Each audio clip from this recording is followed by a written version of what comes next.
We'll call to order, and if you'd please join us in prayer and pledge. I'd like to take a moment of silence in memory of former County Commissioner Cindy DeBacker-Bourget. Cindy was also the sister of former Commissioner Steve Lanius, and we should honor her memory.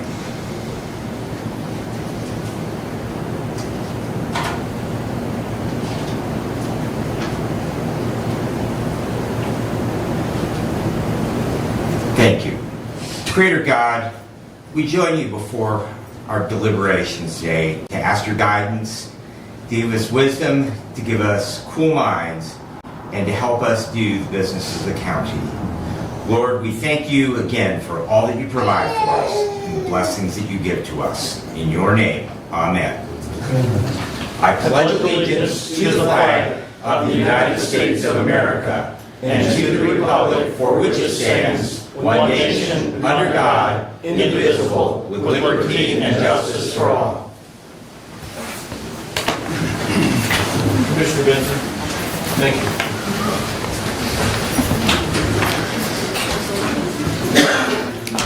All right. Our first order is public comment. I will read our rule. A member of the public may address the board after receiving recognition from the chairperson and giving his or her name. Public comment shall be limited to a period set aside at each meeting for such purpose, and each speaker shall have the floor for no longer than 5 minutes unless the board grants an extension. That is the Board of Commissioners rules. We also ask you to be respectful, and just for the benefit of everyone, by fire code, we're limited to 32 in this room, so I appreciate people staying in the hallway so that we can stay within fire code. And with that said, public comment is open.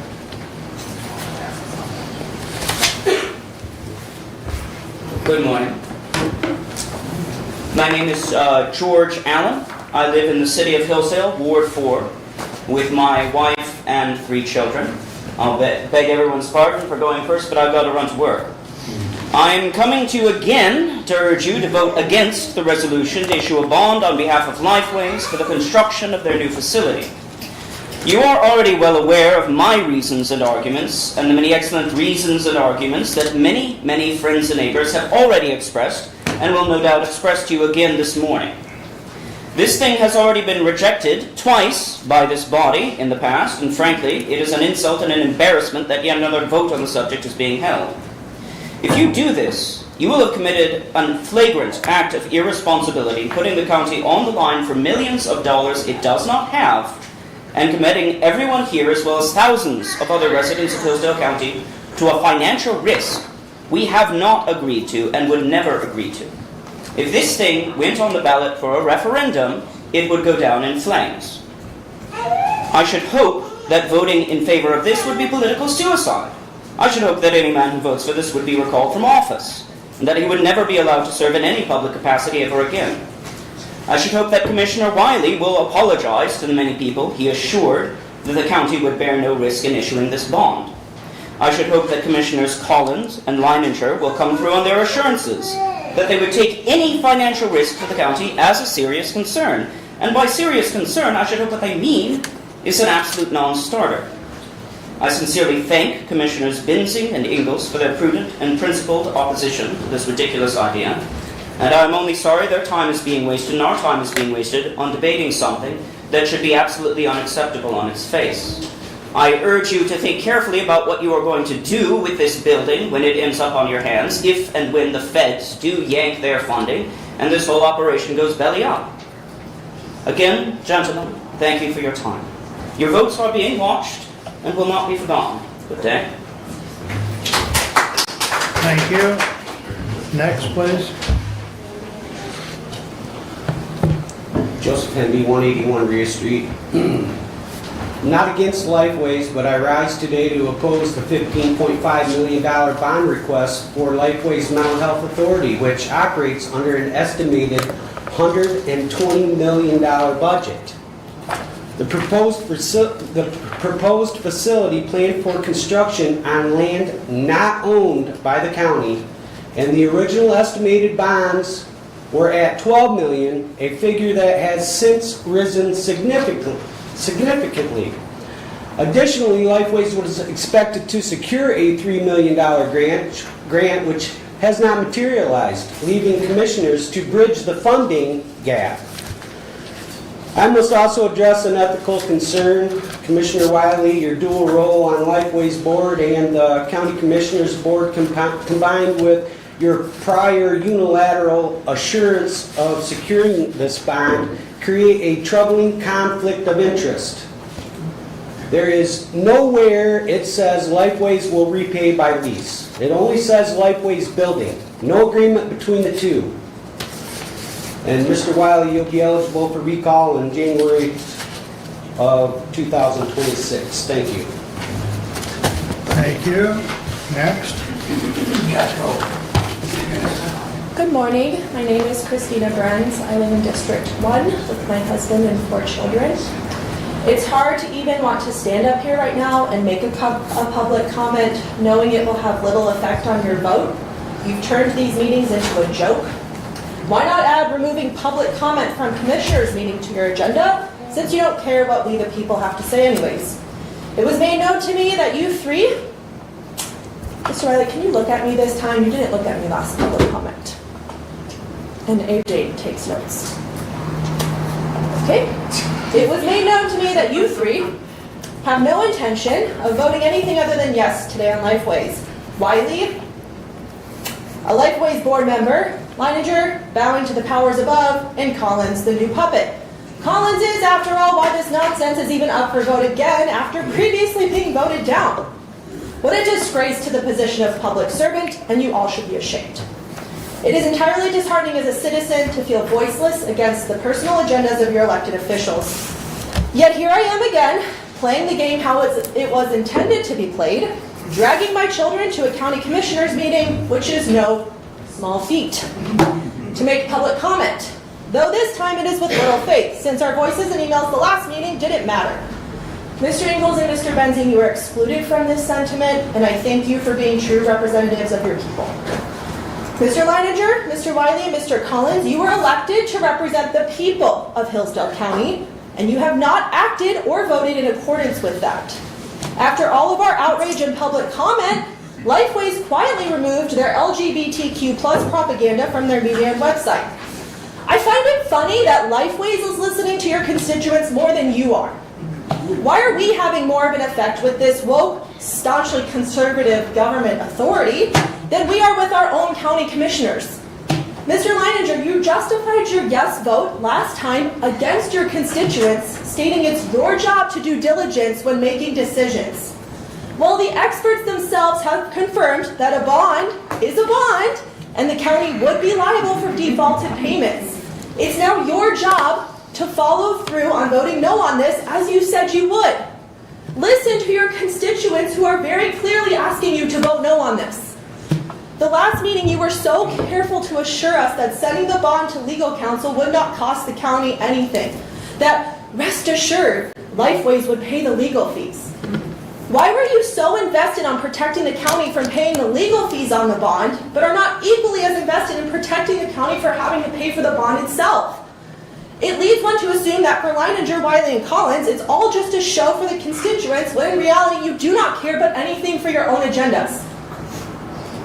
As Mr. Wiley, a board member of Lifeways itself, said at the last meeting, Lifeways gets a lot of federal money. We as a county with a fraction of their budget do not need to be backing their building bond. We do not need a sales pitch from Wiley or any Lifeways employee wooing us with how great they think Lifeways is and how long they've been in business. That's not what this discussion is. This is a discussion over a building bond, not if Lifeways is going to stay in Hillsdale County, not if they're going to keep an operation, about our county backing a building bond for an entity that has way more money than us. Our no is still no. Mr. Collins and Mr. Leininger, you both said you wanted it sent to legal so you would know if the county is liable if Lifeways defaults. My goodness, you now have heard from the experts that the county will be held liable for defaulted Lifeways payments. Will you now follow through on what you said that if this was the case, you would vote no. Based on past precedent, it will be no surprise that Wiley, who was on the Lifeways board, will vote against what the people of the county are wanting. He's so predictable at this point. What is the point of an elected official if that's the way things are going to run? Mr. Collins, are you going to hold true to what you were documented saying and vote no in line with what your constituents are asking of you? We, the people of Hillsdale County, cannot possibly be more clear than we have been in asking you to vote no on this bond.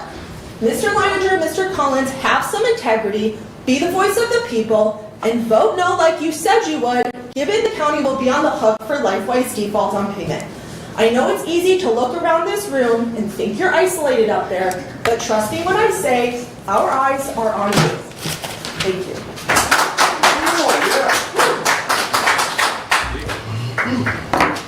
Next, Amen, please. sister. Is there any other public comment at this time? Morning, Commissioners. My name is Brian Filson. I'm CEO of Highfields, a human service nonprofit that serves Hillsdale County. We hold the Department of Health and Human Services contract for the family preservation contracts, as well as in-home supervision. We also are a provider in the Lifeways network, and we've been serving Hillsdale County for a couple of decades now. I have staff that work and represent the Camden, North Adams, and multiple Hillsdale areas. I am actually here in support of the bond for Lifeways, Resolution 25077. Contrary to public opinion, elected officials are not here to vote the way the public would ask you to vote. You're here to vote in the best interest of the public, and that's a distinct difference, and I think you all know that. This bond is simply a good decision. County commissions vote on bonds like these all the time. It's a good business decision. It's a good financial decision, and there's always some inherent risk in decisions like this. But as I've analyzed it, as I've looked at it, I think it would be a good decision to support it. It would help preserve the fabric of the nonprofit provider network that serve the children and families of Hillsdale County.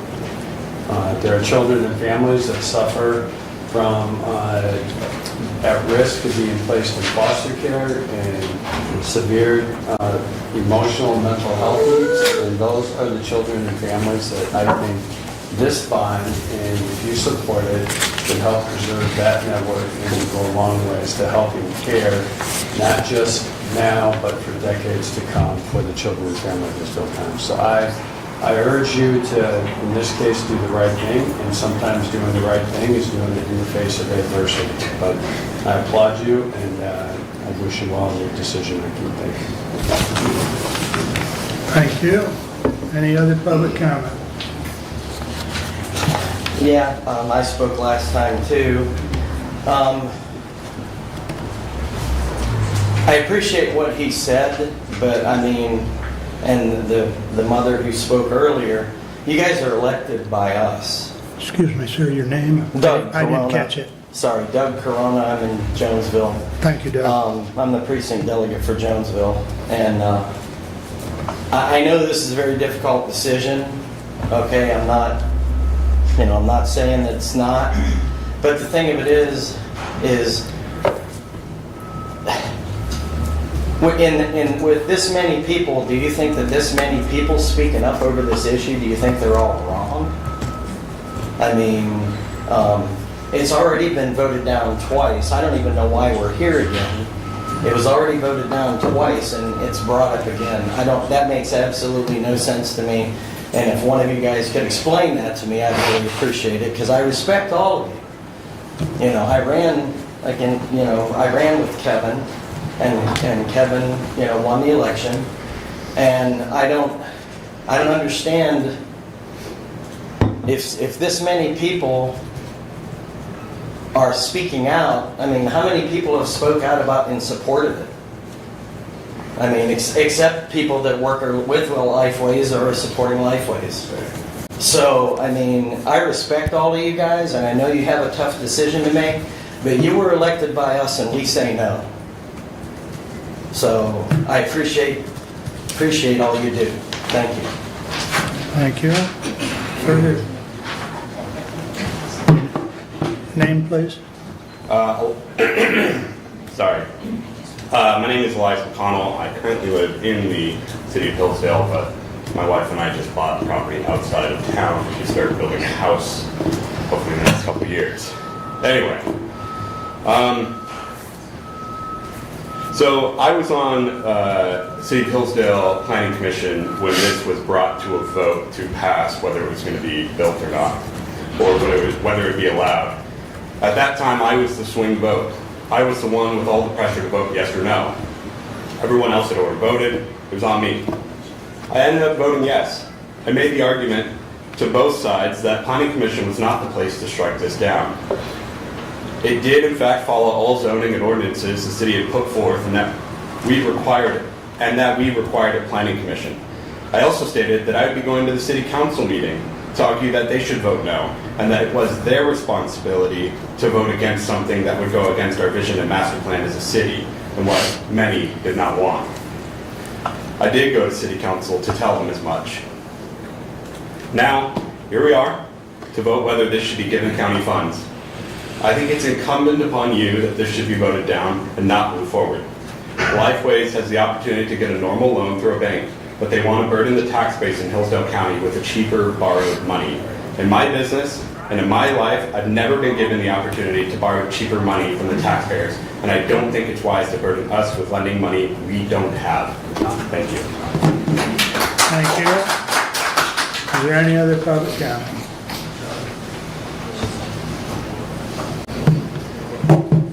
Good morning, sirs. Lawrence Peter, in District 4, Milnes Road. Additionally, for what it's worth, I am on the Board of Election Canvassers for the County of Hillsdale. I administer the St. Anthony Food Pantry. I'm retired from the United States Navy. The only time I've ever served in government has been the occupation government in Iraq. I rise today to join with the other members here of our community who've expressed their opposition to this bond guarantee.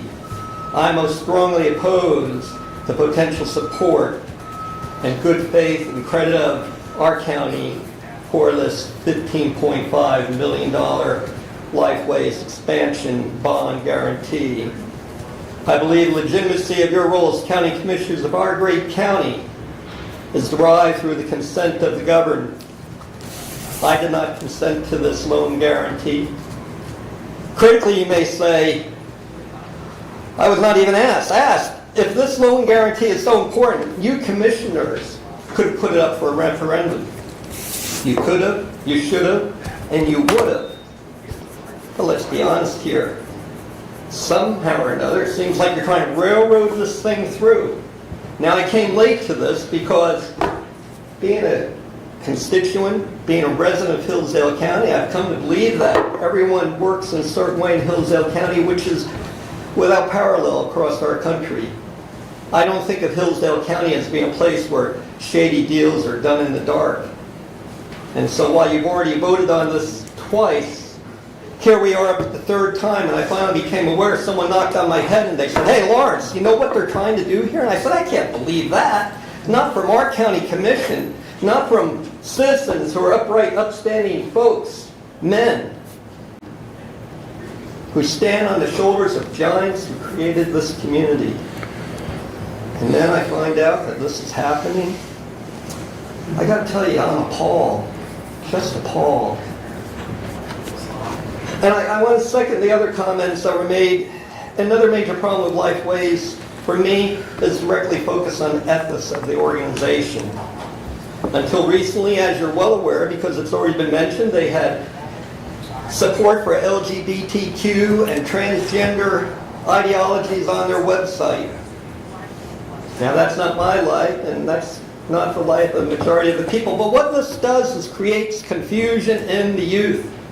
And we've seen that the numbers of the people who are getting co-opted like this, it's very similar to what happened with anorexia when idolization occurs.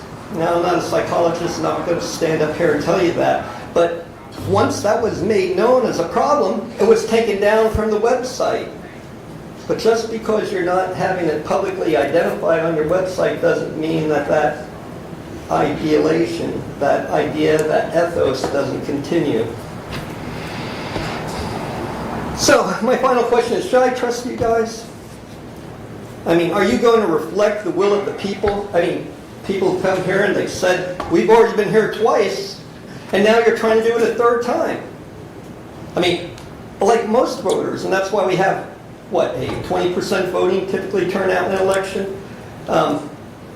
Most of us put our faith and confidence in you to execute our will. And when we stand up the first time and say, no, we expect you to hear it. When we stand up the second time and say, no, we expect you to hear it. When we have to come here a third time and say, read our lips, no, we expect you to hear it. So, I'll finish where I began. I most strongly oppose this. Everyone I've talked to strongly opposes it, and I trust that you will oppose it as well. Thank you. Any other public comment at this time? Your name, please. Hey, my name is Kathy Fitch, and this is my son Jonathan Fitch, and this is my husband Jim Fitch, and we're from Reading. And I will say that 12 years ago, I would have strongly opposed also. I would have been amen to each one of these comments. And then we adopted this 4-year-old boy and his twin sister, and our life turned upside down. We were very opposed to any such organization as Lifeways in our perfect community. And then we had, well, let me see, our life turned upside down. We couldn't even perform our basic duties in our home anymore. This boy, he was pronounced as, by a doctor here in Hillsdale County, they said he's normal, there's nothing wrong with him. He still cannot dress himself, he cannot feed himself, he's in diapers, he cannot bathe himself, he needs 24-hour supervision by us, his parents. Without Lifeways, we would have never even gotten a diagnosis. I went around this state for 3 years trying to get some help for him. Lifeways stepped in. He has PICA. He has mild static encephalopathy, CP. He has autism. He has globally delayed stage 2. The schools, the public school will not take him because he has to have diaper changes, and they're not equipped to do this. Now, if you think that this is the only person in Hillsdale County in this situation, you are wrong. The other people are not here in this room right now because they're caring for individuals like this. They can't be coming to county commissioner meetings. I have been legal guardian, which I had to stop because I couldn't do that and him. We had a campground, which we had to stop because we couldn't do that and him and his twin sister. Because it's a full-time job. Legal guardianships, there are people all over Hillsdale County in AFC homes that have no help except for Lifeways. Now you're saying, okay, so let's go get a loan from a different source so that more of taxpayers' money is paying loans instead of helping the people that need help. If you think that you're all so high and mighty that we don't have people in this county that need our help, you're dead wrong. Every county has, Jackson, okay, we did get ABA support at one time for him. But now they say, no, if you want ABA, you have to drive to Jackson to get it. Okay, take an hour trip to Jackson for 2 hours of ABA, an hour trip home for this little guy. Go ahead, you do whatever you want, bud. Okay, so that's another full-time job on me. who's also raising other children, and I have a business, my own. I'm self-employed because I can't work somewhere else. This is a real problem to have to go to Jackson because everybody wants to just sweep under the carpet the fact that we have hundreds of people like this in our county that need our help. And I dare say that everyone that speaks against it, none of them have anybody in their family like Jonathan. So it's so easy. Like I said, I would have opposed it 12 years ago, but now I've been exposed to real life. Thank you. Thank you. Ken, you can have Jonathan. Yes. Can I have 5 minutes too? Yes. Okay, I typed out mine, so. My name is Jim Fitch, and I stand before you today alongside Kathy, my wife, as concerned parents of an autistic teenager, Jonathan. We bring an important message that we hope will resonate deeply with you as you consider this critical decision regarding Lifeways. I've heard both sides of the story. I like both sides of the story. Kathy and I are open to hearing both sides. But my side is on the kid's side. So Lifeways, the mental health service organization, is seeking to establish a new complex here in Hillsdale County to help autistic children, autistic teenagers, and parents. The parents are those are the ones that are forgotten what they have to deal with. For the past 12 years, Lifeways has been a beacon of hope for our family. We are a typical conservative family who, when faced with challenges, sought the best help available. What we found in Lifeways was not just a service, but a partnership that profoundly transformed Jonathan's life and, in turn, ours as parents. The exceptional expertise of their ABA therapists introduced Jonathan to skills that many take for granted. When we adopted him, he would spin around, blink his eyes, flash his eyes, fall to the floor, and have a fit. He would scream, scream, scream, scream. Look at him now. Look at this boy. Spin around, Jonathan. Everybody wants to see. Look how well he is today. And Lifeways, thank you so much for that. So, from fundamental tasks like dressing, washing, and even potty training, to more complex social interactions like making eye contact when his name is called, or participating in cooperative play with his siblings. Lifeway has provided Jonathan with the tools necessary to thrive. They have guided him through challenges with grace and compassion, helping him engage meaningfully with the world around him. And he is not the only child that has this. And each child is individually different and unique, and they need individual help. Think of the impact that this new complex could have. We're all talking about money, profit and loss, numbers. I'm a numbers person. I agree with that. However, we forget about the children. What about the emotion? Where are the moms? There's no women on this board, and I just noticed that. But anyway, we urge you to open your hearts as a mom or as a dad and look at these two. Fully consider the implications of your decision. By allowing Lifeways to build this new facility, you are not just approving a piece of real estate, you're endorsing a brighter future for all individuals facing mental health challenges. This is an opportunity to invest in our residents' well-being, an opportunity we cannot afford to pass up. Let us embrace this chance to foster a community that supports the diverse needs of its members. We stand in support of Lifeway's vision for Hillsdale County and hope that you will join us in making this vital decision for the welfare of our families and our future. And I want to say this too. Doug, I love the skating rink. All my kids have grown up going through that skating rink. You have touched so many lives, so many children's memories. The parents have the memories, the photos. Can you imagine? We do the same thing with Lifeway. Create a legacy for kids. Look at how he has improved over the years, and there's more and more and more kids. When they have a path like Lifeway provides, then they have hope. But if we just let them just walk around, don't do anything, and just, that's just the way they are, then what? We have to do something to help these kids. And with that, I want to say too, I voted for you guys. So I hope you vote for me. Really. Thank you so much for listening today. Thank you, Jim.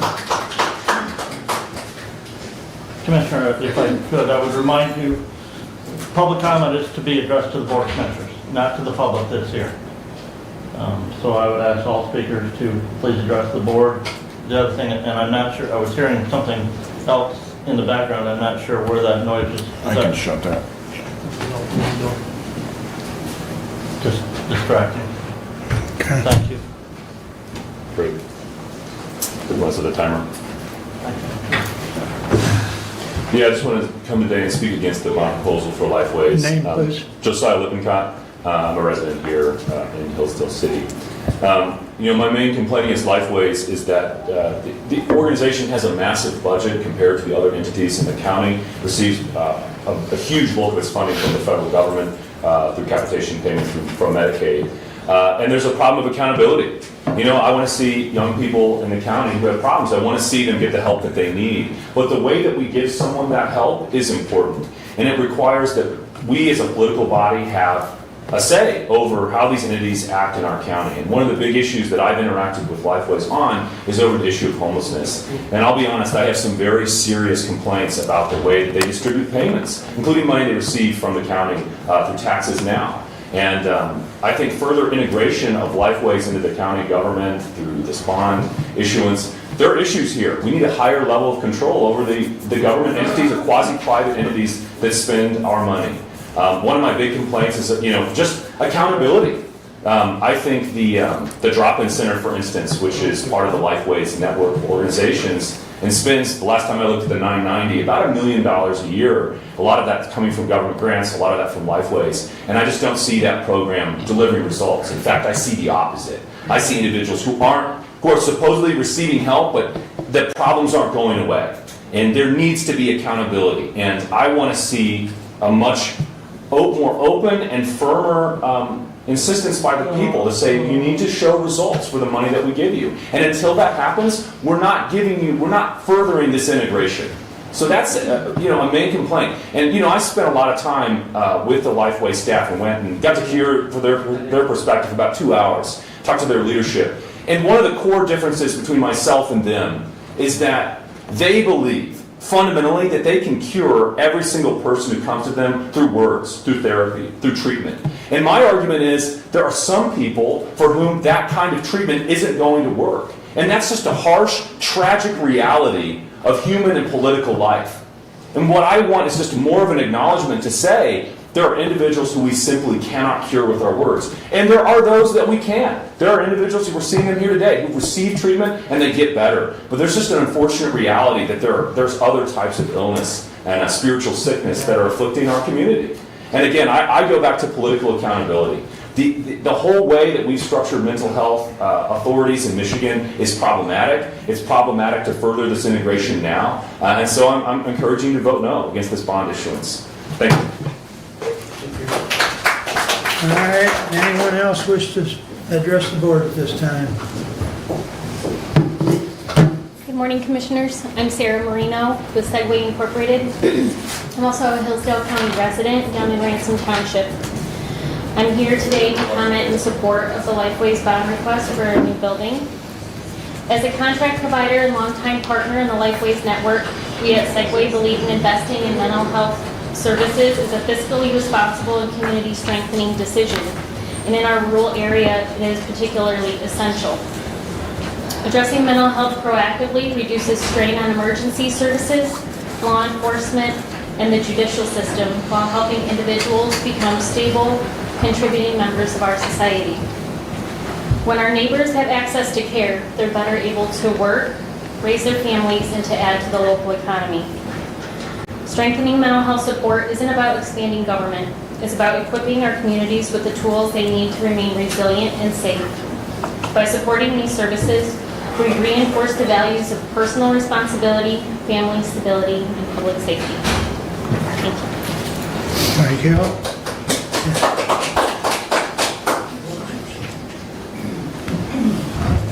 Steve Lanius, District 2. I came here before, let you guys know that the business of the county is done by this organization, this commission right here. I want to make one thing very, very clear.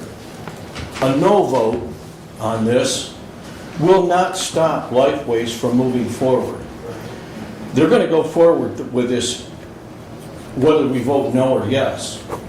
Doesn't matter, Lifeways is going forward. This is about a business decision.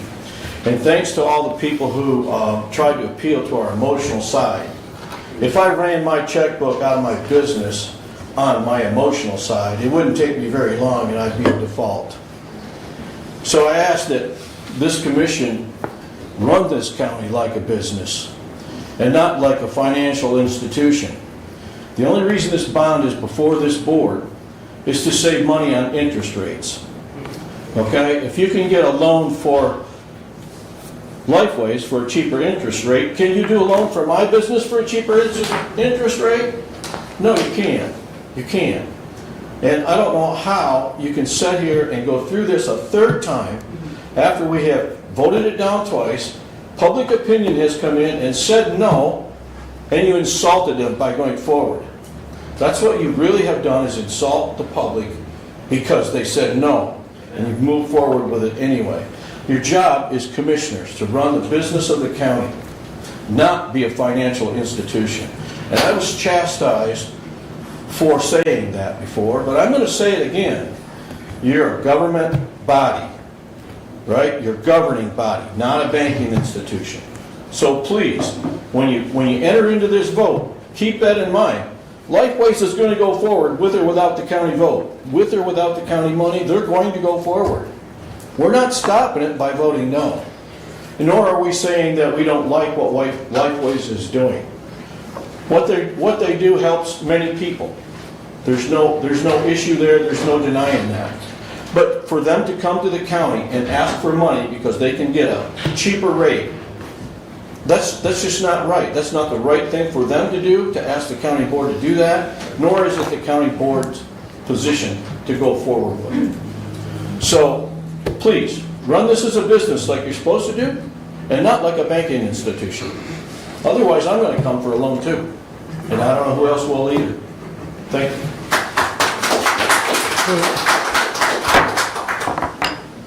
Next, public comment. No, I'm not coming on the list yet. Good morning. My name is Mary Mintz, and I spoke before as well. I am not even approaching this from the aspect of whether it should or should not be done, whether this is good business. I'm looking at the law, and I have a lot of questions left as to how you are doing this legally. For instance, first thing, why hasn't Lifeways changed their legal name since they became an authority? 1997 they became an authority, but they still have the name as the Jackson Hillsdale Community Mental Health Board. A community mental health board is an agency of the county. They are not an agency of the county. They are an authority, and they are a separate government entity, and that needs to be corrected. Why is Kathy Schmidt still on the board? She's not a part of this body anymore. Why is there not a commissioner, a second commissioner from this board on Lifeways? How can the county issue a bond for construction on property that's owned by the authority? And if you say, oh, because they're going to deed it over to us, well, how can they deed it over to you? They're a separate entity. How are they going to say, yeah, we spent $170,000 on this, but it's okay, we're going to just give it to them for 20 years, and then they got to give it back? It's ridiculous. How can the county issue a limited tax bond when you've already levied the maximum allowable tax for this year? You're supposed to be able to show that you can levy a tax on us if you have to pay the principal and interest amounts, somewhere between $780,000 and $1 million. You don't have any tax left to issue on us. So if it's not a limited tax bond, an unlimited tax bond has to go through the people. So how are you doing it? Where's the law? How can the authority even request a bond? The authority is governed by laws as well, and their law says that to secure financing for a capital improvement, finance or refinance it, that they have to get a mortgage. And it also says that they cannot indebt any government entity other than themselves. Well, we're not them. And this is indebting us. Where's the law? How does this benefit the people of Hillsdale County? As they said, this is not going to stop them from building if you say no. They're going to still go through with it. You know that this is less than 1% of their budget to make these payments? Less than 1%. $1 million a year is way more than that for us. We have 16 million. They got 120. This doesn't benefit the people overall because you got 1,400 people being served by them and you're spending over 11 grand per person to give them a new building so that they can keep their certification. That's not our responsibility. Yes, we need an authority. We are required to have an authority. But if they're going to keep illegally coming to us for money, we need to find a different authority. Can the authority contract with the construction manager? They're going to make all the decisions on the construction. But you're supposed to be building it. If it's your property and you're building it, you're getting the bond. It's in our name. Where is the paperwork that they presented to you in November of last year? They had a contract. They had a lease. I notice you haven't presented that again to the public, and you haven't had your lawyers look at it. Are you aware that if this board issues a bond and is found to be not authorized by state statute or against a state statute, you all will lose your ability to issue bonds without prior written consent and approval from the Department of Treasury? You willing to risk that? Are you that certain that you're not violating any laws by doing this? Because to me it sure as heck looks like you've got collusion between two different government entities in order to circumvent the law. So I'm not convinced. So I hereby issue the following notice of intent to the Hillsdale County Board of Commissioners and Lifeways. As a citizen of Hillsdale County, Ma'am, your time is upon execution of the notice of intent to issue Ma'am, bonds, I your will time file a is- complaint in the Mary, First Judicial your Circuit time Court. is up. I'm almost done. You're allowed 5 minutes and your time is up. Yeah, mine. I will issue No. file a complaint in the First Judicial Circuit Court for temporary injunction and summary judgment based on the laws. You're That's out all of I have, order. Maury. Give me 2 seconds. Your name? Jake Brunn, City of Hillsdale. Morning, Jake. Good morning. I sent you all a letter last week, once again, objecting to this item. I won't read that again, but I do have several questions that I'd like you all to answer during your discussion later in this meeting. First, for Mr. Wiley. Did you lie in your response to the emails 2 weeks ago, or do you not know how bonds work? In either case, should you be chair of this board, since you would lack either honesty on the one hand or competence on the other? Mr. Collins, you committed in writing to voting no if the county would be liable. If you reverse that today, you'll have openly lied to the people. If you vote in favor of this, you should explain in the clearest possible terms why, and then consider submitting a letter of resignation. Mr. Leininger, please explain how the bond is fiscally sound. And if you vote in favor of this, please elaborate on your support for an organization that advertises for Transgender Visibility Month and many like things. Perhaps you and Commissioner Collins could explain why this is such a good thing for the county, if you truly believe that. I must emphasize that Lifeways would continue to exist without this bond. It's quite simple. Please vote it down. Thank you. Thank you. Anyone else wish to address the board at this time? Yes, sir. Kelly Mapes, Allen Township. So, less than 24 hours ago, I received the bond information in language. I haven't had a real good opportunity time-wise to look that over, but I'm going to start by saying this is not your commission. You're the commissioners. This is the citizens' decision of Hillsdale County. That's our transaction.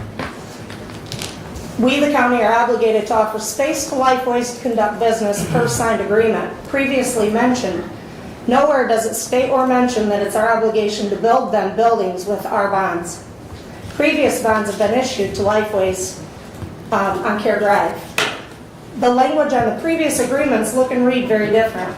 I personally would like a better breakdown of the current language with a clear explanation of exactly what is taking place or the plan. Some examples on previous notes that you've taken with Lifeways. The land previously owned was by the county. The land purchased currently is owned by, I'm going to go through this real quick, I'm going to run out of time, but.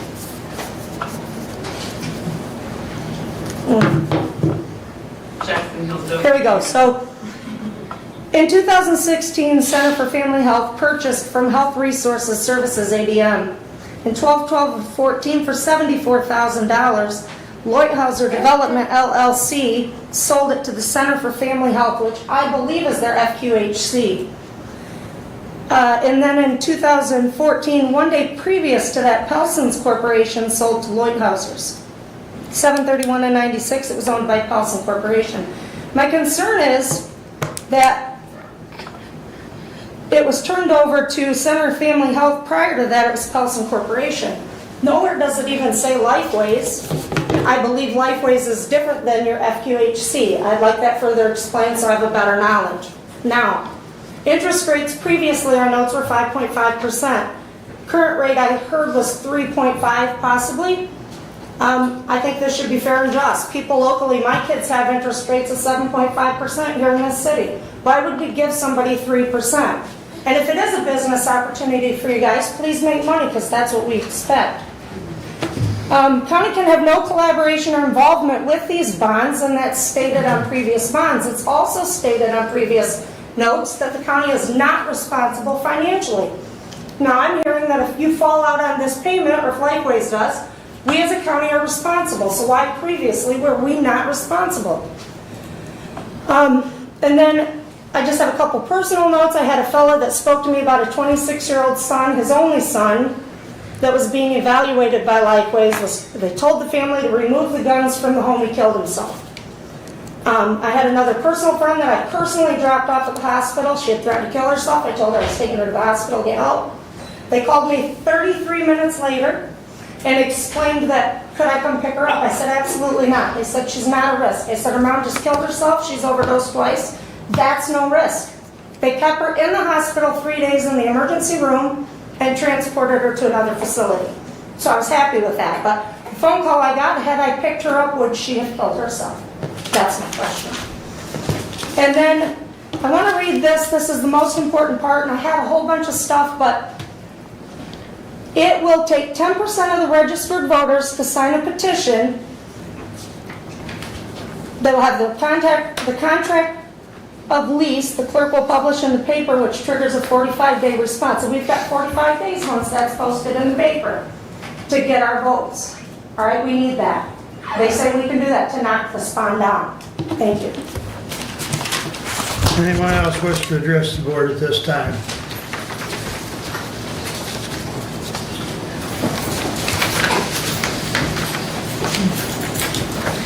Hi, my name is Katrina Bowen, and I am the director of the Hillsdale Drop-In Center. And I'm here to address you guys in favor of the bond.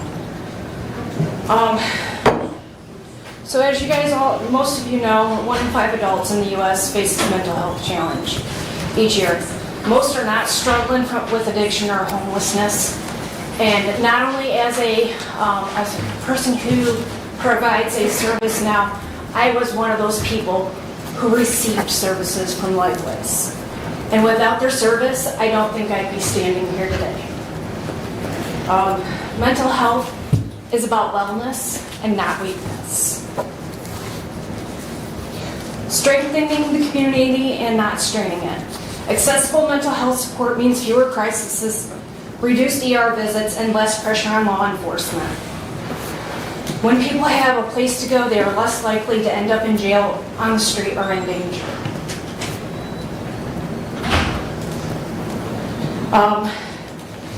Lifeway's expansion is a modern Hillsdale. Lifeways doesn't bring in problems. It hopes your neighbor's already living with them. And that's all I got. I'm Alexis. I'm the Assistant Director at the Hillsdale Drop-In Center. And I don't have much to say or to add on other than when I see from the community a lot of people that have issues with people walking around the community, having nothing to do, talking to themselves, being aggressive. That's all mental health. So by preventing this, the problem is just going to continue to get worse. As long as people don't have resources and help, they're just going to continue to get worse. So, thank you. Thank you. Next, who else would like to address at this time? James Edward Thomas, 2200 Bar Street. I wanted to start with, I Googled Lifeways today, and I picked up the reviews, and we've got one from Courtney Blair. It basically says they're unprofessional. It's got one from Leigaham, basically says they're unprofessional. Got one from Ernest Almacy, says it's a money grab. All they wanted to do was sign them up to government programs so they could get more money. And you got one from Brandon Alvarez, who basically states the same thing. I don't like sharing personal things. I'm kind of an old school guy, but I have a personal experience with Lifeways in my family. And I have two stepsons. I did not raise them, but they are a very important part of my life. Both of them now are young men, 23 and 25. My own son is almost 14. My eldest stepson's father decided that putting him on Adderall when he was 17, 16 years old was a good idea. They consulted with professionals. They did what they thought was right. Given his age, he ended up in college during COVID.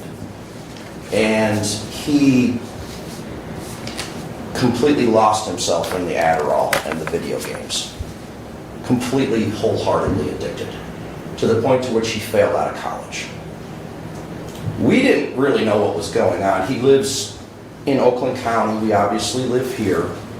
And we didn't really understand really what was going on. I don't even think at the time we really even knew he was on the drugs. And if anybody doesn't know, Adderall chemically is exactly the same as methamphetamine.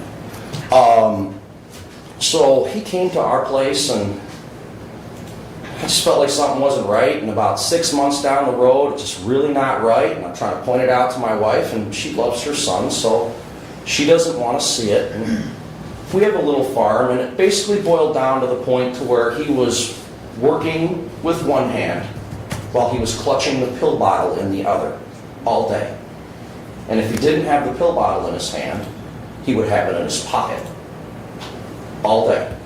And he was taking the pills, he was taking 4 or 5 times, 6 times what he was supposed to take, and then nearly ODing and then crashing down and becoming with withdrawals and all that other stuff, and then going back until he figured out how to pill shop all the doctors and the pharmacies around here. Every single one of them. None of them checked the map. They all just gave him the prescription and the pills. Walgreens, CVS, Kroger. I went to them all. Now, after I went to all of them and said, stop giving my son drugs, he's an addict, we finally convinced him that maybe going to Lifeways was a good idea to talk to somebody. You know, I'm just his stepdad. I mean, I love the boy, but we're not tight. And maybe just talking here, you know, sometimes when you hear a voice from the outside, right, it really kind of snaps you out of it.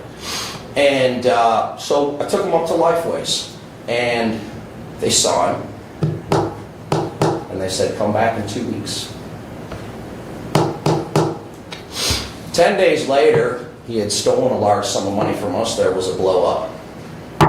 And the police showed up and all that nonsense, and we haven't spoken to him in something like 3 years. The best we know, he lives in a cardboard box in Indianapolis. Hopelessly addicted. Now, I don't know these other people that put these Google reviews on here, and I don't know anybody else with any other experience with Lifeways. This is just anecdotal, right? This is just my personal experience. But they don't have my full faith and credit. Period, guys. Don't give them any money. Thank you for your time. Thank you. Anyone else wish? Your name, please? Dominic Sansone, North Adams. Here to encourage you to vote against the bond issuance again. I was here the last time as well. For me, this is a question of electoral politics again. You are elected representatives of the people. That means that you are supposed to represent the people who elected you. Obviously, different people speaking here, mostly against, but on a countywide scale, I think if you went to your constituents, you would find that they were against potentially being on the hook paying for this bond if federal money is rescinded. That is the most important thing to me. What do the people of this county think? If you ask them if there was a referendum, I'm more than confident that they would say that they are not in favor of this. I'd also just like to briefly address the man who was here before talking about adopting the 4-year-old boy who he brought with him. A very noble thing. As he was leaving, he was making some comments about lack of compassion, that sort of thing. And other people who have spoken in favor very much addressing the crowd, saying that if you don't support this bond issuance, you are uncompassionate, don't support some of the mission of what Lifeways is doing. That is not right. It is not right to say that anybody that is against this is unsympathetic, uncompassionate, that this is a question of whether you are a good person or not if you support this bond. That to me is actually quite a vile thing. It's playing on emotions, but in a very malicious way. This is a question about a bond. This is a question about taxpayer money, hard-earned taxpayer money, and asking people to pay out of their own pockets potentially. That is a major issue. It's not about whether you want to see people get care or see people get treatment. Everybody does, undoubtedly. That's really, again, a very vicious and vile thing to insinuate about somebody, that they are against people getting care if they are not in favor of the county issuing the bond. So again, I would just encourage you to consider that. Consider what it means to be an elected representative.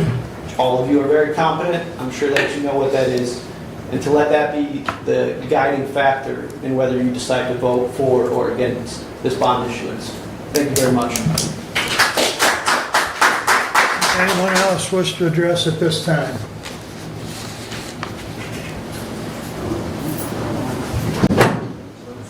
Sir, we've got a young lady that I'll have. Thank you. Thank you.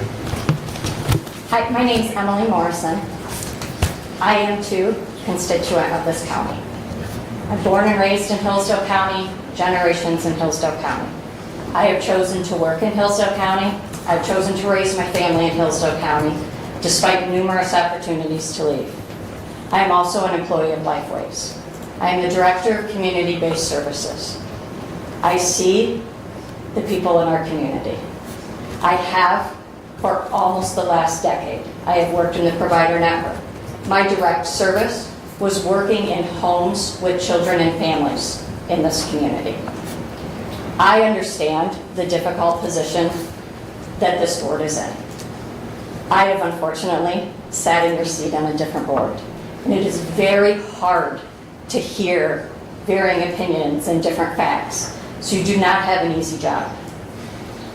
I would encourage you to consider the bond as it increases access to vital services. I also work out of our Jackson office. I see the difference in what is offered in Jackson versus what is offered in Hillsdale. And when people need access to services in a more immediate way, that does not happen here in Hillsdale County. So I would encourage the ability to use this bond for Lifeways to save money and provide more access to those crisis services. I would also compel you to consider the voices that are not in the room. And I would like to read something that I actually received at a trauma training just last week. It is written by Ellen Kagan of Georgetown University. It's called The Reverse View. All humans have a point of view and describe the world from that view. When we bring in value humility into focus, we recognize that our view of the world is incomplete. We only see the world through our lens, which is limited.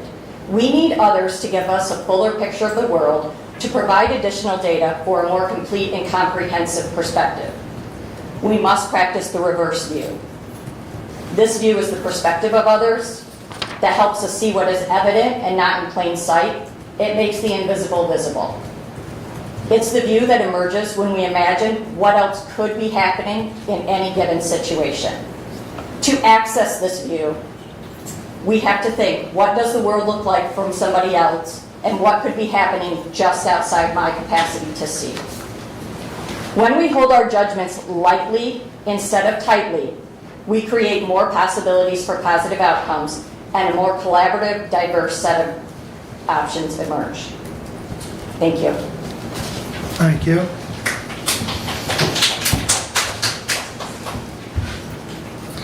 My name is Jean Heisey. I live at 157 Budlong here in the city. I am encouraging you to vote against this. I have two very quick points. Number one, I do believe that Hillsdale is becoming a magnet for the homeless, which means we have to provide services at some point. And that is not a comfortable thing for the people who reside here. And the other thing is that when you talk about government money, federal money, bonds, no, government has no money. It can't make money. It has to come from my pocket and from your pocket. There simply is no other resource for funds for anything done by the government unless it comes from our personal pockets. Thank you. Thank you.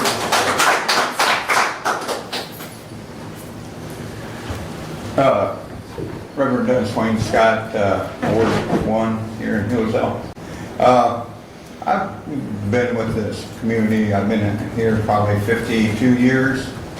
And part of my work and my job, besides selling auto parts and working a regular job, was working with people that were that had problems, you know, whether it's mental or whatever it is. As a, you know, and anybody that's a Christian is supposed to be doing this. And my first thing is I want to tell you I vote no, right? And I'm asking you to vote no on Lifeways. And not that they're because of what they're doing or what they're not doing, but because you are an entity that's to govern our finances. You are an entity that's supposed to take and watch over us, the people, or we, the people. And when you are doing something to undermine the people, then the people have a right to stand up and say what they want to say. And with the things that I've seen with myself and my wife and different ones that was helping us throughout the years, we got to see people that went to Lifeway, went into the drop-in center, people from reading. I started over in reading many years ago, working with people that were having problems. But the thing is, through all that, we've got to see people that came out of that group, not from the help of Lifeways or different things, but because of people that had love and care for these people, that they in turn are productive people. We had one young lady that turned around and she was on there, and all her life she was given different things and told her that she couldn't do it, she had to do this and that. That woman now, who is a woman, is living in Jackson and working and providing for her family and different things. She's not going to Lifeways and she's not going to drop-in centers anymore. She's actually working and being productive. Now, she in turn is paying taxes, and we as people that are homeowners and stuff, we pay taxes, and we don't need any more added taxes to us, because that's one of the things that the government's been doing, is overtaxing us. And, you know, we don't need that. But we need people with compassion that will go out and stand up for these type of people that need help. You know, these are the things that we need to look at. It's not that we are criticizing the things that are going on. Some people might, that's up to them. But what are you as an individual and a human being doing for these people? It's your job. It's not us getting out our billfold and you buy another way out. No, you've got our money, you already spent $15 million on the courthouse up here. How many more $15 million do we have to keep giving out of our taxpayers, pockets? This money can be used for other things that we need to have done. And for you to sit here and vote yes, it is wrong. Because we don't need to take out of the taxpayers' money anymore. We need people that's going to stand up and be responsible, just like the one couple that was up here with the boy. Okay, they did their thing. They stood up and they're helping this boy. But that still doesn't mean that you need to reach in our back pockets and take money back out of our back pockets for something that we've already been paying for. Our taxes are out there right now helping this group. And how did they come up with the over $120 million budget a year? These things, no. We're asking you, as our governing body, to say no on this. We don't need Lifeways. There's also empty buildings uptown here in different places that could be used, that could be remodeled too, for a lot less than $15 million.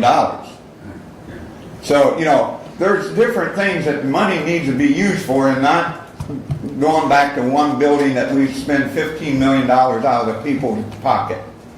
We need to stand up and say enough is enough, and that's what I think all of us are here, or most of us are here for. Enough is enough. We've given you enough. It's time for you to say no, and it's time for you to stand up for the people and not for the bigger groups and bigger brothers. Thank you. Now, anyone else wish to address? Matthew Bentley. So there seems to be an obvious disconnect between the people, the will of the people, and this board. And I don't know what your procedures are, Mr. Wiley, but may I ask these two for a few words of why they think there's this disconnect? No? Our rules we do not engage during public comment. Well, then I would just reiterate what everyone has said. Please vote no.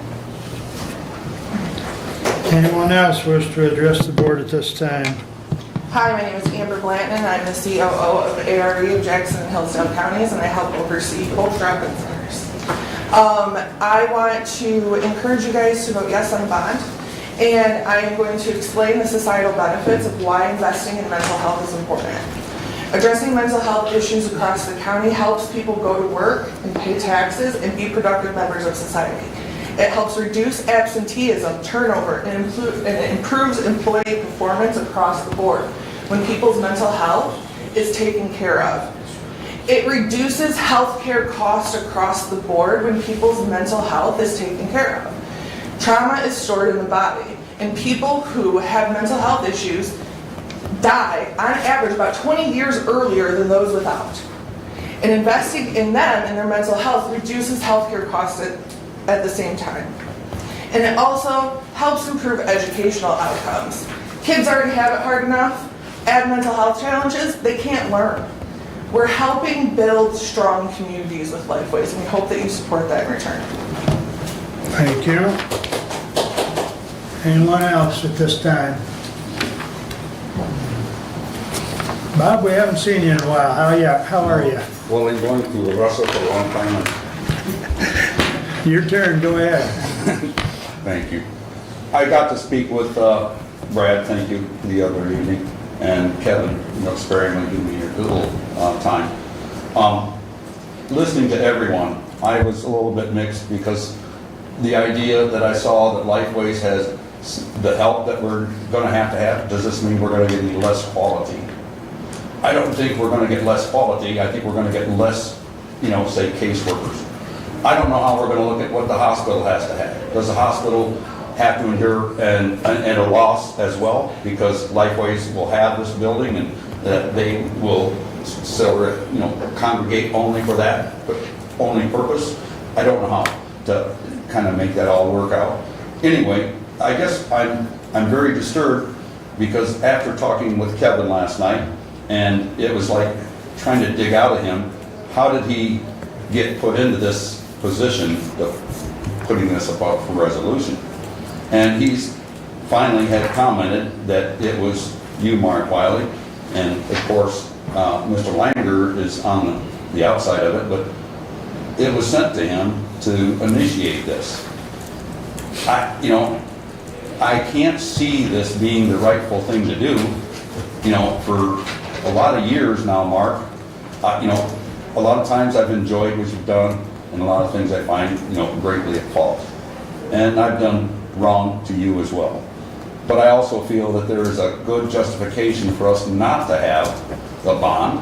And I've listened to, especially when I had to listen to Mary Mintz, she's really putting some stuff down there that says we need to start looking, why is it you guys can advocate for having this done? I just find it astounding that, Mark, you're on that board, and you don't need to keep pulling. We don't need these. You've done it to, I think it was, the senior center was done this way. We've got corporation, we can't have this. Is this going to mean we're going to find something else we can do this on? I mean, we are talking, the people are talking. And if you don't like the size of this crowd, we might want to just go ahead and bring it to maybe another 400. And that means we need to have something voiced out. If you guys don't want to, we will get the people to be that voice. And I don't know what else I can, kind of bring in. I do want to say, since this is a meeting, not necessarily for anything else, but I do believe that, I don't want to say it. I'll leave it alone. Anyway, thank you.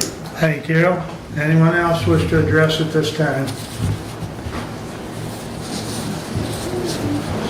Hello, my name is Larry Holloman, and I want to say I'm in favor of the bond. I want to speak on behalf of, I've worked in group homes for almost 40 years in the Jackson-Hillsdale area now. And I want to just talk about how essential Lifeway services are for the people we serve. Many of our consumers are nonverbal. Most are unable to stand up here and defend themselves or to ask for the help that they need.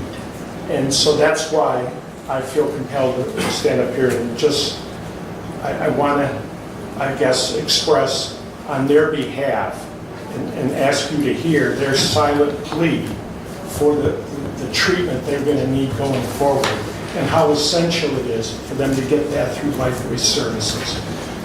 Over the years, Lifeways has been there to respond when we have crises with our consumers. They're there for us to help us get through those periods, often saving hospitalizations, both medically and psychiatrically. So to me, it's an essential service. In the field I'm working in, to me, it's as essential as any other essential service that you would have in the community. So I urge you to vote in favor of it, and that's pretty much all I have to say. Thank you. Thank you. Anyone else wish to address at this time?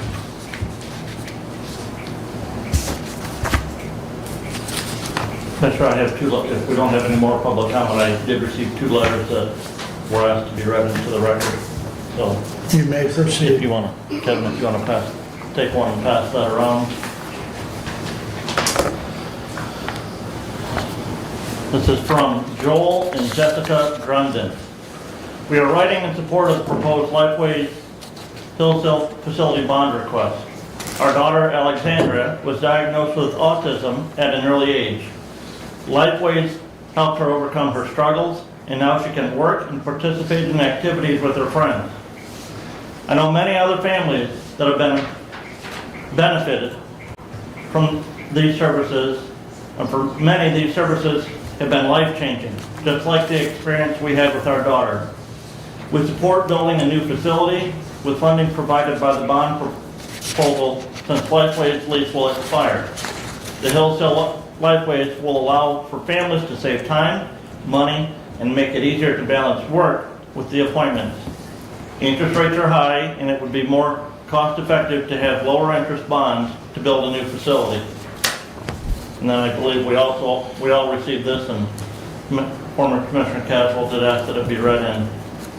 I am writing to to you today in support of you issuing a bond for Lifeways to put up a community-centered behavioral health clinic.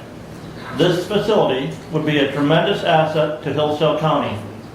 One of the main problems in accessing mental health coverage in our rural area is that there are few professionals who will locate there. This is because there aren't enough people to make it profitable for a private company. Thus, we have nonprofits like Lifeways who attempt to fill the void. Lifeways was formed in 1966 as a cooperative effort between Jackson and Hillsdale counties. With state and federal regulations as they are, Lifeways could provide services for Medicaid population, but not for people who are not on Medicaid. As a result, I have personally witnessed many people who have had to travel long distances out of our community, out of our county, to access mental health services. This is a burden for them, financially and emotionally. This facility will end that. All services will be provided at the CCBHC for everyone, not just Medicaid people. What is being proposed is no different than the hospital bringing urology services into Three Meadows for our citizens. Being able to access mental health services close to home is a benefit for all of our citizens. I have in my family seen the negative consequences of not having mental health services close to home. My mother, years ago, quit going to mental health treatment after my brother died because it was such a burden to travel. Had she had services close to home, it is very likely she would have continued her counseling and not attempted suicide. I have worked very hard in the legislature to get a mental health wing in our hospital. Again, the whole idea was to provide these services close to home, which is an advantage for the patient and the families who are a big part of the recovery effort. Likewise, I helped secure funding for the McRitchie Nursing Home for the same reasons. We are a small, poor county. We all need to pull together to supply healthcare services for our citizens. Lifeways does not only pick and choose, and I'm not sure, pick and choose who will be treated currently. They have to take all Medicaid patients, and they do so. Building the CCBHC will keep the rules the same, except that Lifeways would be able to take all patients who present themselves for treatment. Medicaid, Medicare, uninsured, and commercial insurance, just like doctors and hospitals do now. As commissioners, you have an opportunity to greatly aid our county in mental health services. This opportunity may not come again. I sincerely hope that you will vote yes on this proposal. If I were still in office, I would vote yes. Providing quality health care for our citizens close to home is an act of kindness that you should welcome. I want to hand that to Mr. Avery.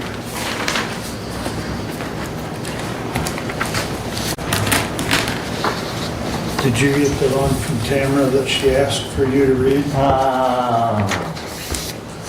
Maybe not. Here. Hand that to him. Looks like we do have something else for public comment.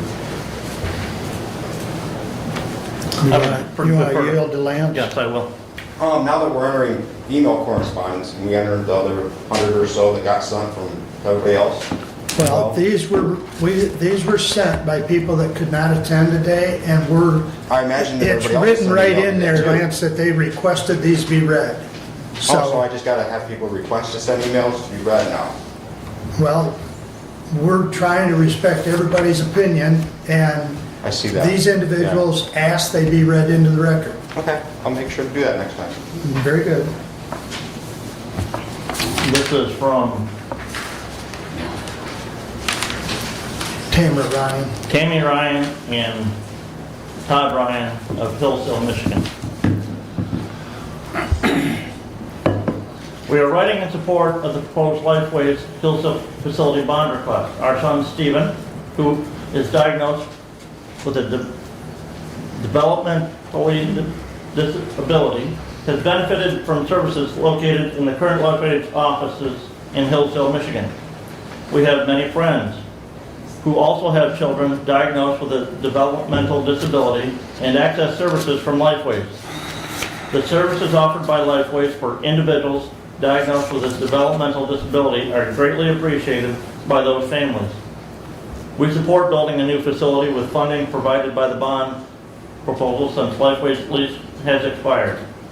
With integrated health on site in Hillsdale, families will be able to reduce the amount of driving to Jackson to access Lifeways services. A bond that is dedicated to the construction of a new building makes sense. The lower interest rate of the bond serves taxpayers better than an expensive commercial loan. We appreciate the work Lifeways does for our Hillsdale residents and offer our support. Again, Todd and Tammy Ryan. Okay. And with that, is there anything else from any of the other commissioners? If not, public comment is closed. I would entertain a motion to approve the consent agenda. Motion to approve the consent agenda is presented. Support. Any additions or corrections? Hearing none, all in favor of the consent agenda signify by saying aye. Aye. Opposed, same sign. Consent agenda is approved. Correspondence is listed. Any comments on correspondence at this time?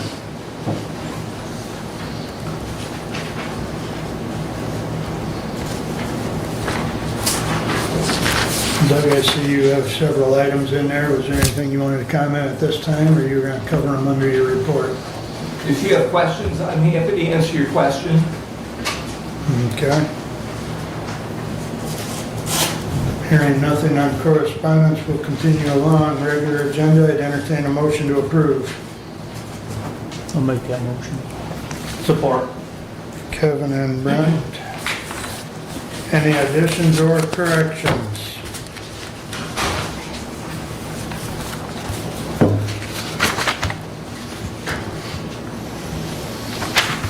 I believe there's... Did you have a question or a comment on 25073? Not right now, no.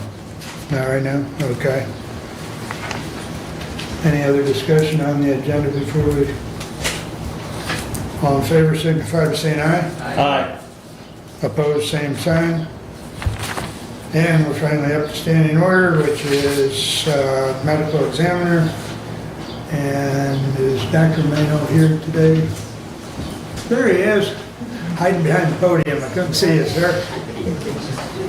Good morning. Good morning, Doc. And I believe we've got your presentation loaded.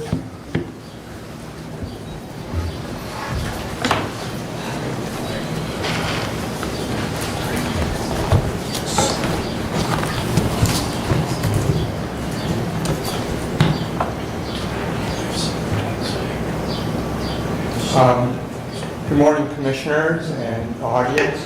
I'm Dr. Marino.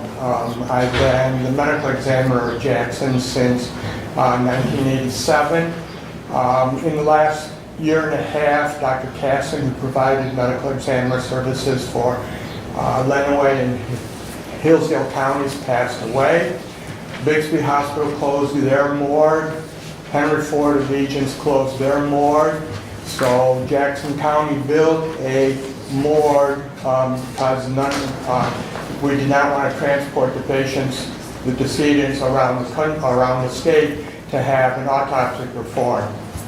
When I discovered what had happened to Lenawee and Hillsdale with Bixby closing, I went to our county and asked them that we share our facility in Jackson. So we have been working towards regionalizing the three counties so that we can share resources and provide the best value for the taxpayers. During my last presentation, one of the commissioners said, when was my book going to come out? I didn't understand that comment, but we do have the book here, and it's called Mass Gathering Medicine, a medical guide to large events, which started as a result of the region with Michigan International Speedway and multiple physicians across the country in order to try and prevent overloading emergency departments, because most emergency departments are functioning at near capacity critical, and so we needed to reduce that.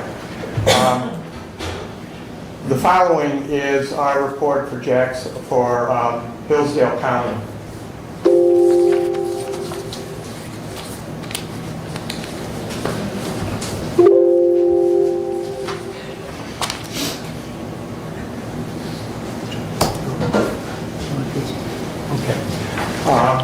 In 2024, the total county deaths for Hillsdale County was 360. The total number of cases that we investigated as a medical examiner was 112. That ended up coming out to be 31% of the deaths that occurred in Hillsdale County.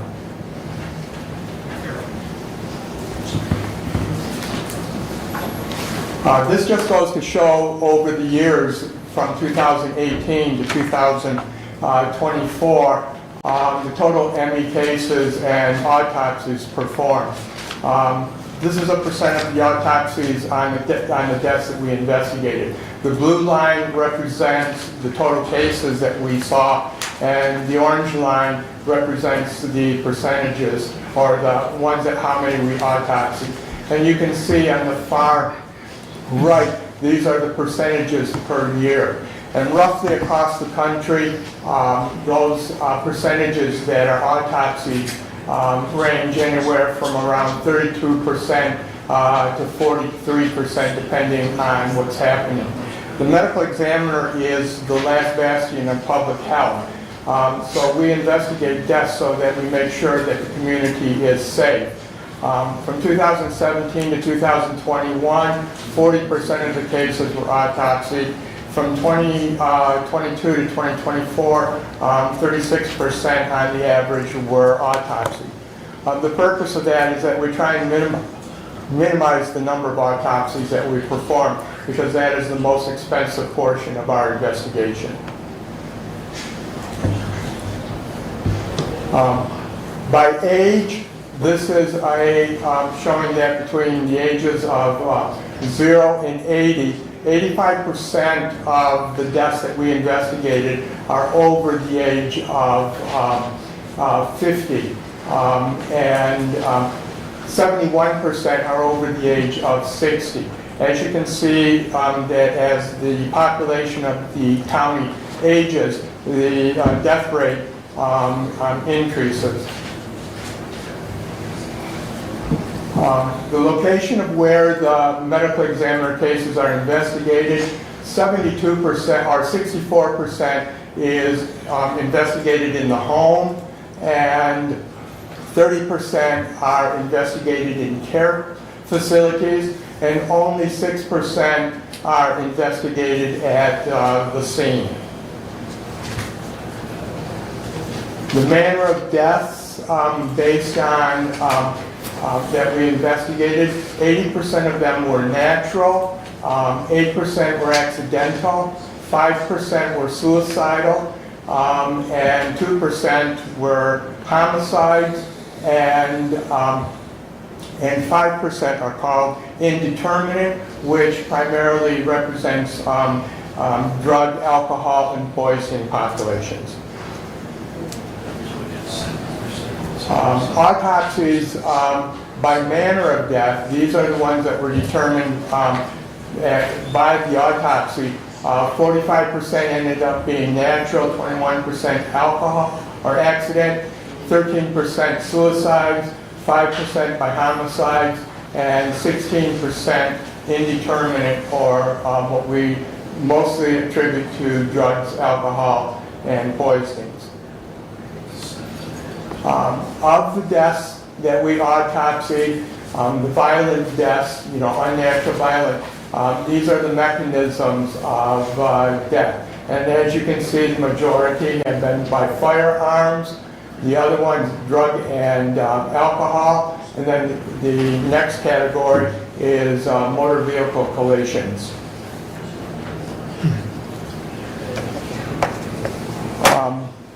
This is just an example of the drug-related deaths because most people are very interested in that. 6% of the total deaths that we investigate are due to drugs, 94% are not.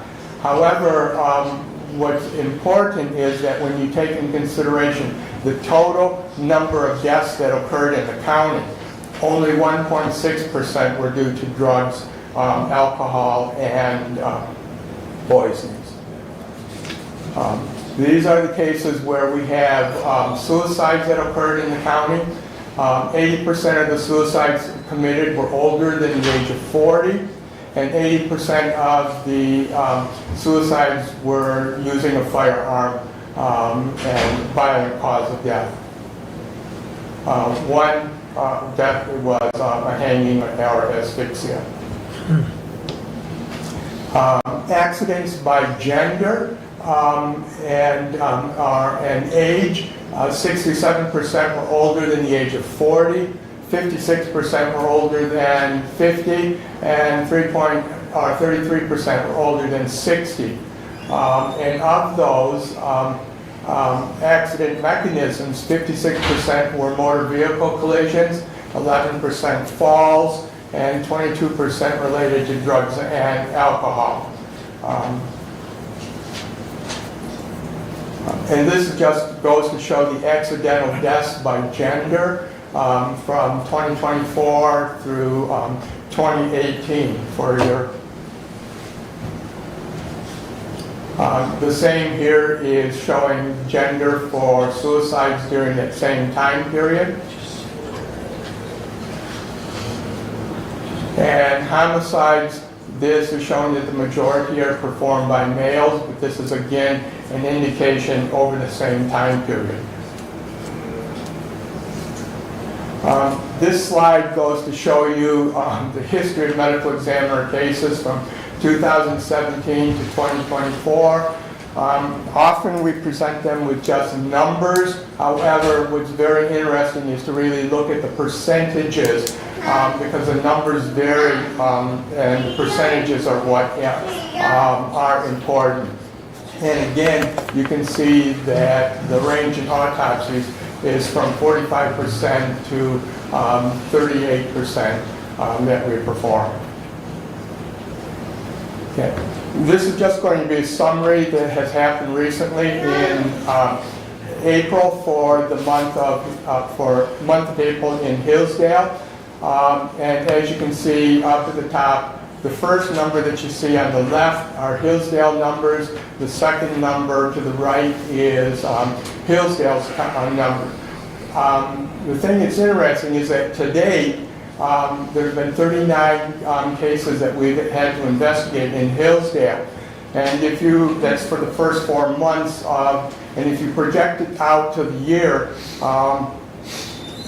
multiply that times 4 because we've already had 3 of those months, it's going to come out to be roughly around 156, a little bit less than that.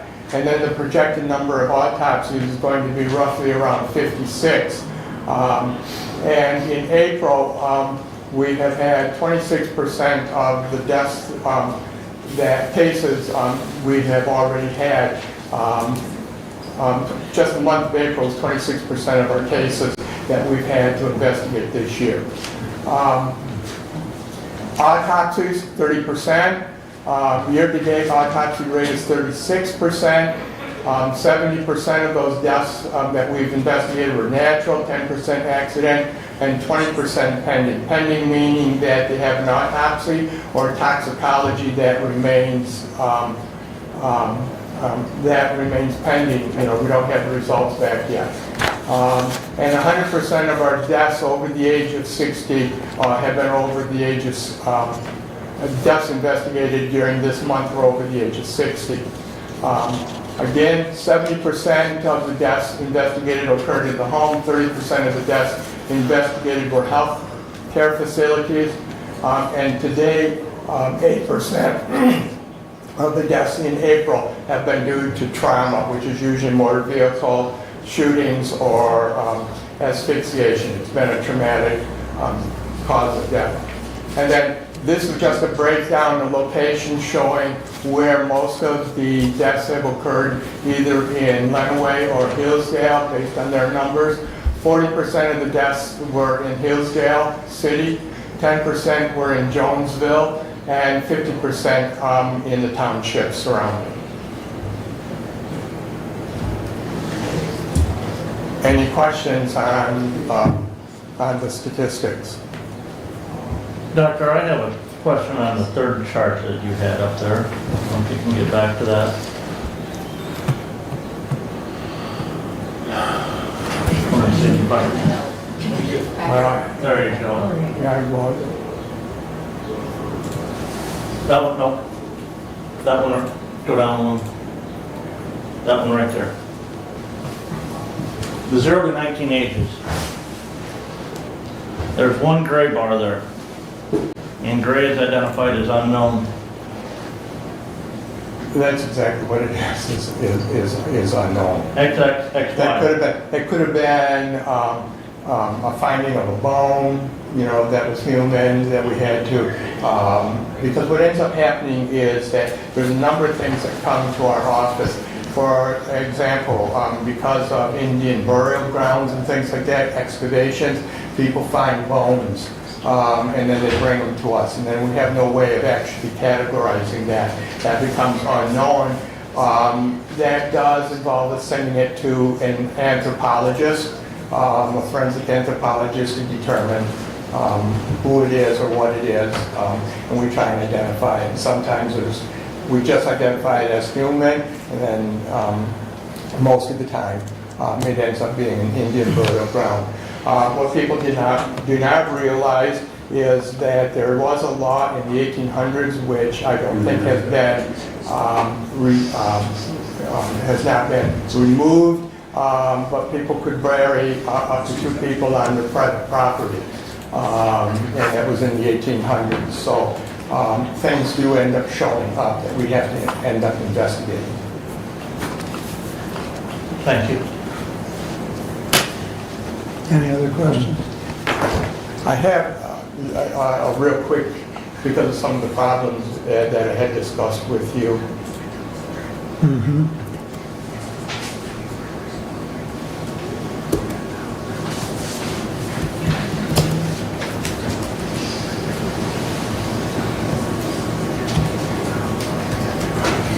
Okay, this is the second part of my report here.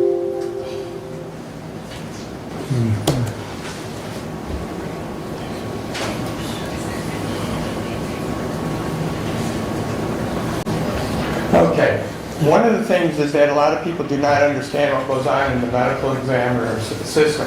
And what ends up happening is today most of us have had experiences in the hospital. And what ends up happening is that you see your primary care physician or you go to the emergency department, you're admitted to the inpatient side of the hospital, and that's usually a hospitalist that takes care of you there.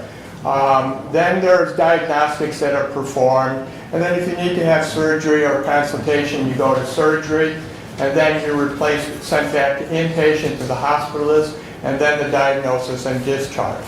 Medical examiner cases, each of the counties are obligated to have a medical examiner system, whether or not it's individually in the county or regionalized. The limited resource across the country is having a forensic pathologist. And often with the forensic pathologists, especially when you see it on television and everything, is that they would like the medical examiner's office to be run by the forensic pathologist. However, the forensic pathologist is, to a certain degree, in my opinion, limited. The system that we have is on the bottom there. Okay, first of all, when there is a death that occurs, police, EMS, family, or friend notify the system. A medical examiner, field investigator goes to the scene. They usually call the medical examiner, which is myself. We determine what diagnostics need to be performed. That also involves a possible autopsy. However, That investigation and diagnostics really goes back to just reviewing their medical history, their social history, reviewing their medical records.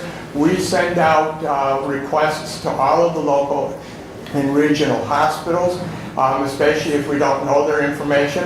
And then we decide if they do need to have an autopsy, we call the forensic pathologist, which is an independent contractor with our office and actually travels from Oakland County. They're performing a duty is actually a consultation and a procedure no different than what a surgeon would do in the hospital. Their results are then reported to me as a medical examiner. We determine what their cause and their manner of death in cooperation, working together. This is a sequence of what happens in the medical examiner's investigation. Fire, EMS, law enforcement reports it to the medical examiner. Then they contact us. And this just shows you how complex the system is. It works frequently behind the scenes. This was a proposal when we're trying to regionalize the area, and one of my recommendations is that as the counties are still working on the possibility of regionalization, with my staff, I would like to have each of the commissioners, county commissions, appoint a representative, even though we haven't regionalized, so that we can set up that advisory committee so that, one, it makes it easier as we're performing our duties that we're working together and keeping you guys appraised of the costs and help us making decisions. Because our goal is to share resources and minimize costs to everyone.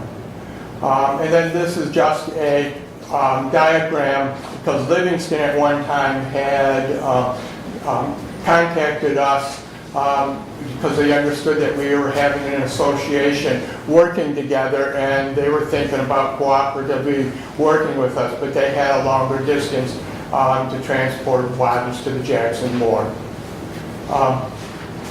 One of the things that we're having problems with is completion of the death certificate. By default, the medical examiner has to complete the death certificate.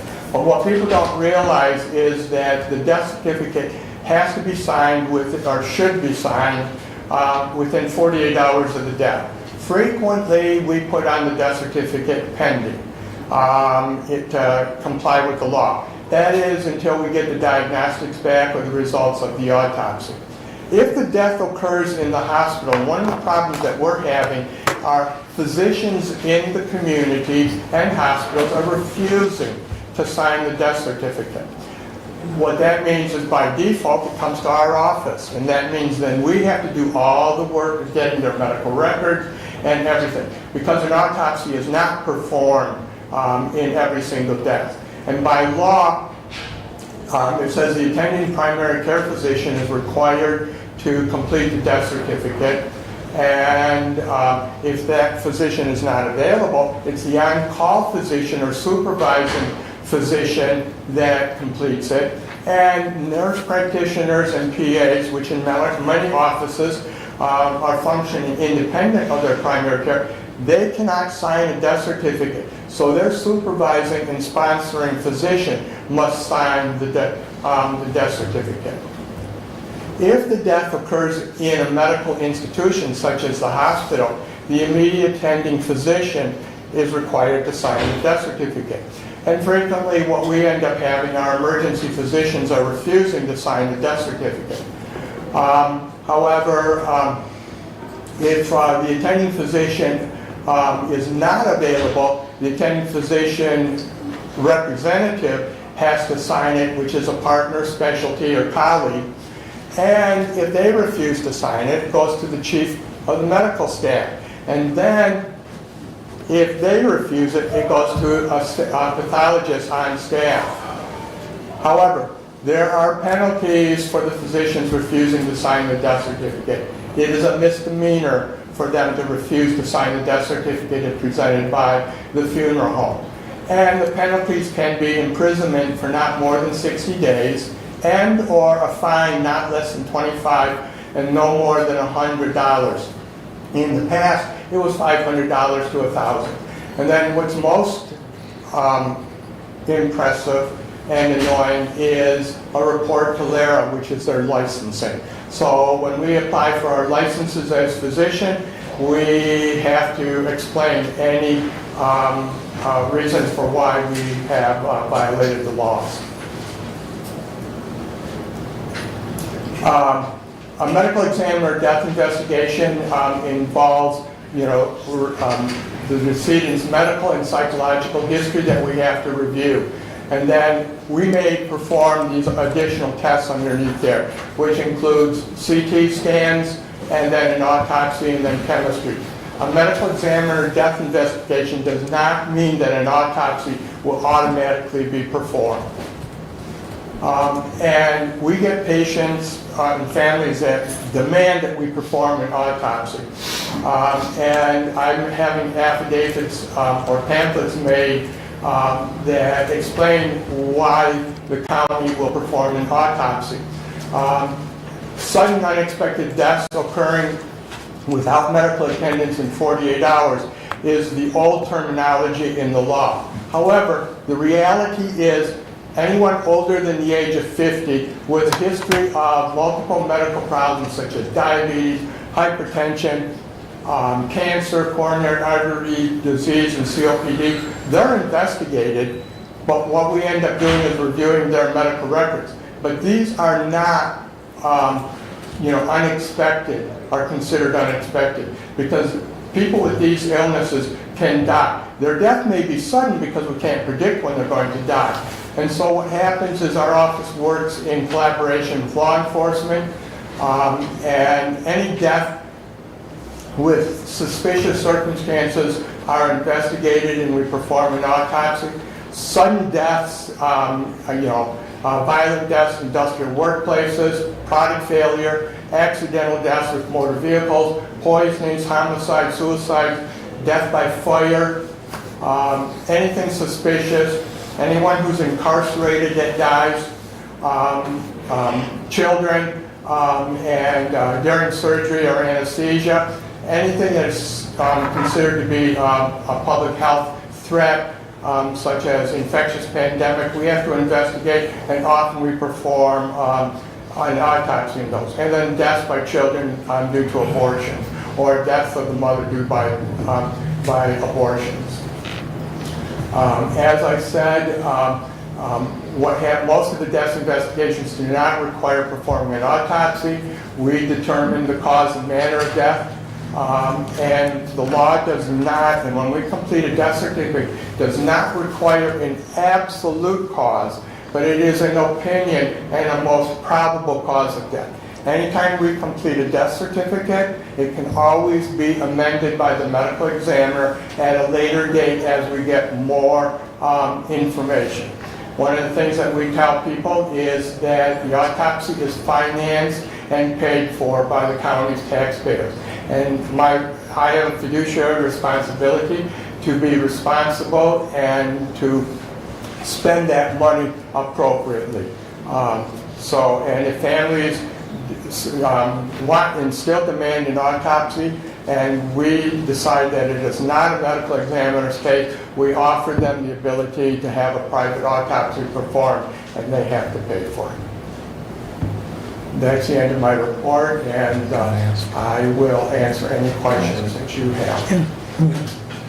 Dr. Marino, I just asked the chair if I could just mention something to you. Are you aware of House Bills 4077 and 4078 that I think might address some of what you said about doctors not signing their death certificates? We knew that there was something that's being out there. We just don't know what the results were. Okay. Of it, and so we're waiting to see what's happening. Because it's a complaint that's coming across the whole entire state by all the medical examiners, and we don't know how to address it. Okay. Just want to make sure you're aware of those. It's just that the real problem is that it's when you're trying to control costs, and it takes a lot of time and effort to investigate a death, obtain the medical records, write to the hospitals. The hospitals are saying, oh, it's a violation of HIPAA. I have to remind them that a death investigation is an exception to HIPAA, because we have to work with them, give the information back to the police or even to the prosecutor to determine whether or not. The VA hospital takes a long time.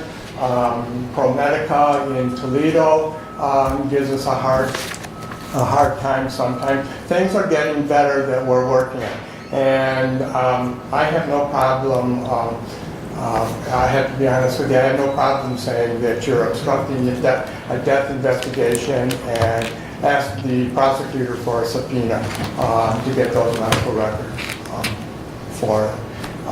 Because this is really, it's a disservice to the decedents and to the families to delay coming up with a cause of death and a manner of death.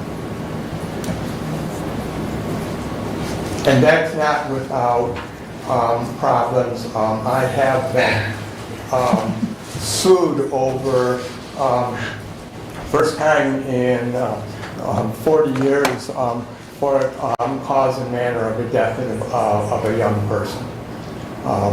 And it was based on problems with the policies of the hospital, because the parent said that the patient died from drugs. The drug screen in the emergency department, which is qualitative, that has no levels, was negative. And then the patient survived 23 days in the ICU. Most hospitals, after so many days, have their admitting bloods destroyed. So we could not do an accurate toxicology, so we had to base the cause of death on autopsy findings, which they did not agree with. So, those kind of things and controversies do occur, and we try to do the best job at educating them. So, there's a lot of work that goes on behind the scenes that when this occurs.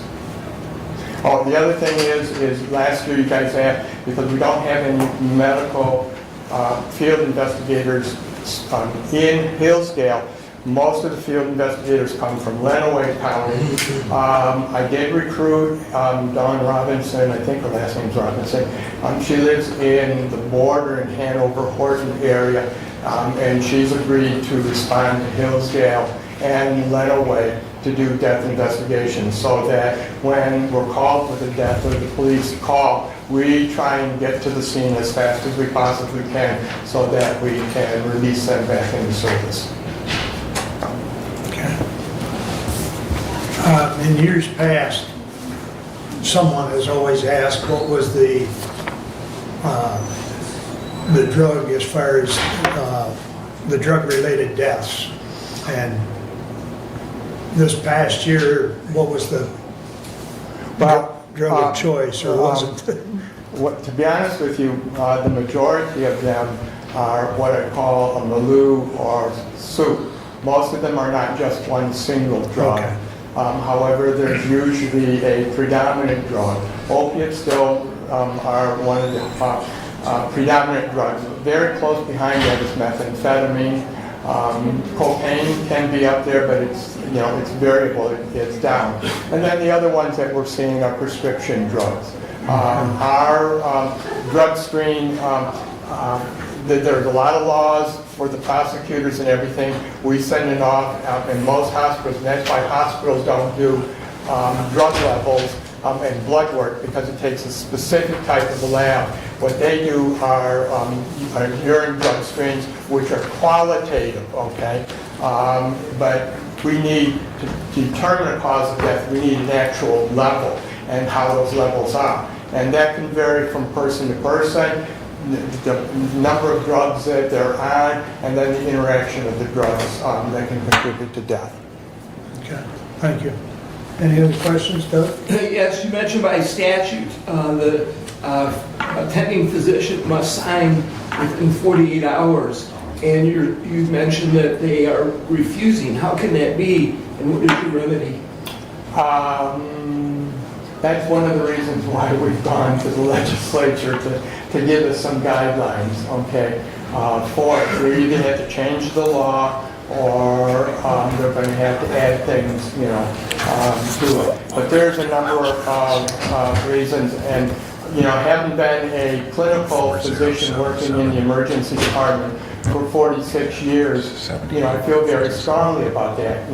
As a physician, if we're willing to take the patient's money when they're alive and we're providing medical care, we have a responsibility to close the books and sign their death certificate. Because even if I end up as a medical examiner completing their death certificate, I get the medical records from the hospital, I get the medical records from their office. They can just as easily, and a lot of them are now saying, oh, it's because of the liability that they're afraid, with a lawsuit. As I said before, it's based on an opinion and the most probable cause of death. And if there is a disagreement on the cause and manner of death, the medical examiner will be called in. There are recourses. We can have a coroner's inquest, the old terminology, but we can have that where we review it and determine. And as I said, the medical examiner can always change, the cause of death on them for it. So the arguments that they did, in my opinion, are just arguments for not wanting to perform the duty. The real issue, I think, are how many patients are being taken care of by NPs and PAs. And the sponsoring physician is still responsible for those patients under their care. Thank you. Any other questions for Dr. Marino? I want to thank you for coming. Oh, Brad. I guess Brad's got a question. Well, I don't have a question. I was just going to make a motion, that's all. Oh, okay. So, Go ahead. thank you very much. I would move that we accept the 2024 report of the Hillsdale County Medical Examiner, place it on file, and direct the IT department to make it available on the website. Support. Any discussion? All in favor, signify by saying aye. Aye. Opposed, same sign. Thank you, Dr. Marino. You're welcome. If you have any questions, our office is always open, and we have someone who will be more than willing to address your issues. And that's one of the reasons I would like to get the advisory committee going, so that we can discuss and share information as it's ongoing and issues come up. Very good. Thank you, sir. Jason, you're up next.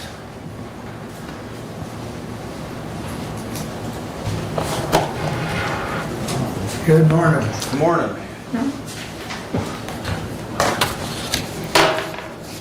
Hope everyone's well this morning. So we are early in the stages yet of our reborn program. I have had the opportunity in the past few months to work with some great people from both MSP as well as other EMs and supporting people in the area. The Region 1 personnel are very good as far as reaching out to other EMs to give a lending hand and kind of give some direction if you have any questions.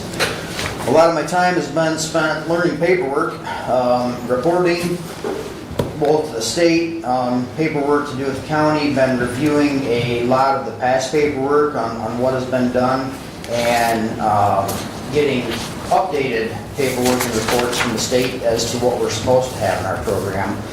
So, a lot of updates that we need to do in what we currently have. Some of that is working on rebuilding the LEPC roster so that we can have LEPC meetings again. From my knowledge, it's been a little while since we've done that. That's Local Emergency Planning Commission. That's a pretty important piece. We do get some grant money for that. As well as it's just a really good thing to have on hand in our county. So working on getting that roster put back together so we can get moving forward with that. Jason? Yes. Hate to interrupt you here, but you said LEPC. What's that acronym stand for? Local Emergency Planning Committee. Okay. Or Commission, sorry. Like you said, we haven't had it and you're using an acronym. Well, that's one thing I have learned since I started here. There's a list of acronyms about 2,000 long to do with emergency management. So I was pretty well swimming in those for quite a while. Don't have the hang of them yet, but I'm getting there. Another thing that we're working on is updating our EOC, which is Emergency Operations Center roster.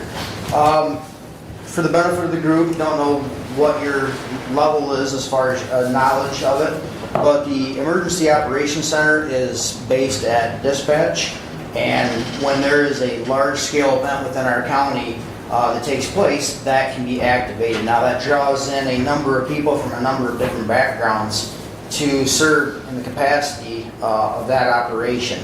But that's where operations would be controlled from, or not controlled, but supported from. And at that point, we can use input information at that location to decide whether we can handle this with our local resources, or if we need to be stepping up and asking for outside resources, moving on to the state level. So that roster is outdated. Some of the positions on that roster, to further explain, are basically filled by people in certain positions, not necessarily individuals. So RAU has a spot on that roster. The Hillsdale County Firefighter Association has a spot on that roster. Some of the people that are listed in those positions are 2 to 3 people outdated now. And we do have a couple spots that are open completely that I need to fill. So I'm looking, a couple of those are pretty important. So I'm looking to get those spots filled and trying to select those people that would do a good job in those positions. Now that kind of moves forward. This is kind of a blend as to where we are versus where we want to go. This is what I call foundation work. You know, we're doing a lot of the updates in our planning, our hazard mitigation plans. We're doing a lot of the updates in our planning commission, our EOC. We have to get those things done before we can move on to the next piece. The next piece is where it gets a little more exciting. So that is where we can start having tabletop exercises, move our way up to a full-size exercise. But we've got to get the training wheels off the bike before we can take off down the road. So that's some of the stuff that I'm working on right now. Nothing is really exciting, but unfortunately is what it is. We were able to get a little bit of practice on our reporting techniques through some of our March storms that we had. We didn't have any confirmed tornadoes. We had a lot of straight line wind damage. And when I say a lot, not really a lot. There's some very isolated events with some very, very strong wind gusts. So that was kind of an interesting piece there to get familiarized with the National Weather Service, get familiarized with the reporting system and how they do their evaluations. Looking at resource inventory, that's one of the pieces that is going to be involved with the EOC, and that resource inventory is like BPU, the road commission, where do we get equipment? If we have a large scale, if we have a big tornado that goes through the city of Hillsdale, there's going to be a lot of debris that's going to block off a lot of critical streets. So we need to come up with some equipment pretty fast to start moving that debris. Debris management is a large piece of any big scale event. So trying to get our inventory up to date, talk with those people, build relationships, build partnerships, so that they understand this is what I have to offer. If a call is made to me, this is what I need to try and produce on very short notice. And just not that the ball has been dropped, so to speak, but I think a lot of those conversations are once again just kind of outdated. And we may have people in charge of those locations or working in those capacities that weren't in those places when those last conversations were held. So it's kind of a learning piece for them as well. I have been trying to circulate around through some of the local school districts throughout some of the lockdown drills that we conduct throughout the year. I had to educate myself a little bit on some of the details on the lockdown drills so that I kind of had an understanding of what I was seeing. But what I did realize is that there is some room for the opportunity of education there. I mean, we have room to improve. That opportunity exists. The schools that I've visited, we have some that do a really good job. We have some that could stand a little bit of improvement. None of it is intentional. I think that once again, it's just a educational piece or lack of education. So for me, I look at that as an opportunity to where we're almost done with this school year. I wanted to try and make it to each school before the end of the year. I didn't quite get that done. I had some conflicting schedules on some of those days. But I got a pretty decent sideline that I can gauge and evaluate on as to where we're at in the county. And I think I'm gonna, try and put some paperwork together, maybe approach the superintendents just to put some education out in front of them. It could be a simple issue of new personnel not being trained. It could be just a lack of information passed down through the food chain. But I know most everybody in those positions have the best of intentions for their school and the children in it.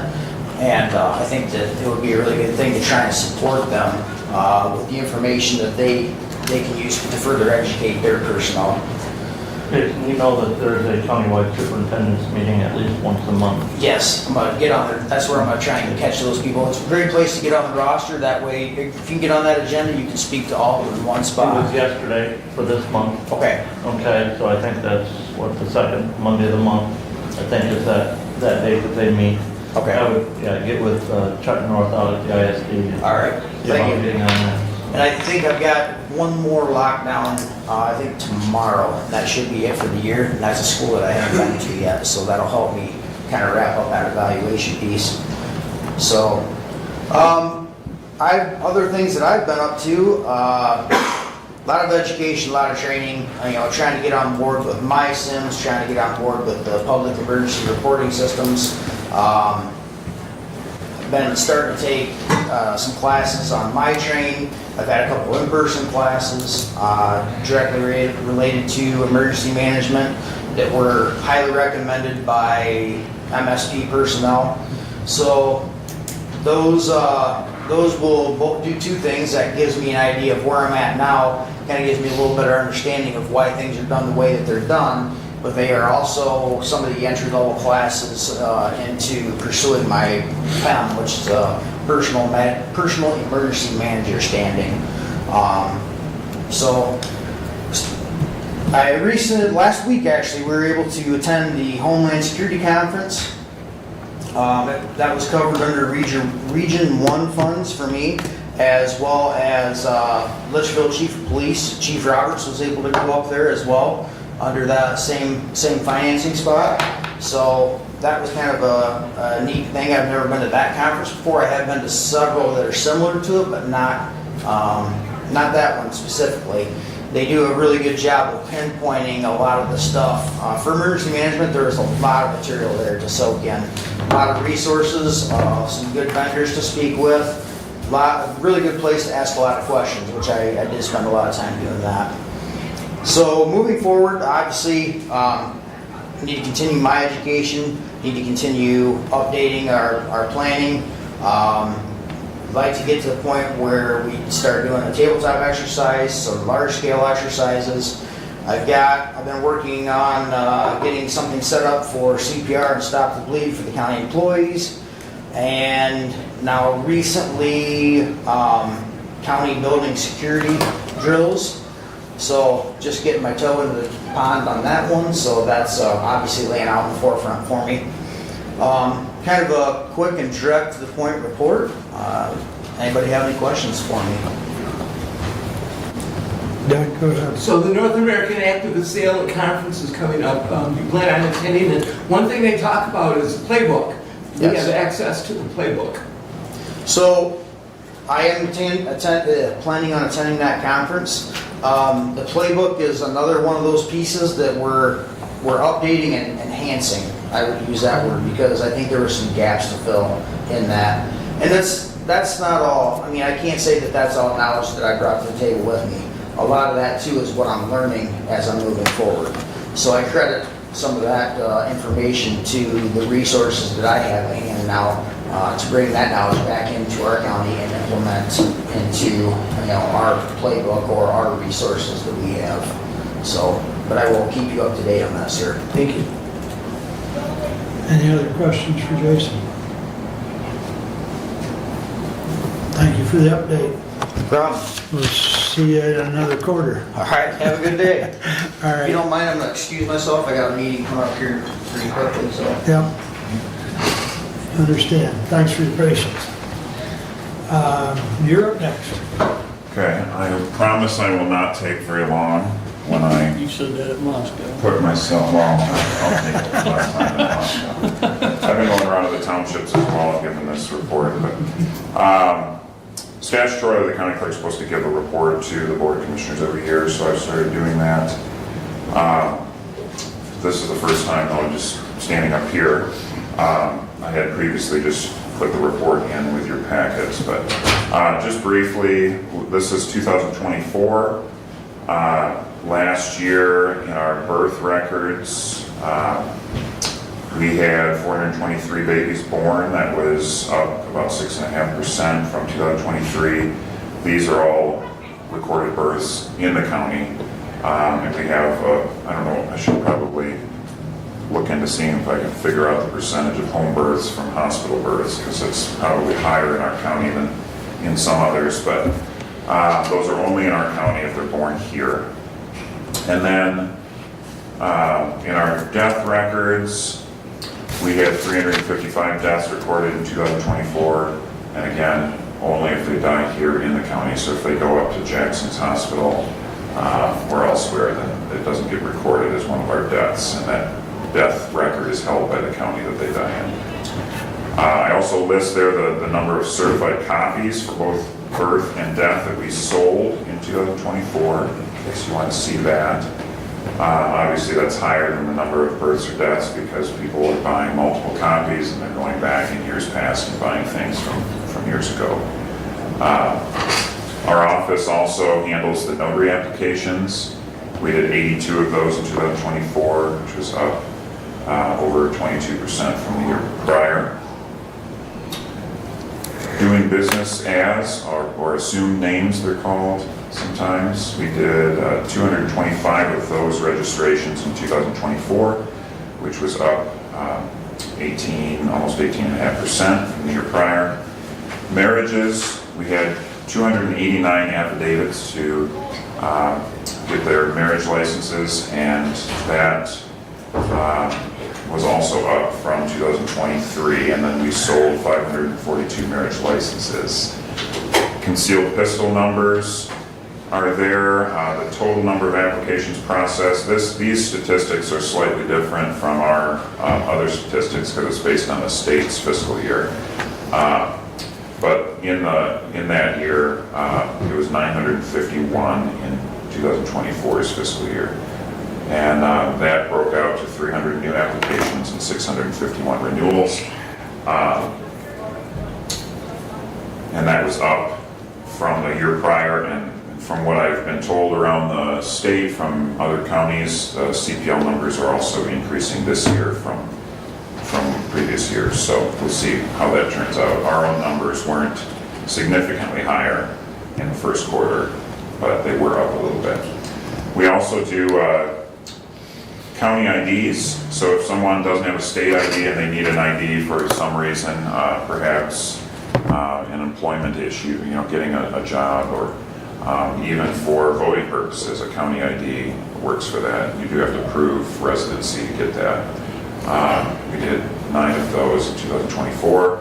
A lot of times people don't remember that the county clerk's office is statutorily responsible for taking in military discharges. If the veterans want to file those in our office, we do that free of charge. Renee, our veterans director, works with us on sending people to us for those sometimes. But we don't get too many of them, but we are a safe place to store those, and then we provide certified copies to the veteran at no cost as well. So, and then my office is clerk to the circuit court. I've given you some statistics here. We had 335 domestic cases last year that were filed. Those are mostly going to be divorce and custody.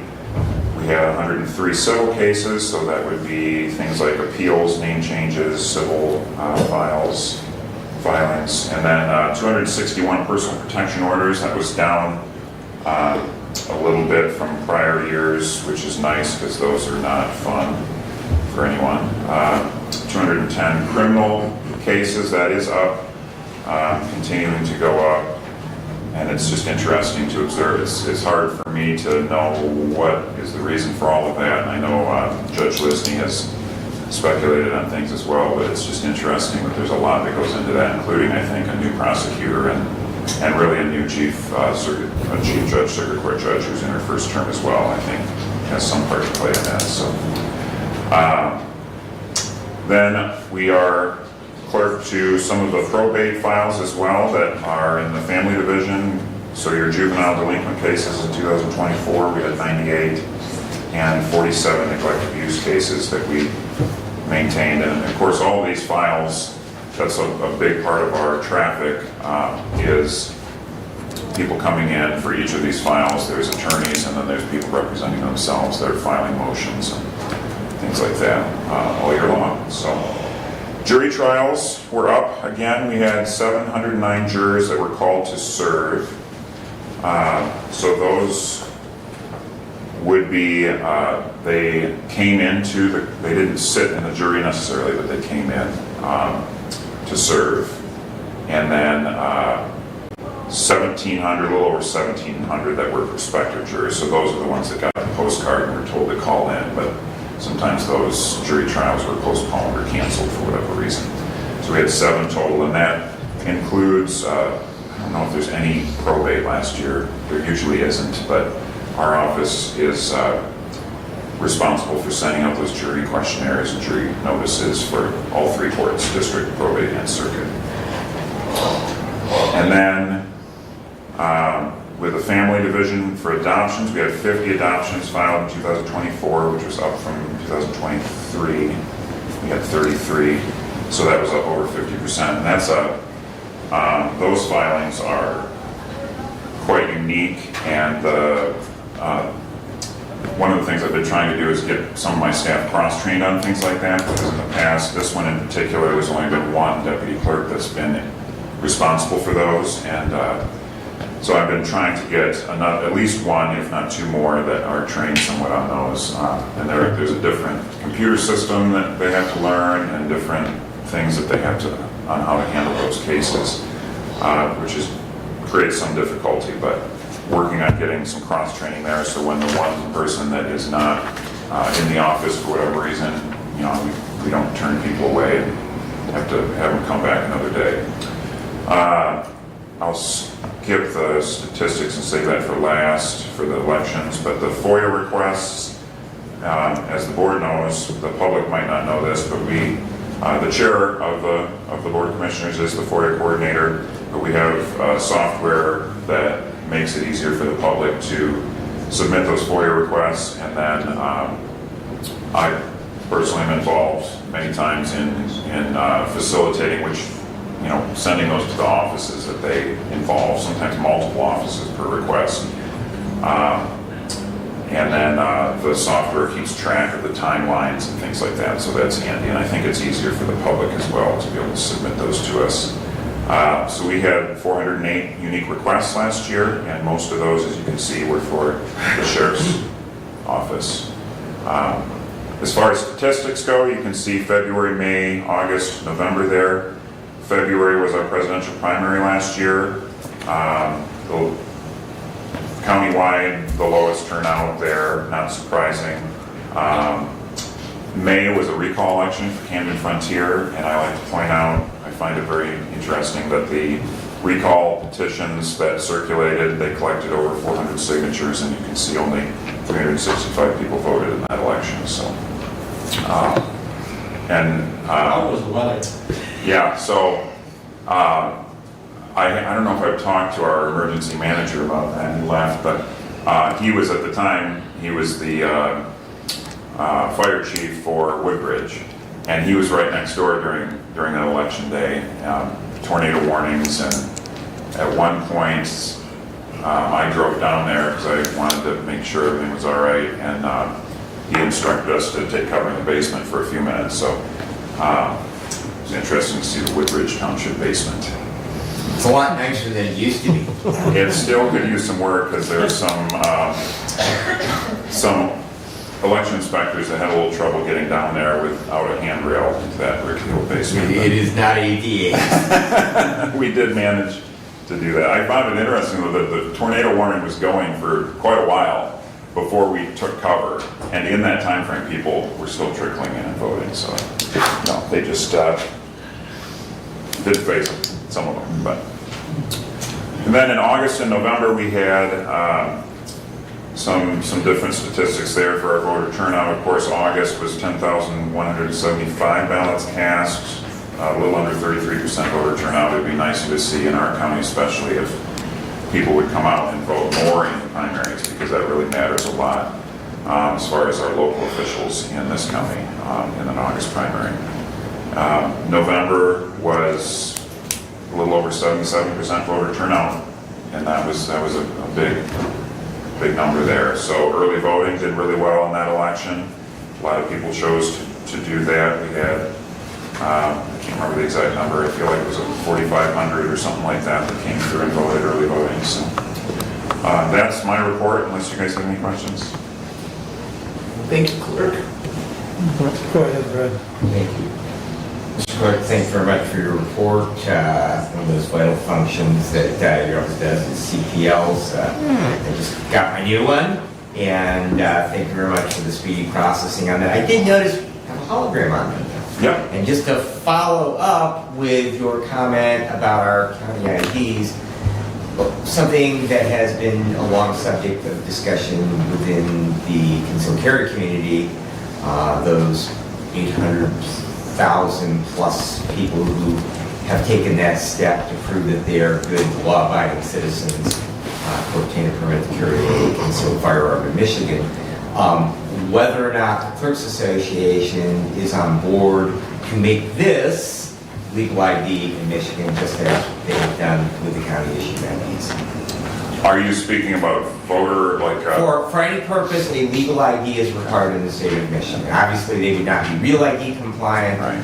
But has there been any movement on the part of the Clerks Association? I haven't heard that for just broadly the company, an ID, a legal ID, but I know in our recent legislation, I think in 2022 or 3, they passed our just kind of follow-up legislation from proposal 22-2, where they changed our constitution and the election, introduced early voting and all that. One of the things they did in that follow-up legislation was allow for specifically for concealed pistol licenses and any IDs that a local municipality would be able to issue where residency is proved like that allows for a photo ID for the polls as well for voting. So. Very good, thank you. Questions or comments? Brett? Back to your comment or numbers on the marriage licenses. I know we do charge an extra fee for a no-wait marriage license. Do you know of the 289, were there any no-wait marriage licenses? Oh yeah, definitely. I don't have that exact number, but we probably get 2 or 3 of those a month, I'd say, where that happens. They don't want to, that's the 3-day waiting period. Yeah. I don't have that exact number, but we do get those fairly common. I would also just mention that I've got these finally printed, and there's a box here for them for you guys to take to your meetings if you want to grab some, and any of the public that wants any. I did drop some off in your office beforehand. And then I just wanted to bring attention to the fact that on our website, some new features that I think you guys know about, but maybe not the public. We have the ability to search DBAs, deaths, and marriages on our index going back years past, and that's a free thing. You can just go on there and do a search if you're interested in those. We can't offer that for the births because those are sealed, but and then of course you guys know, because you approved it in the budget last year, we have that new software that allows people to go on there and start their application for a CPL renewal or for DBA or notary. They can start the application process online, even the marriage affidavits, and then they can come in and it's less time in line in that little tiny vestibule in our office, so they can just finish their business and makes the time inside shorter, so. Any other questions? Okay, thank you. Thank you. 5-minute break? 10 minutes. We'll move for recess for 10 minutes. 10 minutes? All right, Brent would like a 10-minute break. We'll, let's see what time it is. I got 11:24. We'll reconvene at 11:35.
It is 11:35. We'll return to business, and we've had the attorneys on hold for Brent's report, so if it's okay with the rest of the board, we'd like to flip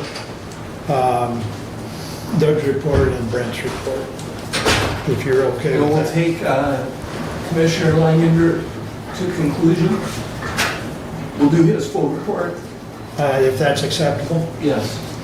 Very good. Thank you, Doug. All right, so with that said, All right. Brent, you have the floor. We first have resolution 25076.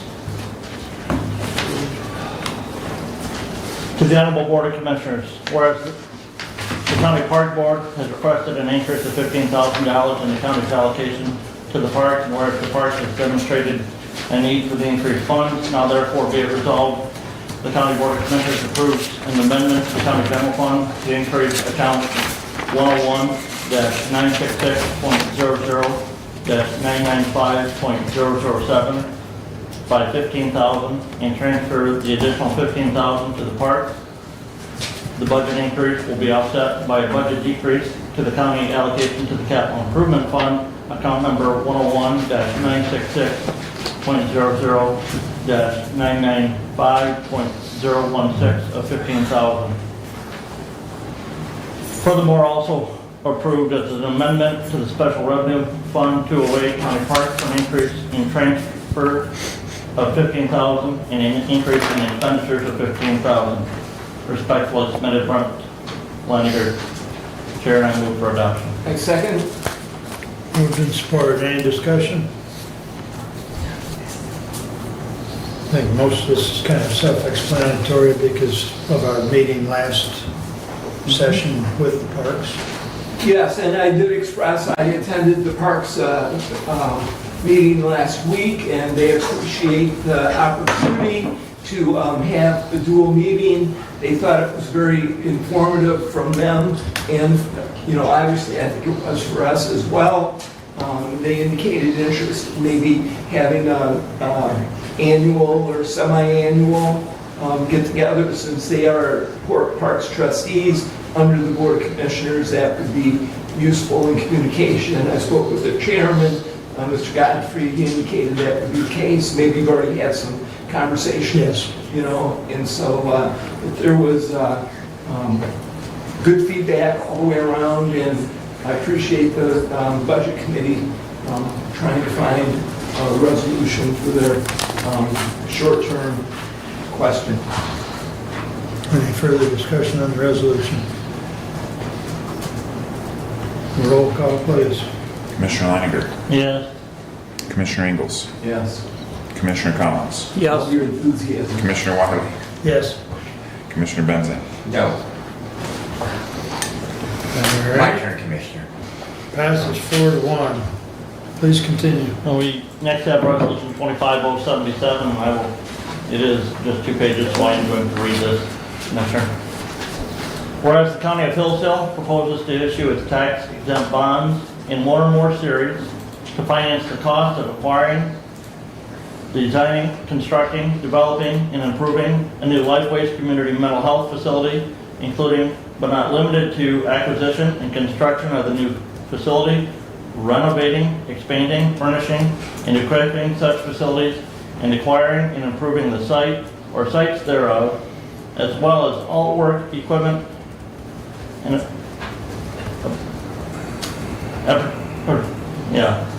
appurtenances necessary or incidental to the improvements, the project, and such facility can be financed most economically and efficiently by the county through the exercise of the powers conferred in Act 34, Public Acts of Michigan, 2001, as amended Act 34.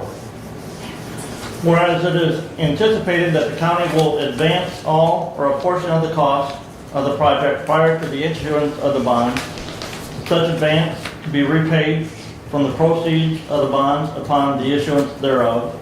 And whereas Section 1.150-2 of the Treasury Regulations on Income Tax, the reimbursement regulations, specifies conditions under which the reimbursement allocation may be treated as an expenditure of bond proceeds, and the county intends by this resolution to qualify amounts advanced by the county to the project for reimbursement from proceeds of the bonds in accordance with the requirements of the reimbursement regulations. Now therefore be it resolved that the county may proceed to finance the project using available funds of the county from the Capital Improvement Fund, which is a fund for the payment of capital improvement expenses within the county, the general fund, which is a fund for the payment of the general and operating expenses of the county, and any other lawful available funds of the county.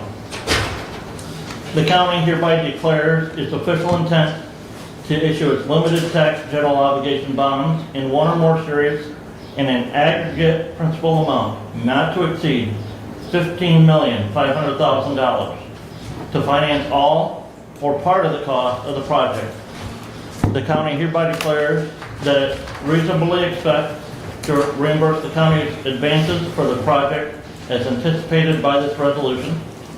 This resolution and the expression of intent seeks to seek reimbursement for future proceeds of the bond is intended to satisfy the requirements of the reimbursement regulations, and the county intends by this resolution to qualify amounts advanced by the county to the project for reimbursement from proceeds of the bond in accordance with the requirements of the reimbursement regulations.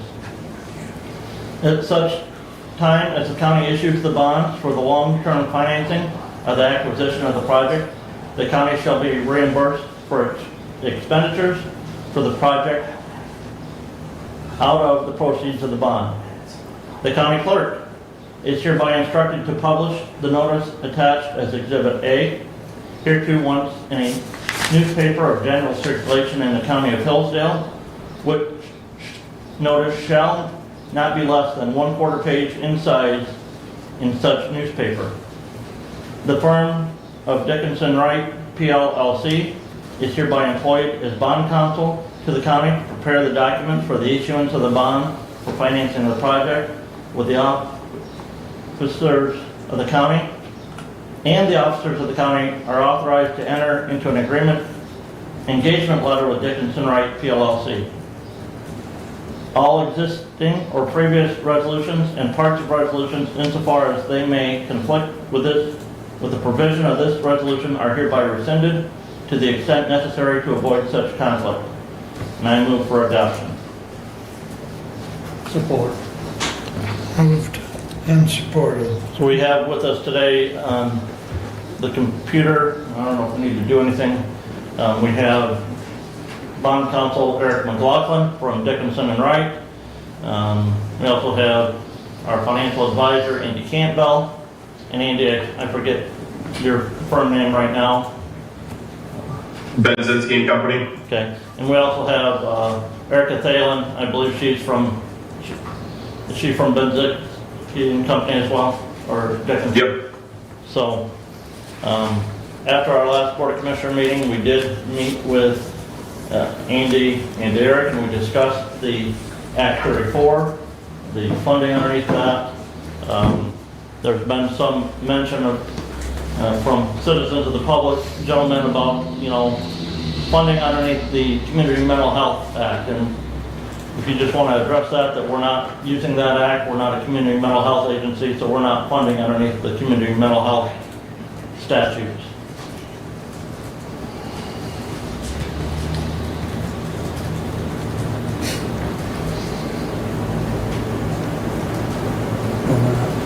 Eric, can you hear me? Yes, I can hear you. Did you? Do you have any comments regarding, the question as to how can we fund it? I mean, people are questioning the community mental health statute, but we're not funding underneath that. We're using the Municipal Finance Act, which is entirely different. Yes, that's correct. And the resolution that you just read is the first legal procedural step required by Act 34 in order for the county to issue bonds and to provide financing for the project.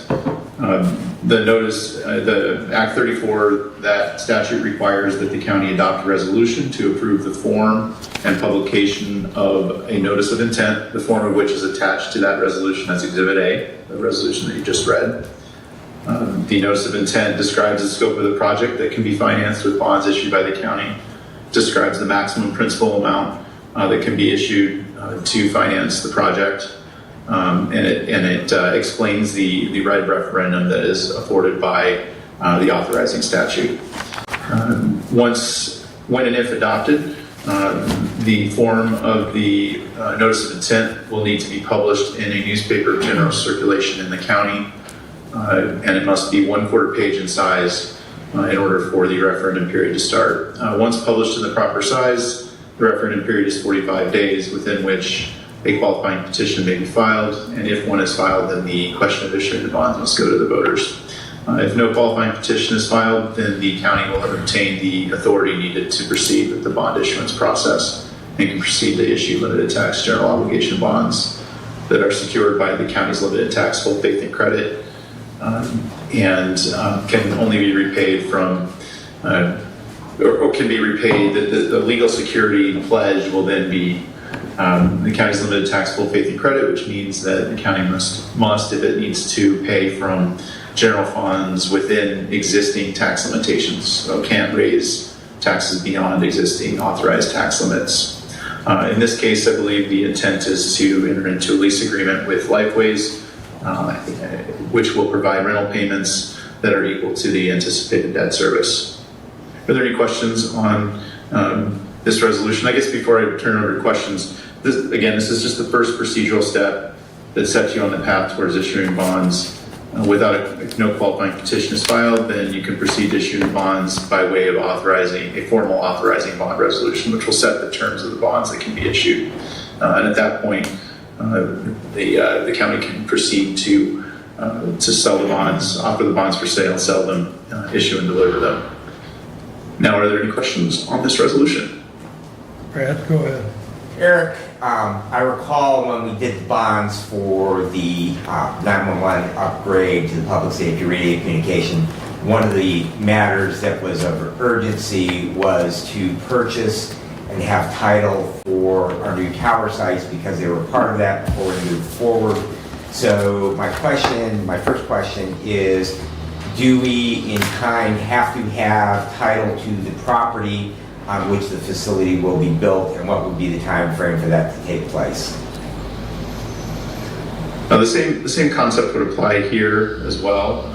You would not want to sell bonds before the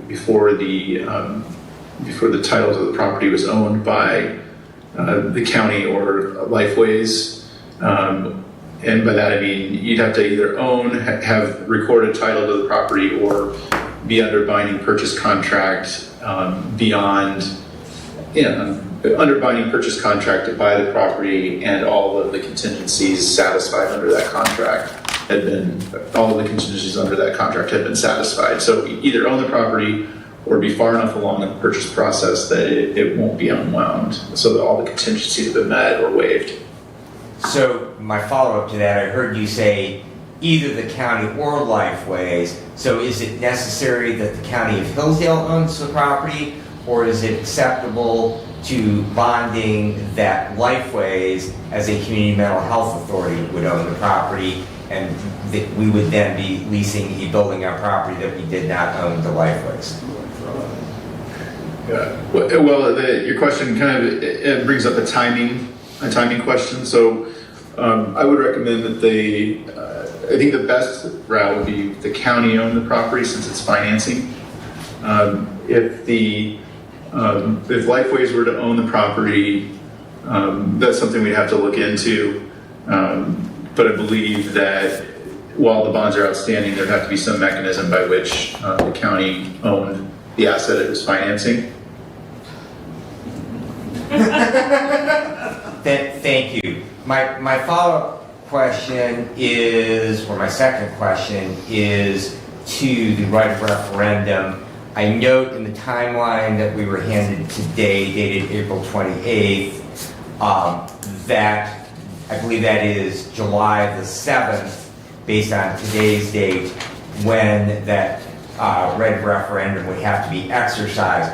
So is that the filing of petition language, or is that if the citizens were to choose to take this to petition, would that be the deadline to have that 10% of the registered voter signatures, or would that be the deadline to have before the Elections Commission and language approved by them in order for them to begin gathering those signatures?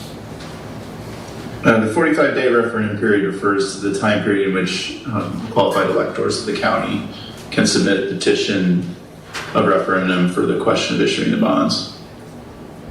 So now, and if I may, Andy, that date is speculative, Commissioner, based on if we can get the notice published on May 20th in the Hillsdale Daily News. Okay, so it's all, the 45-day countdown is determined as to the actual date that the publication, the notice would be published in the Hillsdale Daily News.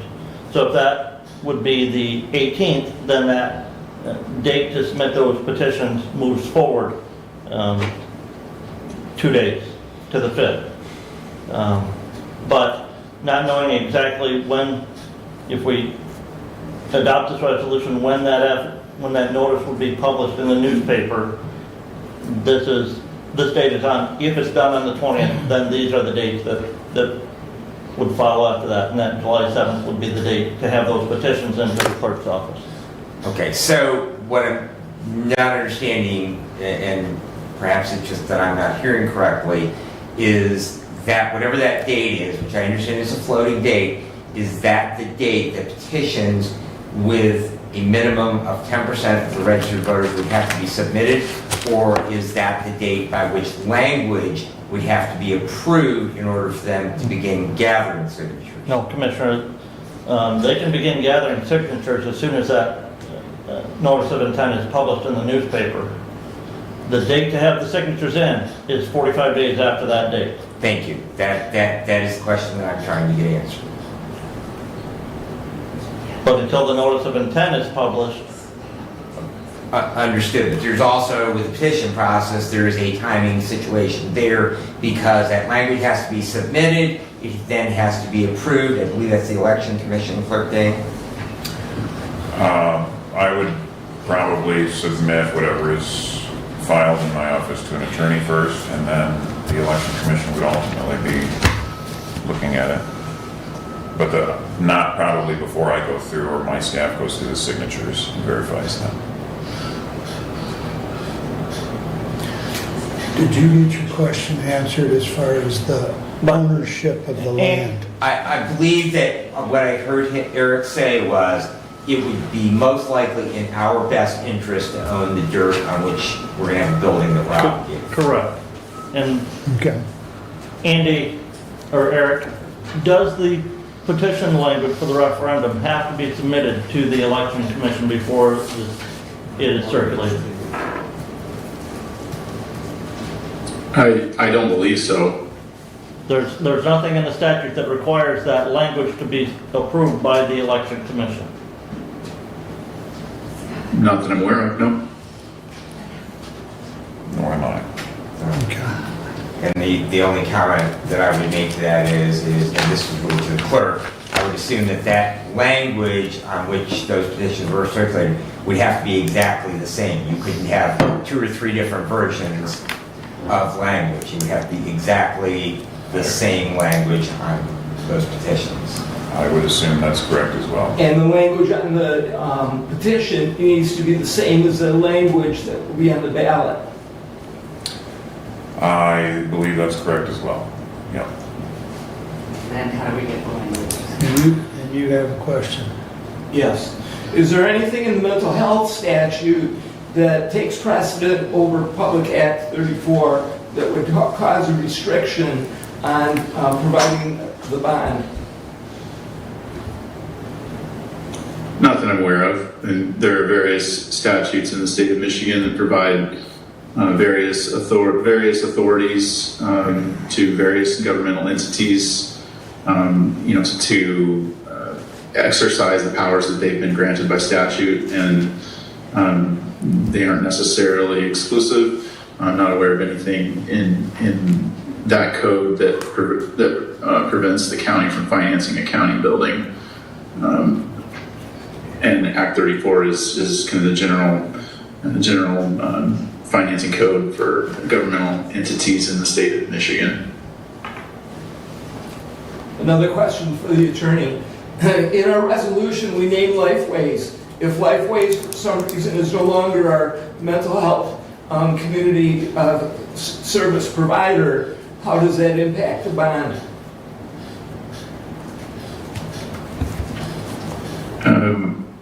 At some point in the future, if Lifeways goes away, is that the question? If Lifeways goes away, how does that impact the bonds? Correct. Since Lifeways is listed in the resolution, that's a concern. The concern is the concern that that Lifeways is mentioned by name in the resolution? Yes. If the county board would like to remove the name and make it more general, that is a possibility. As far as issuing the bonds now with Lifeways as an operating entity, an operating joint interlocal entity, if at some point in the future they cease to operate, if the facility would still be owned by county, the county could be used for the same services or other county public services. In that case, there wouldn't be any impact on the bonds. No.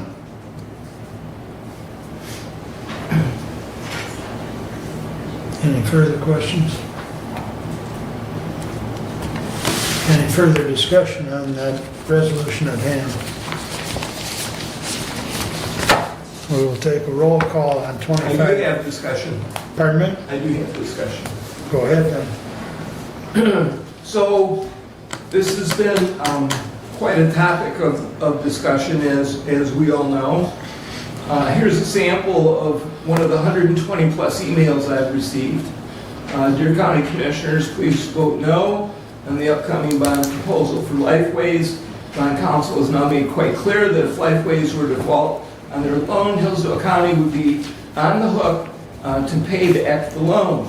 Given the uncertainty of Lifeways federal funding, it's financially irresponsible and perhaps even reckless to continue full speed ahead with Lifeways bond proposal. Please do not gamble with the county's full faith and credit, especially when other more pressing projects are on the horizon. If you personally like Lifeways, that's fine, but you are making a vote as a representative of the county public.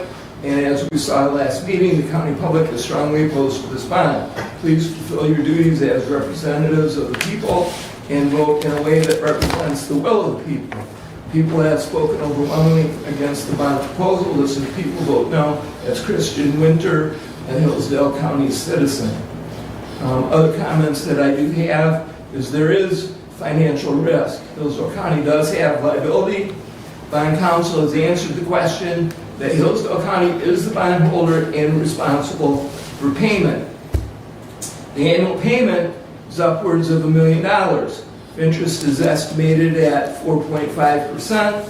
If calculated over 20 years, the annual repayment is $1,176,727.80. That's an estimate calculation that I did on a mortgage calculator.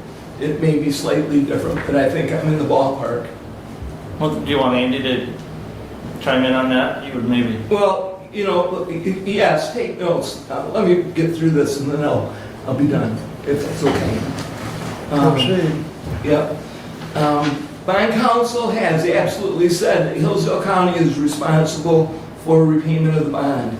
There is concern about repayment by Lifeways due to cuts in Medicaid, cuts in federal programs, cuts in departments that have never been in jeopardy. I have had discussions with County Treasurer about whether issuing a bond on behalf of Lifeways is in the best interest of Hillsdale County. We do not know the legal opinion, if the legal opinion that we were just provided is correct, on the various MCLs as referenced in an email that we all commissioners have received. If the payments were to come back to the county general fund, it would be devastating to our county. This resolution of intent is the first step in a timeline to approve a bond. Funds to be distributed in August as I read the timeline. We commissioners are stewards of the county. It is clear Hillsdale County is at liability. If Lifeways were to default and payments come back on the county general fund, it would be devastating to our county. And I will answer a question if you have. It is my comment. I thank you. Did you have a question for either Andy or Eric? Yeah. Pardon me? No. Okay. Andy, I have a question for you. Yes. Based on $15.5 million, based on what you're seeing for current interest rate in the bond market on a 20-year bond schedule, what would that projected annual payment be? The annual payment that the commissioner quoted is in the ballpark. Interest rates, let's see, there are just a couple recent sales that were around 20 years. Those sales were both at 4.3%. One was at 4.299, one was at 4.311. Those are both yesterday.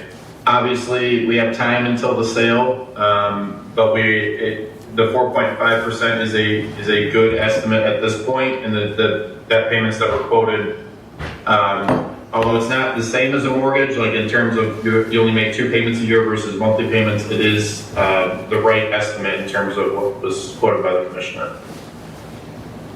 Thank you, Andy. Thank you.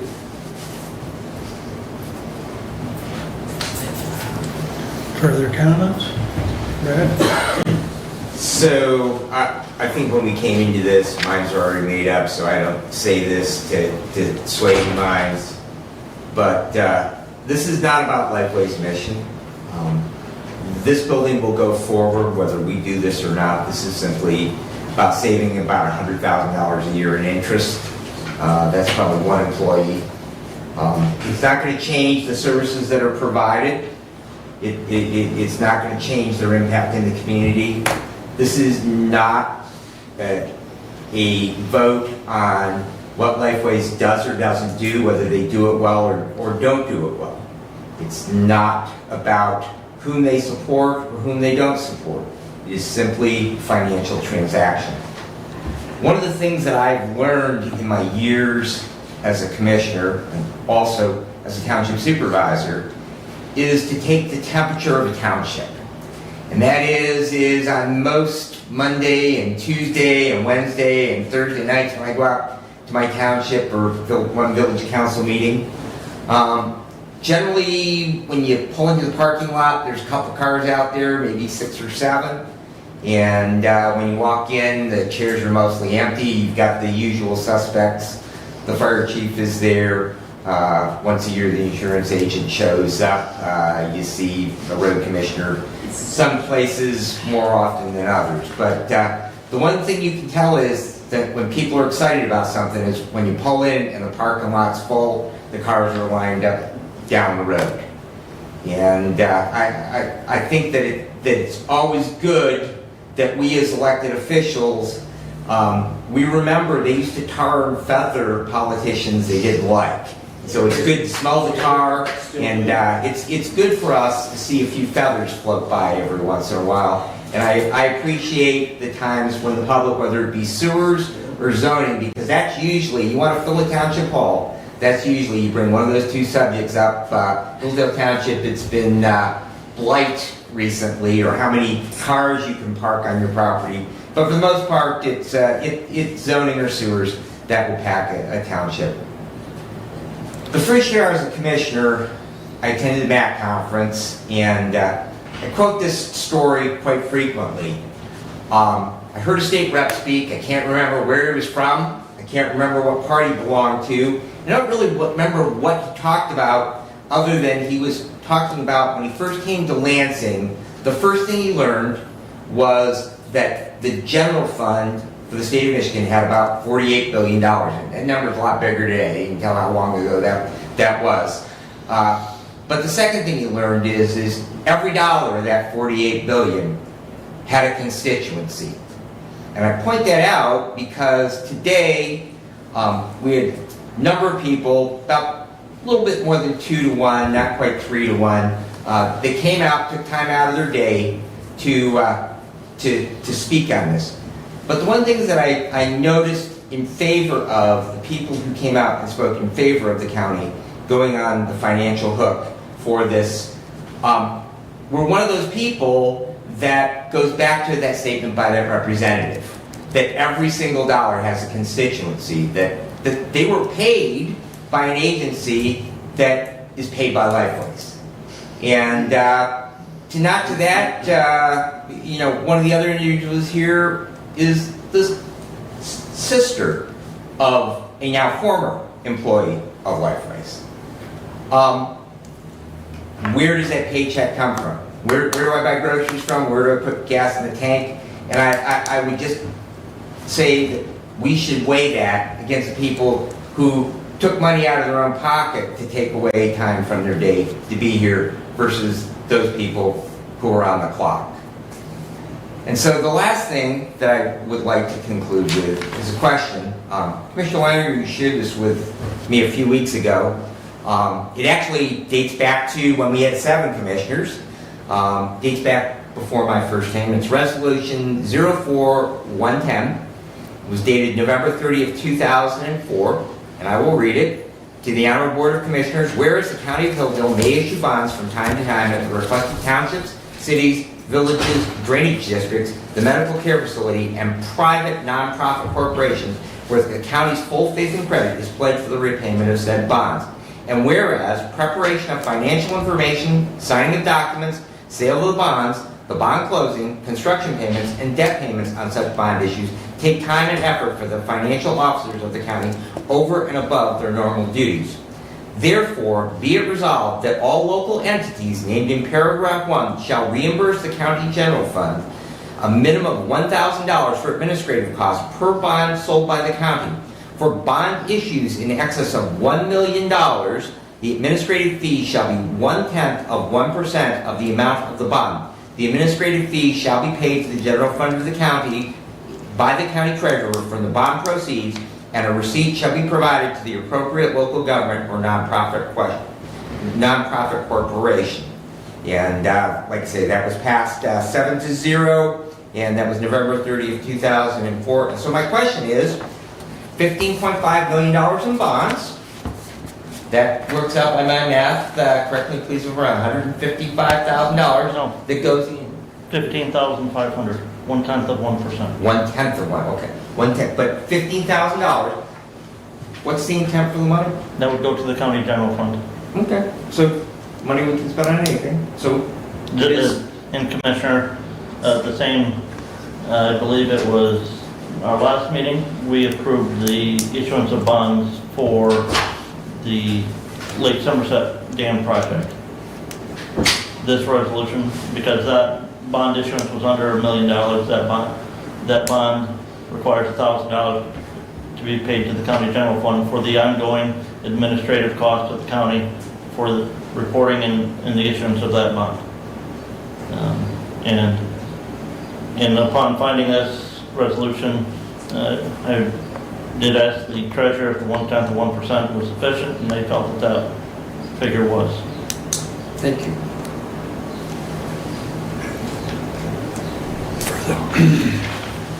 Further discussion? Roll call. Commissioner Ingalls? No. Commissioner Collins? Yes. Commissioner Wiley? Yes. Commissioner Benson? Emphatically no. Commissioner Leininger? Yes. Resolution 25-077 passes 3-2. Please continue. Do we need Andy and Eric No, any we're further? done. Thank you, gentlemen. Thank you. Yep, you're welcome. Thank you. Thank you.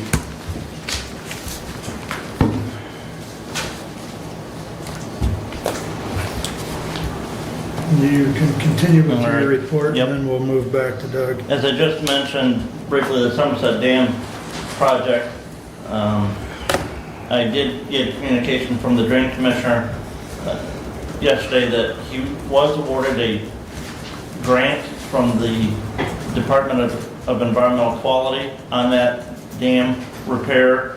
He was notified of that prior to them sending the notices out of the assessment on that and the pre-assessment payment, so they were able to modify those figures down from what he had presented to us here when we approved that bond issuance.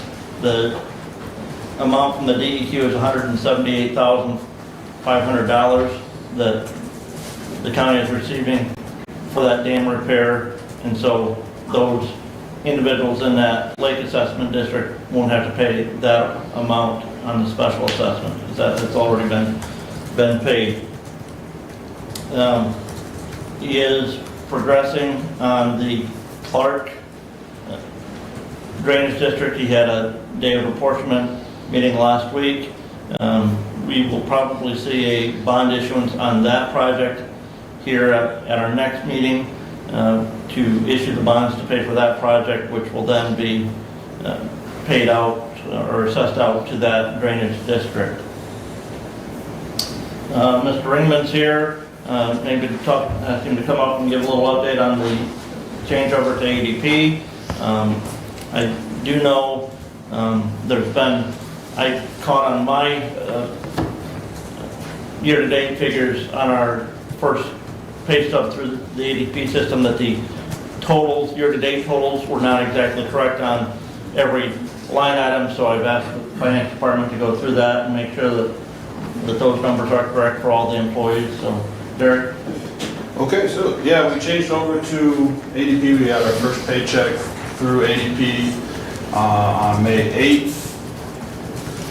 Processing payroll seemed to go pretty decent. It's pretty user-friendly, pretty good understanding of what's happening there. There's still some kinks with the implementation itself. One of them being balances being pulled out of our BSNA and put into ADP. One of the issues we had was that ADP had small coding. A lot of the codes had to be 3 digits, some of them 5. And a lot of our codes in BSNA might have been 15 characters. So trying to make a 15-digit character down into a 3-digit code and still have it have meaning onto what it was became difficult. Some of them we switched it to just a numbering system rather than trying to explain what it was with the alpha characters. In that, some of the coding got miscoded when they brought it over. So we're going through making sure all the balances tie to what we had at the end of our time at BSN. It's a lengthy process, but we're going through it. There are still some features of ADP that we are moving on to phase 2 to implement, such as onboarding features and recruitment features. It's a completely separate phase from payroll. The charges for those features don't take place until we have them in place.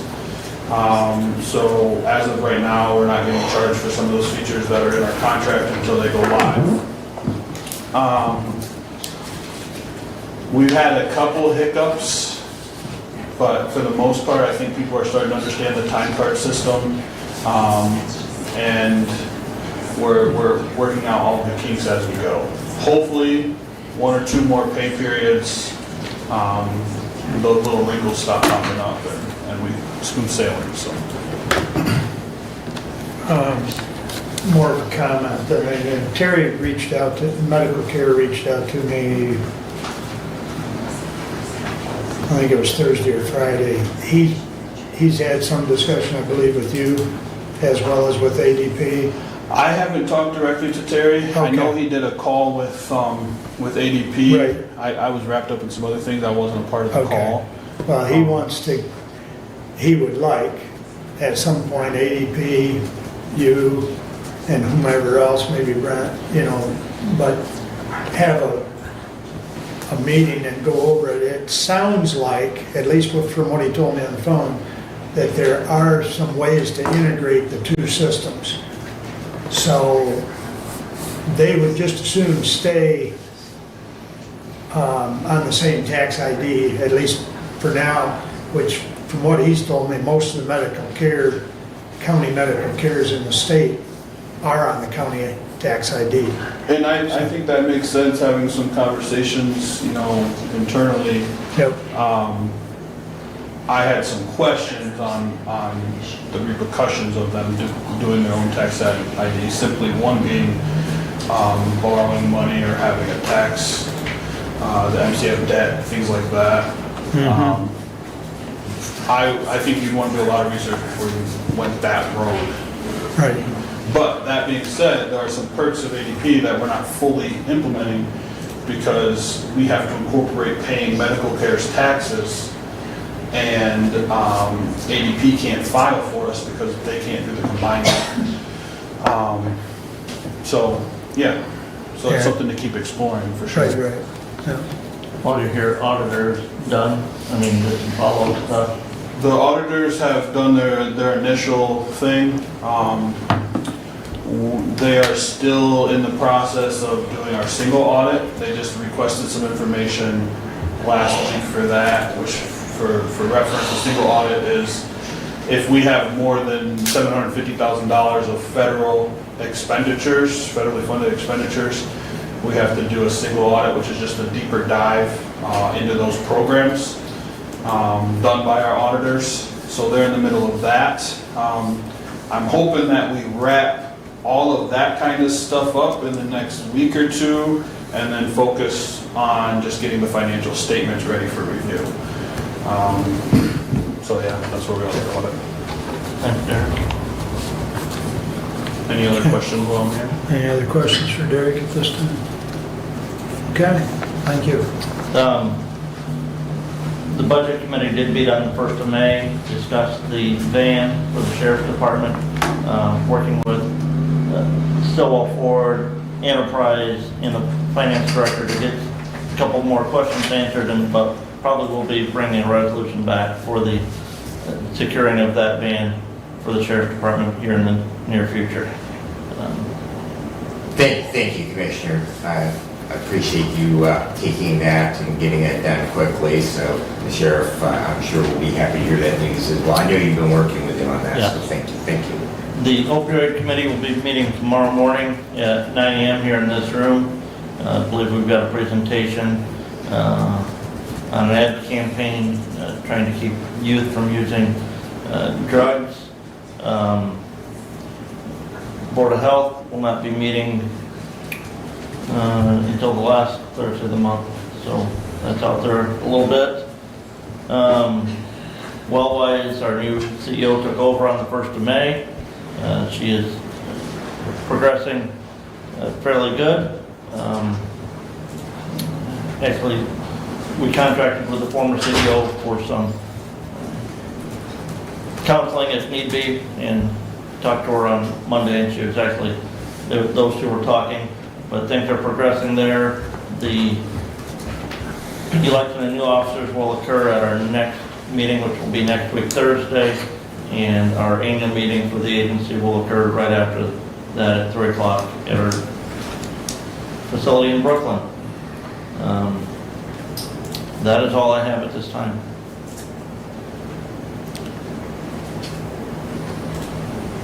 When was the date that, like the little get together for June? That was. It was. That's what I thought. In April.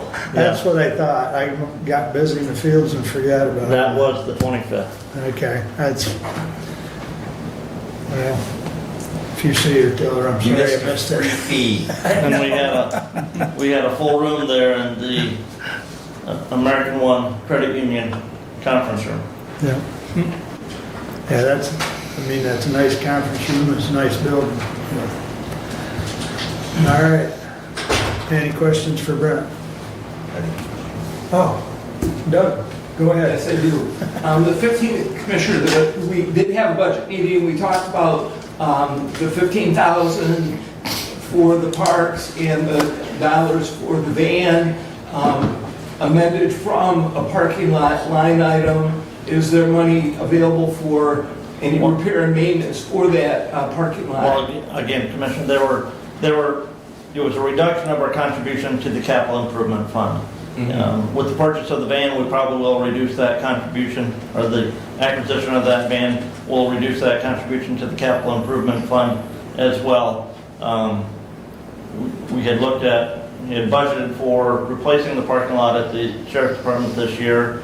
The Sheriff said more pressing need for him was the van for the transportation of trustees as needed. So there probably will still be some money in that capital improvement fund to address some of the issues out there at the parking lot at the Sheriff's Department, but the exact amount I don't know right now. Also, hopefully there's some money in there to address some of the holes that are in Care Drive as well.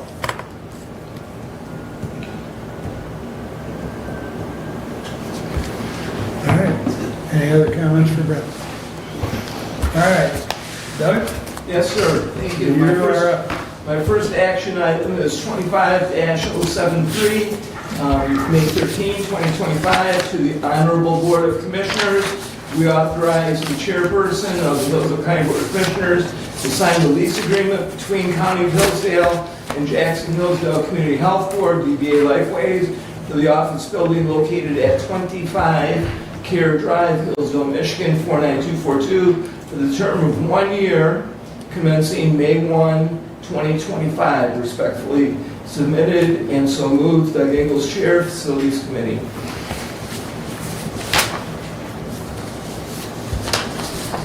Support. Supported by Brad. Discussion? Well, I wonder why the change in the 1 year. I also wonder why we are looking at this at this time. In 2024, we did adopt a resolution, 24-152. The last bullet point of that resolution said when the current lease expires, 1 year extension, then month to month up to 6 months will be offered on the existing lease.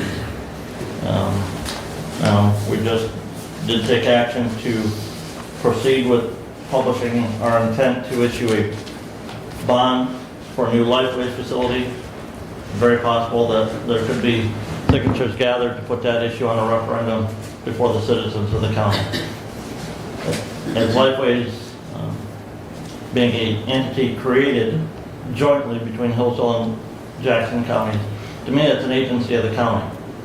We can't go kicking an agency of the county out of the county office. And not knowing exactly when that notice of intent will be published in the newspaper, hopefully by the 20th, with that date for the signatures on the referendum to be July 7th. I move to postpone this resolution until July 8th. I'll support that. Any discussion on the motion to postpone? Would you like a roll call or a voice vote? Up to you, Commissioner. All in favor of postponing signify by saying aye. Aye. Opposed, same sign. Aye. I believe, if I heard correctly, it passed 3-2 to postpone. Unless anybody wants to call division. All right. 25073 is postponed. Please continue, Doug. Yes, sir. The next action item is Resolution 25-074, replacing Resolution 25-002, replacing Resolution 23-125, May 13, 2025, to the Honorable Board of Commissioners. Whereas on September 26, 2023, the Hillsdale County Board of Commissioners adopted Resolution 23-125, establishing a Materials Management Planning Committee pursuant to MCL 324.11572, subsection 4. And whereas the Hillsdale County Board of Commissioners is also authorized to create a Materials Management Planning Committee pursuant to MCL 11572 subsection 7, which was not referenced in Resolution 23-125. Now therefore be it resolved that the Hillsdale County Board of Commissioners updates our Materials Management Planning Committee to be consistent with the membership outlined within MCL 324.11572 in its entirety. Now therefore be it further resolved, we authorize the following individuals each be appointed to the Hillsdale County Materials Management Planning Committee for a 5-year term of appointment effective January 1, 2025 and ending December 31, 2030. As the county elected official, Doug Ingles, County Commissioner, Township elected official, Todd Miller, Scipio Township Supervisor, Environmental Interest Group, Mike Clark, Hillsdale County Conservation Club, Environmental Interest Group, Pam Benzine, North Country Trail, Compost Facility, Anaerobic Digester, Jason Blake, City of Hillsdale, Business Generating Managed Material, Dina Dare, Jonesville City Council, Waste Hauler, Ashley Metroff, Jefferson Township, Transfer Facility, Solid Waste Disposal, Cliff Feather, Ransom Township Transfer Facility, Waste Diversion Reuse, Larry Jones, LRS, City Village, Rick Siebert, Litchfield City Council, Doug Ingles Chair, and so moved Facility Committee. Support. Moved and supported. Any discussion? Pretty It's been clear. a challenge and it's been a road, and we're here, and I appreciate your support and your help along the way. I think you've done a great job on that project, Doug. I do too. So if there's no further comment, we'll vote. Roll call, please. Commissioner Collins. Yes. Commissioner Wiley. Yes. Commissioner Benzing. Yes. Commissioner Leininger. Yes. Did everything you asked. Commissioner Ingles. Yes. And He even helped rewrite it. Yeah, the hesitation from Commissioner Leininger was not the work that we've done here as a Hillsdale County Materials Management Planning Committee. The hesitation is the jamming down the throat that we are receiving from the state of Michigan.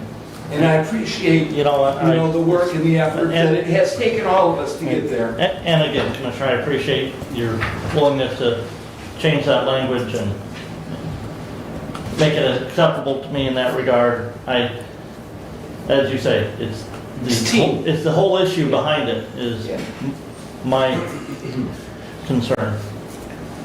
Spoken long and hard about unfunded mandates previously, Commissioner. I hear you through and through on that. Yeah.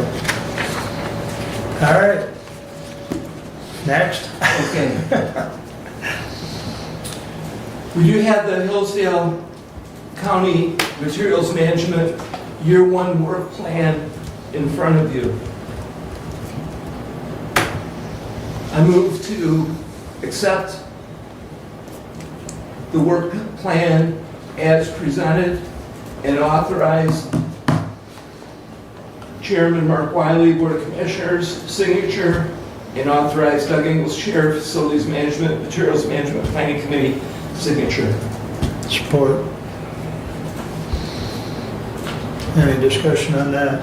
Just that this now will provide us the opportunity to submit to Eagle, which I will do today, tomorrow, or Thursday to make sure that Eagle does receive this, and this will open the door for the $60,000 funding that I've been assured has a quick turnover, so we'll see how that goes. But it will help with the mileage and some of the expenses that the committee will incur in year 1.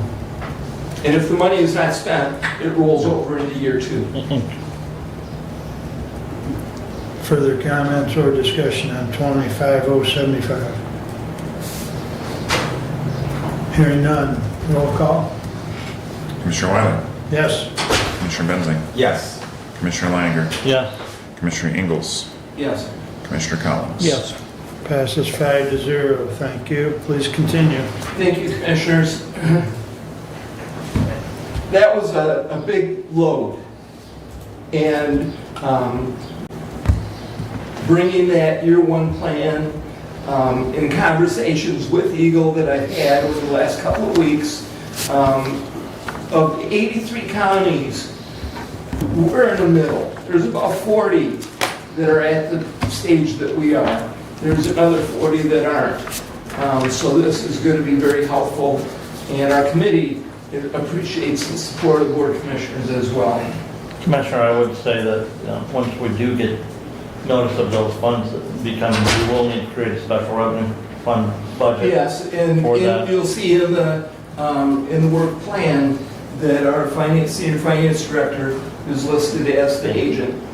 And I would also say that as part of that, we probably need to bring forward a resolution to authorize the payment of per diems and when we get to that moment, mileage for the members who are willing to serve on that body. When we get to that moment.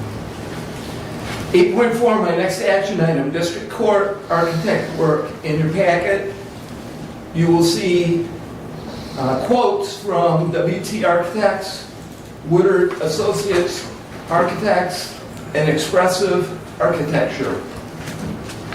Our facilities director, Finley, has been working to acquire these quotes. The intent is to use the floor plan that we have received from Nathan Hall and utilize the 25 Care Drive as the location. The point of the architects and the engineering on this particular round is to find out cost and to have something more specific than a conceptual drawing. This drawing will be engineer and architect grade drawing. The concept drawing that we have had is not. So, if you have any questions, please ask. Randy, you might as well come up to the podium because I'm sure there's going to be a question. Because I have one right away. Have we done business with any of these entities in the past? Yes. Which one? Let's see here, it would be... It's Wagon Tango. It's the WTA. Yeah. That's what I thought. They designed the elevator addition. Yep, WTA. They did the courthouse, and they have also done the town, or the city office down there. Okay. So, Okay. we have used it before. Okay. Thank you. Any questions for Randy or for Doug? Well, the question I have for Commissioner Ingalls, and I think that WTA is the cheapest bid of the three for the actual design phase. No, well, $54,950. they're all right there in the ballpark for the design phase. There's not really that much difference between one to the other. Where it really starts blossoming is when you get into the later aspects of the project. And that would be the HVAC, the mechanical engineering, and everything that goes along with that. One of these, Woodward, they came in and they just gave us a straight $60,000 cost. That does not cover anything as far as... There's mileage in addition to that and all these other added costs, correct? Yes. Mm-hmm. Then you get into the Express. They're a little bit more... they took a lot more time in studying this. I walked around with all these people and everything, and the last two, the WTA and the Express, they spent a couple hours on site with their contractors. So they spent a lot of time actually looking at the building, and so I feel that those two are going to be the more accurate of the bunch. I may be wrong, but they took the most diligence in studying this out. With that said, even though we've used WTA before, I find it hard to justify the difference in cost between WTA and Express. If I had to recommend one, I would probably go with the Express. They're going to be $85,000 cheaper. Right. And they still did a nice job as far as studying the building and looking it over and, you know, taking the time. So. Randy, one of the things that I did note looking through these was they talked about no significant changes to the exterior of the building. My one concern with that is the Sally Port. That end of the building, that at least in the drawings that we got from Nathan Hall, there's a elevation change there. There's some, looks like probably going to bring some dirt in. There is a very definite adding a structure on, so that means foundation and other things involved in that. So you want to speak to that when they talk about no significant or no changes to the exterior of the building? When you talk in the Sally Port, actually, if you look at Nathan Hall's drawing, he didn't have the advantage of actually seeing that hill. He didn't know it's there. All he looked at was the footprint of the building. Mm-hmm. So when you look at that, there's quite a few different things that need to be changed. One is where the judges would come in on the west side of the building.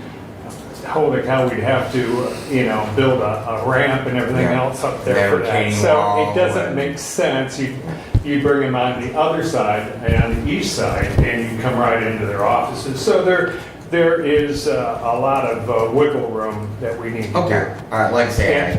And then, so in the Sally Port might be shoved out into the parking lot more. Nobody wants to build on that hill, and nobody wants to fill that. It's too expensive. So the Sally Port, if we're going to have it, would probably be shoved out into the parking lot further. And that would be the major exterior change. But coming back to, I've heard Nathan Hall hadn't seen the site, and then I'm looking at their quotes and no exterior changes, and now I'm hearing about pushed out in the parking lot, walking to the other end. I just want to make sure that people who gave us these quotes are aware of all of that conversation. Yes. Yeah.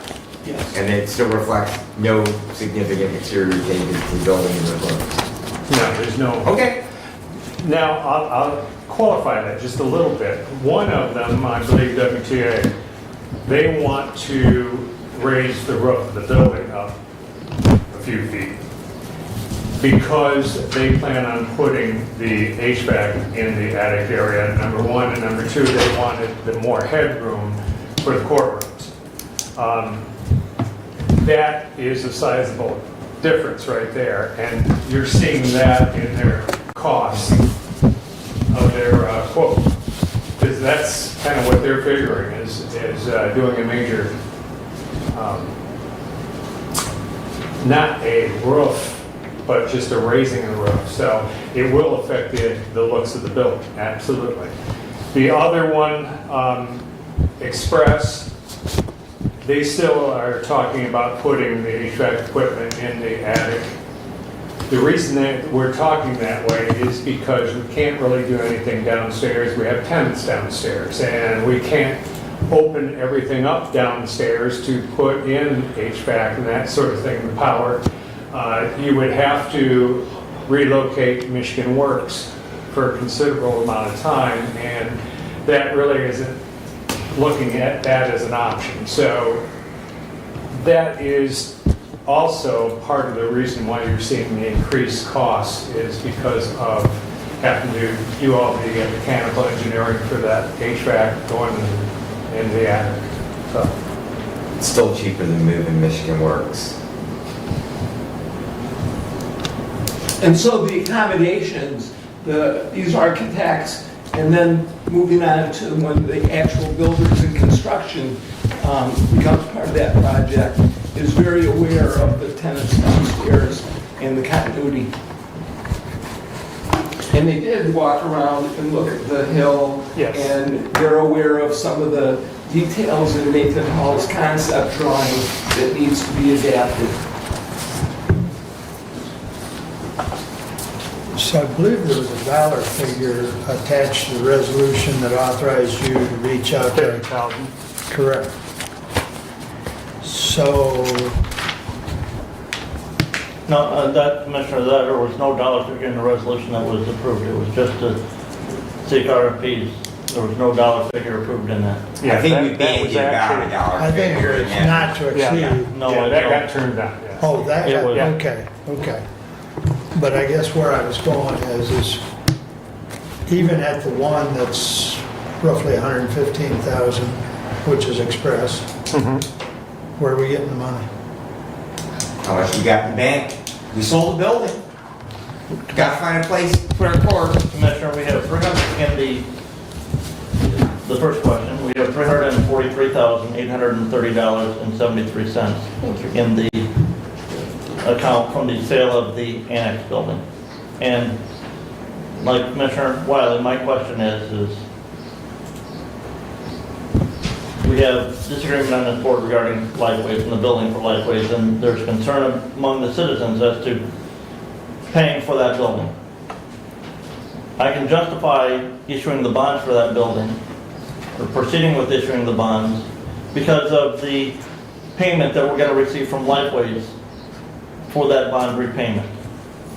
Now we're talking about a building, and the one architect firm says the projected construction cost is $2 million. My question is, where does the county come up with $2 million to fund a building that we don't have the revenue coming in to pay for? Again, Lifeways, you know, and everybody's concerned about federal government being cut. There's talk about reducing the Medicaid funding $880 billion over 10 years. 10 years, not annual, over 10 years. In Michigan, that's a $2 billion reduction in Medicaid funding. That's about an 11, if that was only the money that Lifeways gets, that's an 11% reduction in Medicaid's budget. Still over a $110 million budget when you get done, with an 11% reduction. Where do we come up with the money to pay for renovations to that building and not make our other tenants unhappy with the construction that they're seeing above them? I would tell you, budgetarily wise, we don't, in the short-term future, have the means to repay any other additional debt for this building that doesn't have the revenue coming in to pay for it. And so that leaves us the sale of the annex proceeds of $343,830. That's our budget.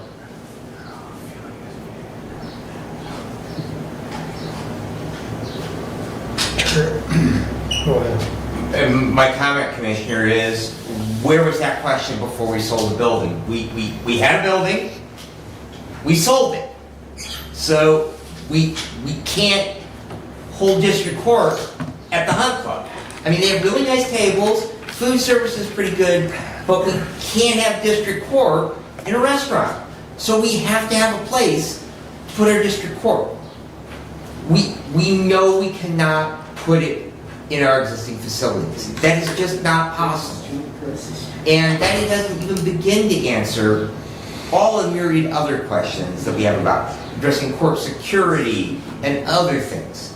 So where was that question 2 years ago when we were debating selling a building that we owned and we heard, well, it's really expensive to maintain. We might have to throw $1 million in that building. Well, guess what? It's 10,000 square feet out there and $2 million you've got to touch it.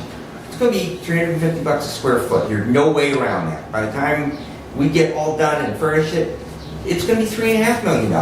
So $1 million to fix the building we own, $3.5 million to remodel the building that we own. But the problem is we collectively, and I'll take ownership to it, we won't go back and rehash the vote, but I'll take ownership. I'm a member of this body.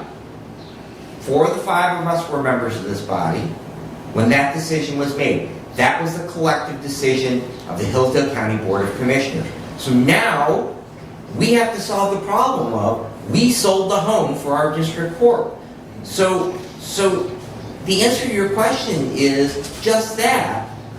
Where was your objection to where are we going to get the money to replace the home for the district court when we sold the building that we owned?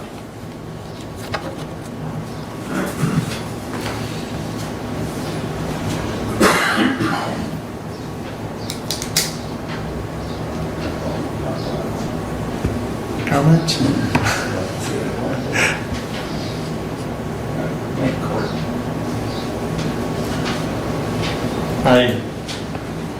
In regards to that, Commissioner, if Lifeways proceeds with the building of the new building, I could foresee using the Lifeways building for many of those other functions that are not court activities. Probation officers, the drug court people, the family treatment court people, move them out of the courthouse, put them out there, and then go back to the plan that was the design for the historical courthouse back when this building was bought. And put the district court in room 2. We still have the old probate court space that's open. Convert that to the clerk's office.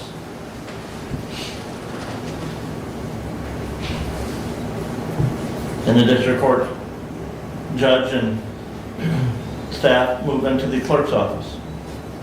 And then we have a building at 25 Carey Drive that doesn't need a bunch of remodeling and renovation to house those other activities of the court process.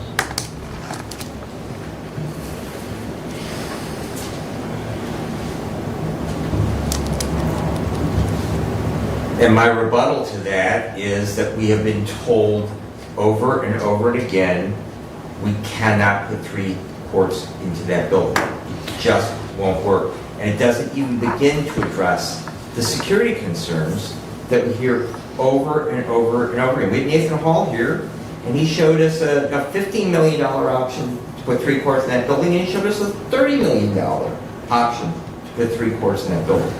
And then, aside from that, we have our clerk over here, who is now charged, thanks to the voters, with every 2 years running early voting. And so, right out the gate, we get to spend $18,000, I think is about the number I heard, to mail everybody that we've got to change locations of where our early voting is going to be at, because we have to notify every single voter in the county. So that's right out of the gate, comes out of his budget. But then, we got to find a spot to have early voting there that's going to work. So do we buy a temporary construction office and stick it in the courthouse parking lot, or do we stick it out on Carey Drive? And where's the money going to come from to pay for that? And it still doesn't even begin to address the question that we hear over and over and over again. What are we going to do about court security? What are we going to do to have a secure place for prisoners to come in? What are we going to do about segregating the public from those people on trial, and the judges and court staff from those people on trial and the public? What are we going to do to address them? We need to have that discussion, and we need to have a meaningful discussion. We got to fix those problems.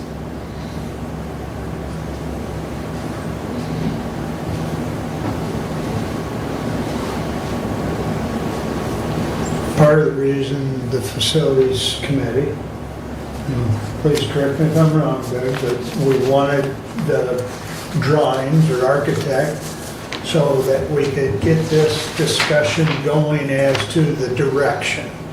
Because right now, prior to this discussion, we didn't have a solid direction. And that's part of what I know Fred and I have talked about as well, is yes, the building was sold. No, we didn't all vote for that, but we've got to collectively get behind it, and we've got to develop a direction. Now, there's good arguments all the way around as far as what to do next. But what we really need to do is get behind one unified thought and proceed. I mean, we can't keep kicking the can because the time clock is ticking. Which brings me to, are we gonna meet with Eric anytime soon?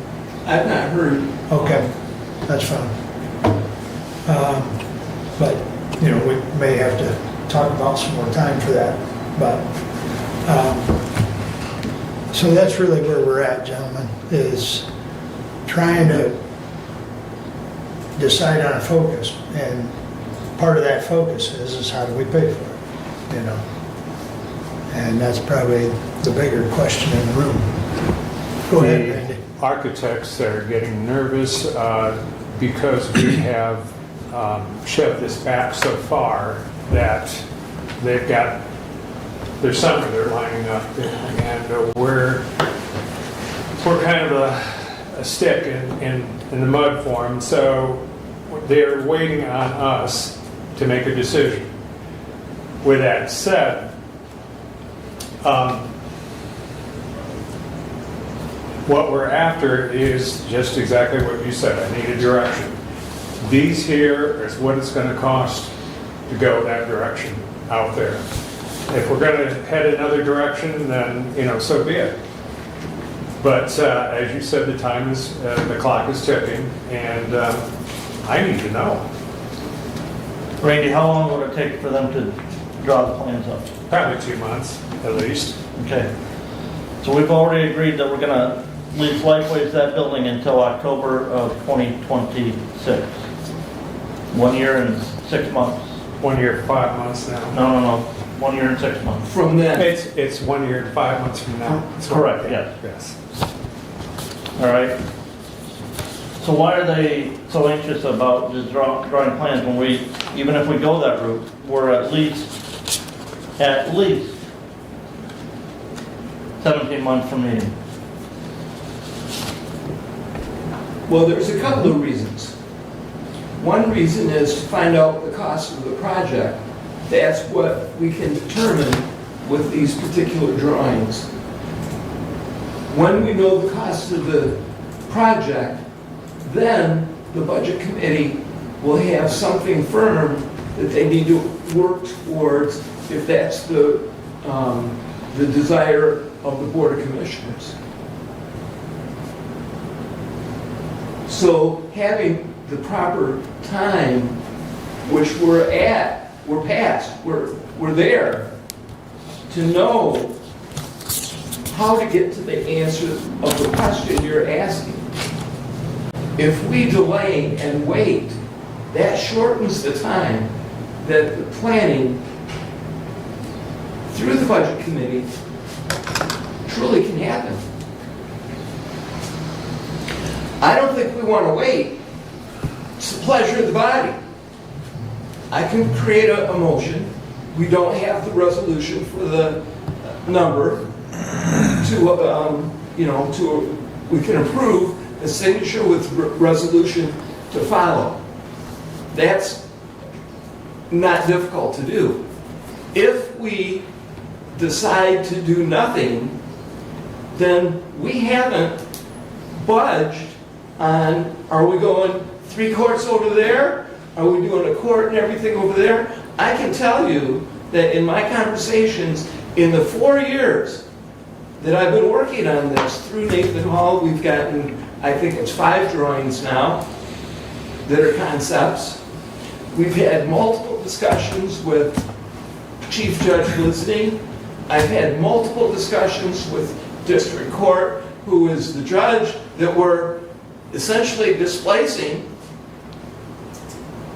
There are necessary requirements in order to accomplish a successful district court. There are the judge, Stuyvesant, has absolutely indicated in no uncertain terms that her team needs to stay together. So splitting her team is not an option. We have SCAO, which is State Court Administrator, which has made recommendations and perhaps even requirements by statute. We have Nathan Hall, who is the professional architect on courts nationally. They have advised us along the way. We have been working towards going into 25 Care Drive for an extended period of time. We all have known that. We have not formalized it, and that's what we need to do. If we are going to authorize the spending of $60,000 to renovate, to create the drawings for the renovation of 25 Care Drive, in this commissioner's mind, that's where we're going. We're not going to switch it again. And so this body does need to figure it out. Facilities chair and myself, or facilities director and myself, have had many conversations. We can't decide where we're going because this commissioner is only one.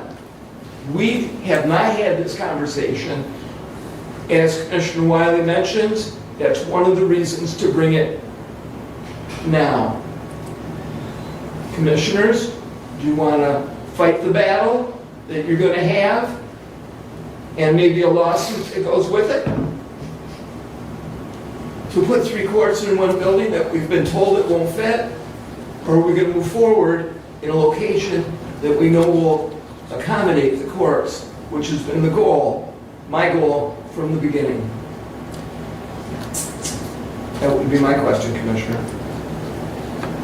And just to throw this out there, DHS, I'm in the middle of negotiating with them right now. It looks to me like that building is off the table. It looks like we are going to make a deal. Yeah, that just, if I remember right, Randy, that's just a matter of going up the chain of command now. Yes, it's just, we got a little hiccup, but we're working that through. Right, right. And the intent with that is to keep that tenant. Well, correct. That's a substantial building with a substantial tenant. Yep. They're looking for another 20 years. We want to work through that.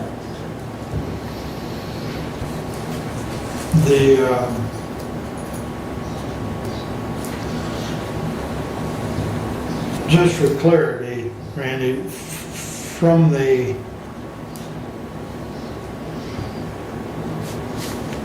express bid, when they've got under architectural and they've got the different listings, you would expect at the end of that, you would have a dollar figure on the cost of the renovation. Does that make sense? That's true to a point. Okay. Okay, they really don't know until it goes out to bid to contractors and you actually get bids coming in. And normally they're pretty close and they can give you pretty much a square footage now, but it's gonna be substantial. Right. Well, I know the one indicated, I believe it was 2 million. 40,000. Oh, 2 million. 2 million for all the. That, I think, was the guideline that we gave them. We told them that there was a cap. I think you're looking 2 to 3 is what I think. Yeah. Okay. Wagon Tinkle said, given the existing building parameters and the extent of the proposed renovation, we expect that meeting this budget goal may be challenging and may require that a less than ideal level of development to finish. That was with the 2 million. I'm like, 2 to 3, yes. Yeah. 3.5. Probably. 3.5. $350 a square foot is what I'm hearing as well. You know, we had also heard $1,000 a square foot. But real numbers that we're seeing on current construction for buildings such as this is more than that 350 range. But the longer we wait, is it going to go up? Found that out with 911. Now, I do have a commitment from Lifeways about taking care of the parking lot. So hopefully we have that taken care of late this summer, early fall. Right. When we did the one-year extension with month to month for 6 months, the intent of that extension and the intent of the month to month for 6 months was to give Lifeways proper time so that we didn't have to, when it's been described as boot them out. We need time as well, and that's from the facilities point. Kevin, Brad, do they do video arraignments and stuff for district court? They do tremendous amount of video stuff, yes. Okay, so basically, the only court security for district court would be if somebody come walking in off the street for court and got arrested, correct? You have a lot of people coming and going. You want to remember, you have the public coming in and doing filings, you have people coming in for small claims hearings. Those things are not done by video. Just go over there on any court day. You know, Monday is a great day because that's when they do arraignments. Anybody that got arrested over the weekend. We don't have a lot of jail space, so a lot of those people, they get told, show up on Monday morning and get arraigned. So we have a lot of people that come and go out of that building. Okay. And then the other component is if, well, we have parole and probation in there. Well, all those probationers come in. No, I just wondered if they had video arraignments. And we got very proficient at that during COVID. Commissioner, I do believe that small claims are still eligible for Zoom meetings. Those are not in person. They can do that. I mean, you do a lot of proceedings out there. I think the only thing you technically have to be is actual sentences.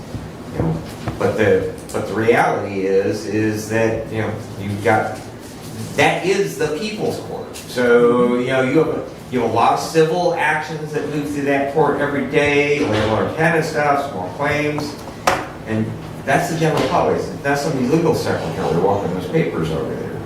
So we have a lot of people in and out of that building every day.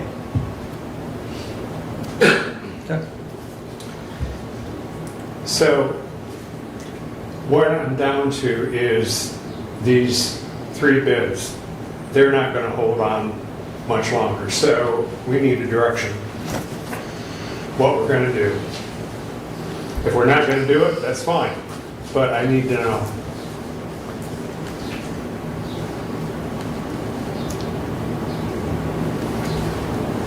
Any further discussion? I would be willing to entertain a motion if you're so inclined, Barry.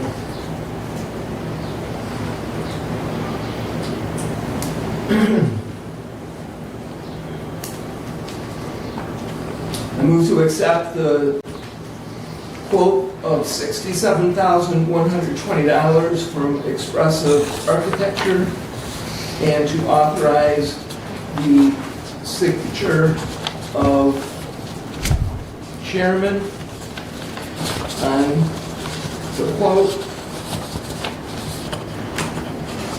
with resolution Follow up. Yep.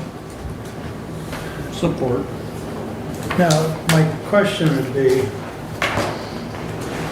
and I guess maybe this is directed more at Randy, but can we cherry pick out of that quote? I mean, basically you're cherry picking the architectural part, or do we want to approve the whole quote?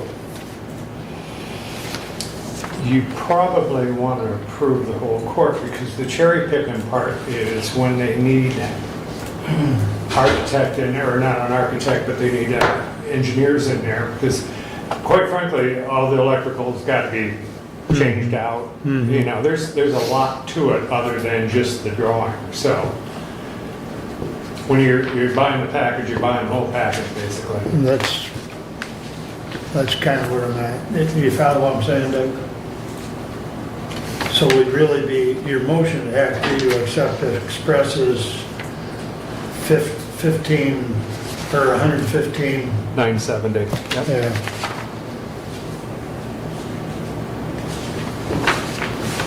Is the maker of the motion friendly with that? And Not yet. not yet, you're still chewing on that one? But I think you see what I'm asking Randy, and Randy, I think, has answered it, that it's not really accepting the whole bid is probably the more proper. I would like to rescind my motion, and I have more discussion.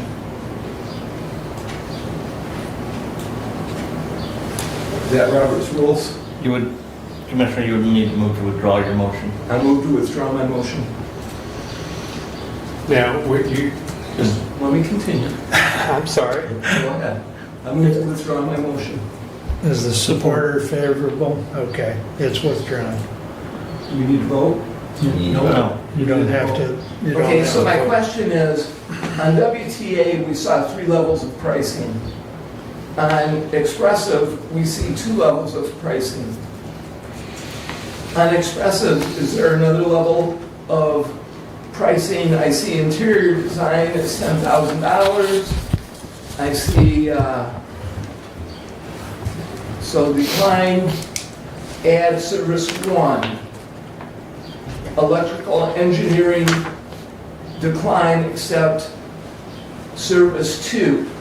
So the interior, how is that separate from the architect and the engineering numbers that we see here?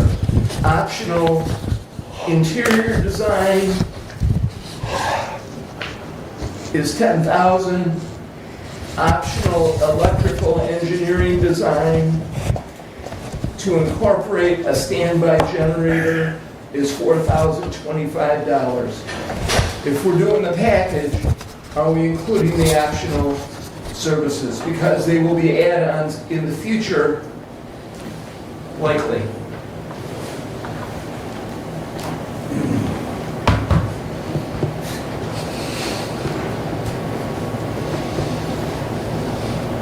He was showing me lunch, sorry. I'm sorry. He was looking at you like, My stomach's over here growling. So, Did you get my question? I got your message, but I think at the end of the day, the express bid is, And we include the options. yeah. I mean, at face value, when you look at the 3 of them, and I think we're almost, correct me if I'm wrong, Randy, but the middle one as they're listed, my screen just went blank, but the middle one did not do as much walk around, if I recall your conversation. No, the 2, the top, the WTA and Express, they did a lot of, Did a more thorough job. yes, they did a lot of due diligence on site. I guess in my mind, those are the only 2 we're really discussing, but Express, I think they've spelled out what they're gonna provide for us adequately for my. Okay, so I move to approve $115,970 with the additional optional services, number 1 of $10,000, optional services number 2 of $4,025, to authorize signature of the chairman on the quote, and to follow with resolution properly written, filling where the accounts come from at our next meeting. can you repeat that? You want, I can go back and listen to it, but I didn't get that. So I have the 3 numbers, the 4 numbers, the 3 numbers, the 115, the option 1, the option 2, to be followed with a resolution that addresses all the accounts. I'll summarize it for now, I can go back and listen to that. but- Okay. Was there support for that? Support. I understand what you're doing. I mean, you're accepting the optional, but basically, we'd be accepting, we'd be accepting the full bid. Yeah. You can take it over there, David, I think. So, Thank you. okay.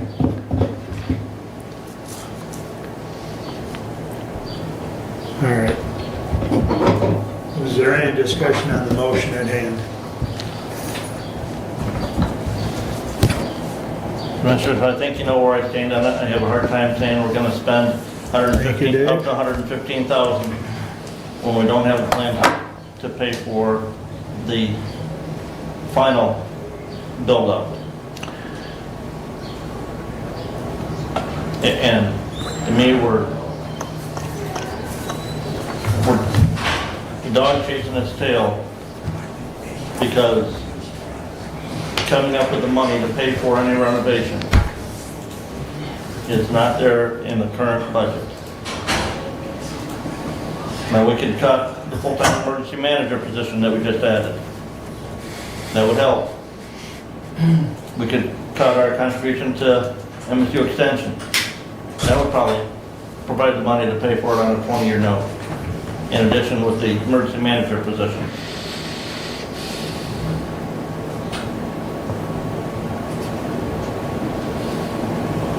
Outside of the $343,830 in the annex sale proceeds account.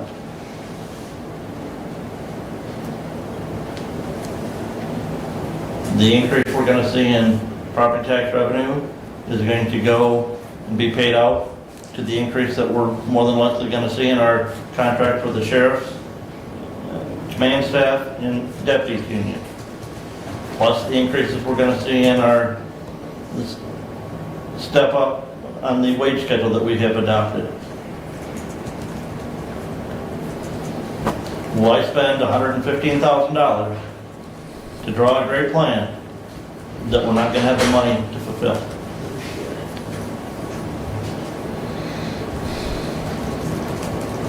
The answer to your question is so that we find a place for the district court, which we're working toward and have been working toward essentially 4 years since I began, now more than 4 years. That is the answer to your question. And Commissioner, my answer would be we just spent a large sum of money on the historical courthouse. The court should be in the courthouse. Talking about security, it's easier to secure one building than it is two. It's easier to budget, should we get to that point where we can afford to budget for security staff for one building than two. Call the question.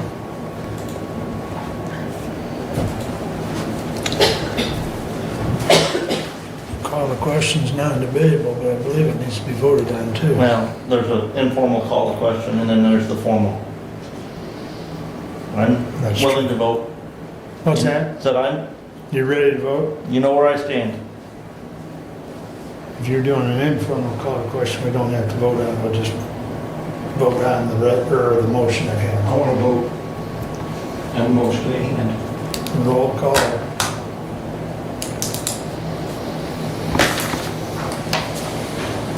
Commissioner Benton? Yes. Commissioner Leininger? No. Commissioner Ingalls? Yes. Commissioner Collins? Yes. Commissioner Wiley?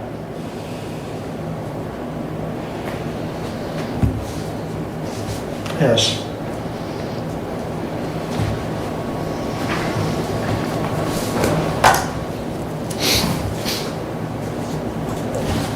We now have a direction, or at least a start there of, what else you got, Doug? Well, let's see. Let's continue. I'm done with my Can I stop action you just for a items. second? Okay, go ahead. This requires $12,000 to start and my signature. Do I have the authorization to use it? Guess that wasn't part of the motion, was it? Well, we approved paying, I mean, that's just a payment. We've approved the money by the motion and where it's coming from. Right. So, You think we're, Well, the resolution will clarify where, the motion did not clarify where it was coming from. okay. So the resolution will have to clarify what account the money's coming from. Well, I would move then that we authorize the facilities director to sign the contract and that we make the deposit of $12,000. From the Annex sales proceeds account. Yes. I second. Who seconded? I second. You did. Ted seconded.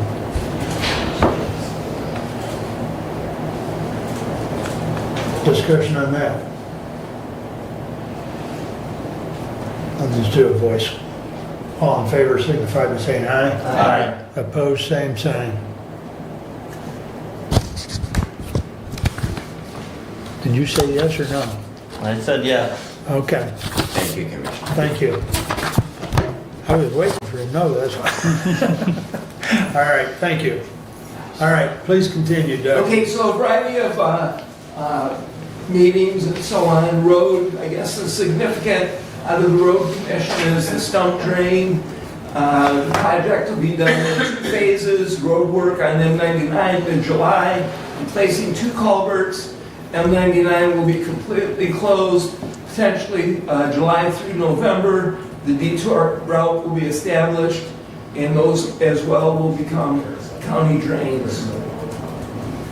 And there's more work to do with drains there. Variety of items with parks as well and council. And if you have questions, please ask. That'll complete my update for now. There's one. Thank you. Any questions or comments for Doug at this point? All right, Kevin, your turn. I haven't had very much. I went to Moscow's meeting and they're talking of selling the northern half of Bivens Road or northern portion of Bivens Road to the Stone Co. And that's still up in the air on what's going to happen with negotiations. Did they have a resolution that they passed with that or not yet? No, it was not a resolution. It was just a discussion on whether to move into negotiations with Stone Co. and basically the county, because it is a county road. Yes. And Not county us, county road. County Road Commission. I mean, it's a county road. Yes. So that would fall under the County Road Commission, yes. Yes. But discussion with them 3 entities, I guess, or just Bill and Stone Co. I don't know how they're gonna resolve it. But, yeah, that was discussed. And then I made the very end of Scipio's meeting last night, because I went to Litchfield Townships first. Well, first I said at Fayette Township, and they never had one. Supposedly they moved it till tonight, and I didn't know that. And I went to Litchfield's and gave them what was going on with the food drive and stuff. And then I went to Scipio and talked to them, and they were talking about their problems with their dumpsters, because they have dumpsters out there for their waste, and having to have them be covered now, possibly. And what they were gonna do about it, there was quite a lengthy discussion on that, are they gonna put a tarp over it, what they're gonna do, and is people gonna be able to remove that tarp, put the garbage in, and then will they put it back over, or are they gonna have to pay somebody to be out there in case somebody shows up to remove the tarp? Todd didn't know what was gonna go on. A lot of questions. Yeah. So when it rains, it seeps. Yep, and that was their thing, it seeps, and then they got into, $35,000 worth of. then they got over. talking, and are they gonna have to put it in a concrete thing where the water stays in there, and Yeah. they just don't know yet, so. Todd is gonna get a hold of somebody to find out more of what they can do. And that's all I have. Sounds like material management. And we've had that discussion, which is, part of the process. Absolutely, and any questions and new regulations and how to pay for it, and, it's, And when I walked in, he was in the end talking about that. So I didn't know if it was because of his material management thing. I would imagine it was, but. Well, they run that waste station as well, that disposal. Yeah, they don't. So they have their own standards and guidelines they have to live with as well. So, which is separate from materials management, but it's all part of the materials. They have to have their own materials management plan, which then becomes part of our county materials. Yeah, because they are the waste disposal place for it. Yes. I mean, they've done that for years, so. Okay. Any further comments or questions for Kevin? Brad, you're up. All right, I will try to abbreviate. Commissioner Weil and I met via Zoom with the Lenawee County Administrator to discuss the agreement under consideration with Jackson County in regard to the Office of the Medical Examiner on the 23rd of April. We have a follow-up meeting scheduled with Kim for late May. And we've been looking over some of the documents that were generated back when Dr. Casson was still alive. 911 board met the same day. They are down one dispatcher out of Central Dispatch due to a resignation. If you know anyone who might be interested, that is posted on the county website. And the Fire Association at their last meeting, I did attend that. They did appoint a representative to the 911 board.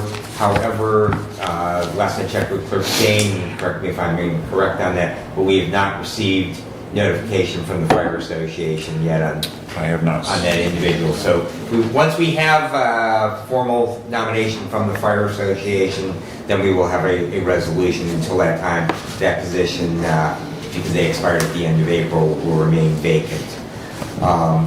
Mark and I are going to be meeting on the 15th of this month with management at 911 and union reps to discuss the appeal of a grievance.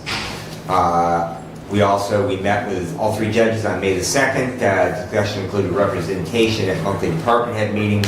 We've noticed a fall off from all three courts in that regard, and discussed what we could do to help improve that. I know Judge Bianchi, because juvenile court is really separate from the rest of probate court. She's actually going to have two individuals. Hopefully that will increase that. And moving forward, we're hoping you have a little bit better representation there.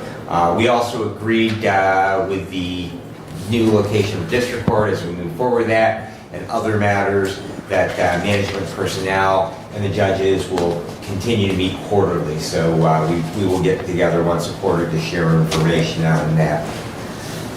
As Jason mentioned, the Great Lakes Homeland Security Conference, I did attend that the 6th through the 8th. Great bunch of speakers. Sonny Westcott, who is the meteorologist with National Weather Service. They analyzed a failed threat assessment from school shooter out in California. I heard retired Navy SEAL Kevin Loss, who appeared in the film American Sniper. He was the final keynote speaker. A bunch of great information. I did talk to some reps from the Michigan Public Safety Communication System and in regards to our project, and they're really excited to be working with us on that, so it was a good opportunity to network with them. Attended some breakout sessions on drones as weapons of mass destruction. Interesting how you take a $200 drone and make a hunter-seeker out of it. And also, Commissioner Wiley, Commissioner Leininger, threats to food and agriculture as potential terrorism. We've all heard that discussion in the Ag Committee, and the National Disaster Medical System. And I really appreciate the opportunity by this board for me to attend that conference. It was a great learning event. County Security Committee meets this Friday at 9. That was rescheduled for the 25th. 911 board meets on the 21st. And I'm in earnest in my township meeting cycle. And that concludes my report unless you have questions. Questions or comments for Brad? Okay.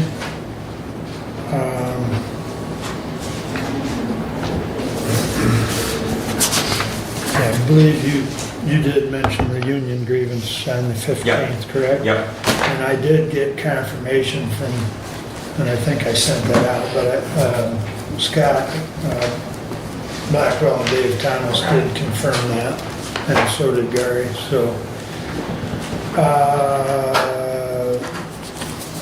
There is a hearing, and I'll try and get more information, send it to you. Bev Geiser called me and wanted me to make sure you were all aware there is still going to be another hearing in Williams County concerning the discharge of water for the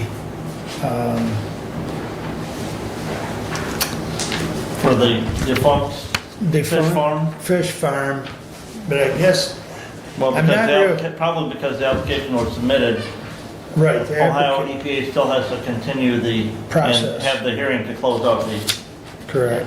And that is on June 11th. I'll try and get the time, if you want to tentatively mark your calendar if you want to attend, but it's June 11th, and I will try and get that time and exact location. So, I know one other time when they had the hearing, they had it at one of the high schools. They had it at the high school at North Central there and Pioneer. Right, right. Bev mentioned something about Montpelier this time, but I don't know. I'll find out for sure and let everybody know. And I had Lifeway's facility last night, I have finance tonight, and that's pretty much the extent of what I've had, other than trying to get crops in the ground and be on the phone from time to time. But in any event, that's all I've got unless there's a question or comment. And that brings us back around to public comment. Anyone wish to address the board at this time? James?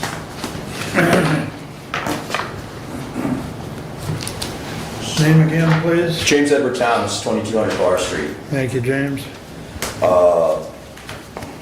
Touch on a few things. I would like to see more awareness with food waste recycling within the community, if that's something that the commission can support.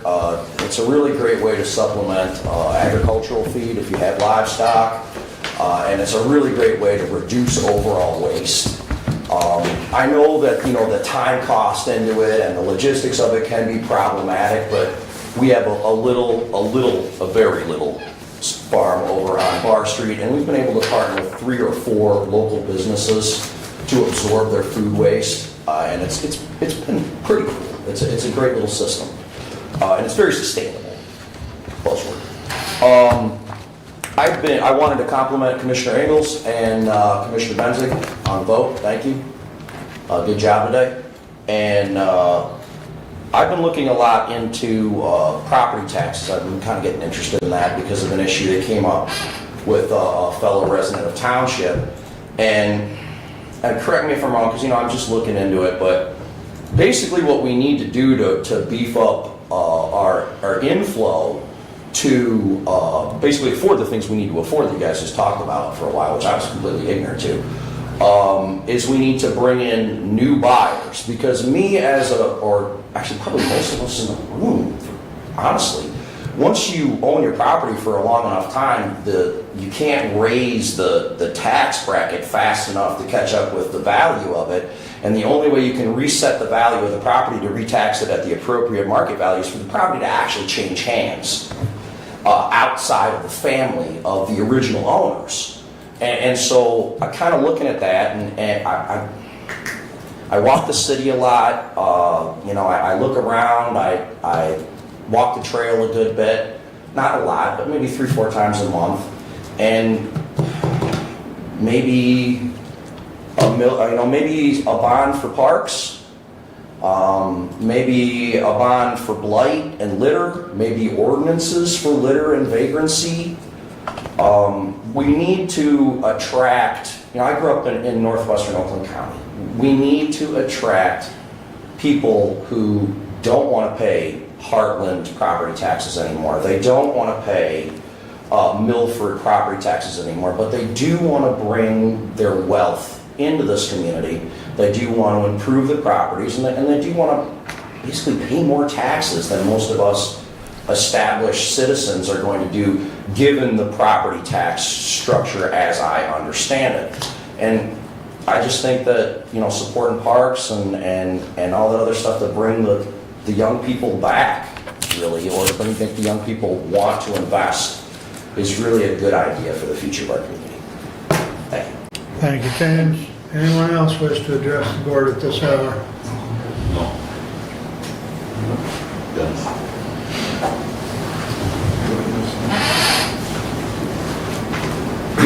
Matthew Benton. I'd like to thank Commissioner Ingalls and Commissioner Benzing for your vote on the Lifeways bond. The Lifeways bond resolution is not only an 80-20 issue, but of that 80% that are against, a huge number of citizens have organized and sacrificed to express their strong opposition to the mortgaging the financial future of Hillsdale County.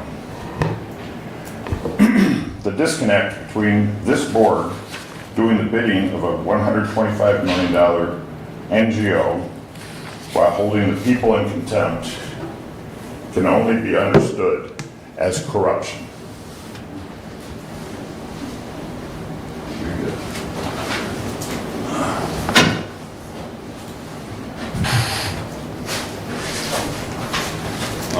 Mine's going to be a little bit longer. I have a 502-page. Just kidding. So first off, just had to do it. You guys talked about I tell you, becoming a very big problem. What I have done is I looked at what you guys talked about with the court. We looked at what we could do with the district court. The challenges you guys discussed today, again, I didn't hear what we thought about before. You know, we talked about why you guys sold it. You know, we really got on your asses about it, but never was like, we're the community people. We don't know nothing. But we did everything we could to stop whatever you guys were doing, but it didn't happen. You guys just supposedly know better than us. Now, the district court, we did ask to see what Judge Lindsay's, you know, on her schedule. We were looking at what she had, as well as 3 days a week approximately that she had, you know, court arrangements. And then we had district court that could take and oversee the other 2 days or so. And we looked at, you know, all week long, we looked at, you know, half a day that Judge Lindsay would have, or whatever, vice versa. So we looked at a lot of angles. Now, you guys said, what can we possibly do to try to offset until such time we got district court, you know, in preparation of it? I don't know what you guys are planning on. You know, it sounds like it's such a disarray, and Mark, you were the lead on most of this at the very onslaught, and I was very much involved with trying to make sure that what was being, at that time, that we didn't need to sell our courthouse, and I didn't know enough, you know, that you guys supposedly knew more. And now we're having all these discussions.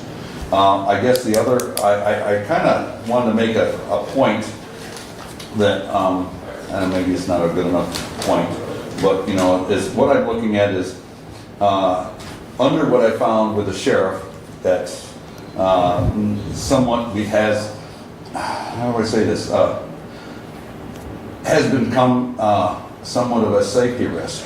You know, we've gotten, 2 people that have been killed. We've had incidences where we've had newcomers, as he's got, running 12-hour shifts, and you know, watching them, and they're buying those energy drinks. You realize how high you are when you're out there and you got something to go after, and you go, I'll just do what I got to do, and then we'll explain to the rest of the people why we, you know, shot the person. I mean, it's just absurd. I can't see that. I can see, again, on Lifeway's position, on one of the things that we did discuss the other day with Lifeway's, was, you know, what we have to do for our officers and you guys that are EMTs, because you guys see a lot more tragedies than any of us do, and we do need to, you know, look at what tragedies and what we can do with Lifeways to intervene with whatever we have of a mental state of such. And, you know, I've said that all over at the city as well. It's very big and very concerning to find out that we've got to have problems that you may very well have. But there's a lot of us that have certain things. But right now, the onslaught of Lifeways, the dollar that's being spent at Channel 10, Channel 6, I can't believe everyone is mental. It's like a virus all over again. We don't need all this advertising that everybody's mental, for Christ's sake. You just stop. I mean, it's crazy. We had a virus. Oh, get a mask on. Oh my God, look out. Oh my God. And remember, Mark, you had me arrested because I wasn't allowed to come in here. You were the witness to that. And I couldn't believe it. Now I'm going through this. I'm looking at how much are we watching it all over again. The fear-mongering. Everybody that you walk down the street is crazy. I mean, it's just an absurdity of seeing this kind of advertising that's going on these channels, even on your your Facebook chart. Any, you know, not just say social media itself, but there's a lot of angles here trying to push. It's just totally absurd. Anyway, it's been a real inviting day, and Mark, you could have, you know, maybe made a good order for pizza here while we all sat our asses in here. I'm sorry, don't mean to be cruel. But anyway, you guys had yourself a nice day. It was great to listen to you guys. I hope that you know what you guys' decisions are and where it's going to come out. That, you know, again, I'm going to plan on bringing a lot more people since we're going to be toying around with Lifeways issue. Anyway, thank you. Thank you, Bob. Anyone else wish to address the board? All right. Additional business, Doug? Yes, Monroe Street in Hillsdale is being reworked. It's bricks and brick paver currently. Those bricks are available for purchase. Please contact Public Services if you'd like to have some of the historic bricks. You okay? Brad, do you have any additional business? Yeah, thank you. Kevin? Cool. Brent? Two things. Because we are over the 4 hours today, when you put in for the per diem, you'll have to put in 2 on the line item for a Board of Commissioner meeting, and that will calculate the appropriate figure on ADP. In regards to some of the comments that we heard earlier today, specifically, well, if you finance this bond for Lifeways, then I'm going to come and seek funding for my business. Key difference here is Lifeways was created by Hillsdale County. Private businesses were not. Now, I was not on the Board of Commissioners when they approved the funding for the senior center. The senior center was not funded by the county. The Board of Commissioners did approve the funding for the millage, or for the bonding of the senior center for the original payment, and then the addition and remodeling that were done years later. That was never a county-created entity, but yet the county did do the funding for that. Should something like that come before us today, I would take a different approach to it because it was not created by county government, in action by county government, and could never be ended by action of county government. Lifeways could be. Not that I have any intention to, but there's a key difference there between those entities.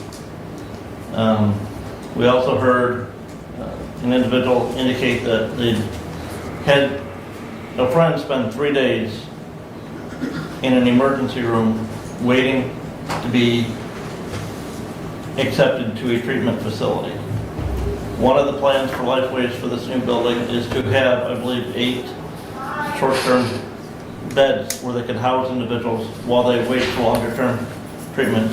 Much better than sitting in a hospital emergency room. And the people will have a chance to speak. If they gather the appropriate number of signatures, the issue will go on the ballot. Anything else?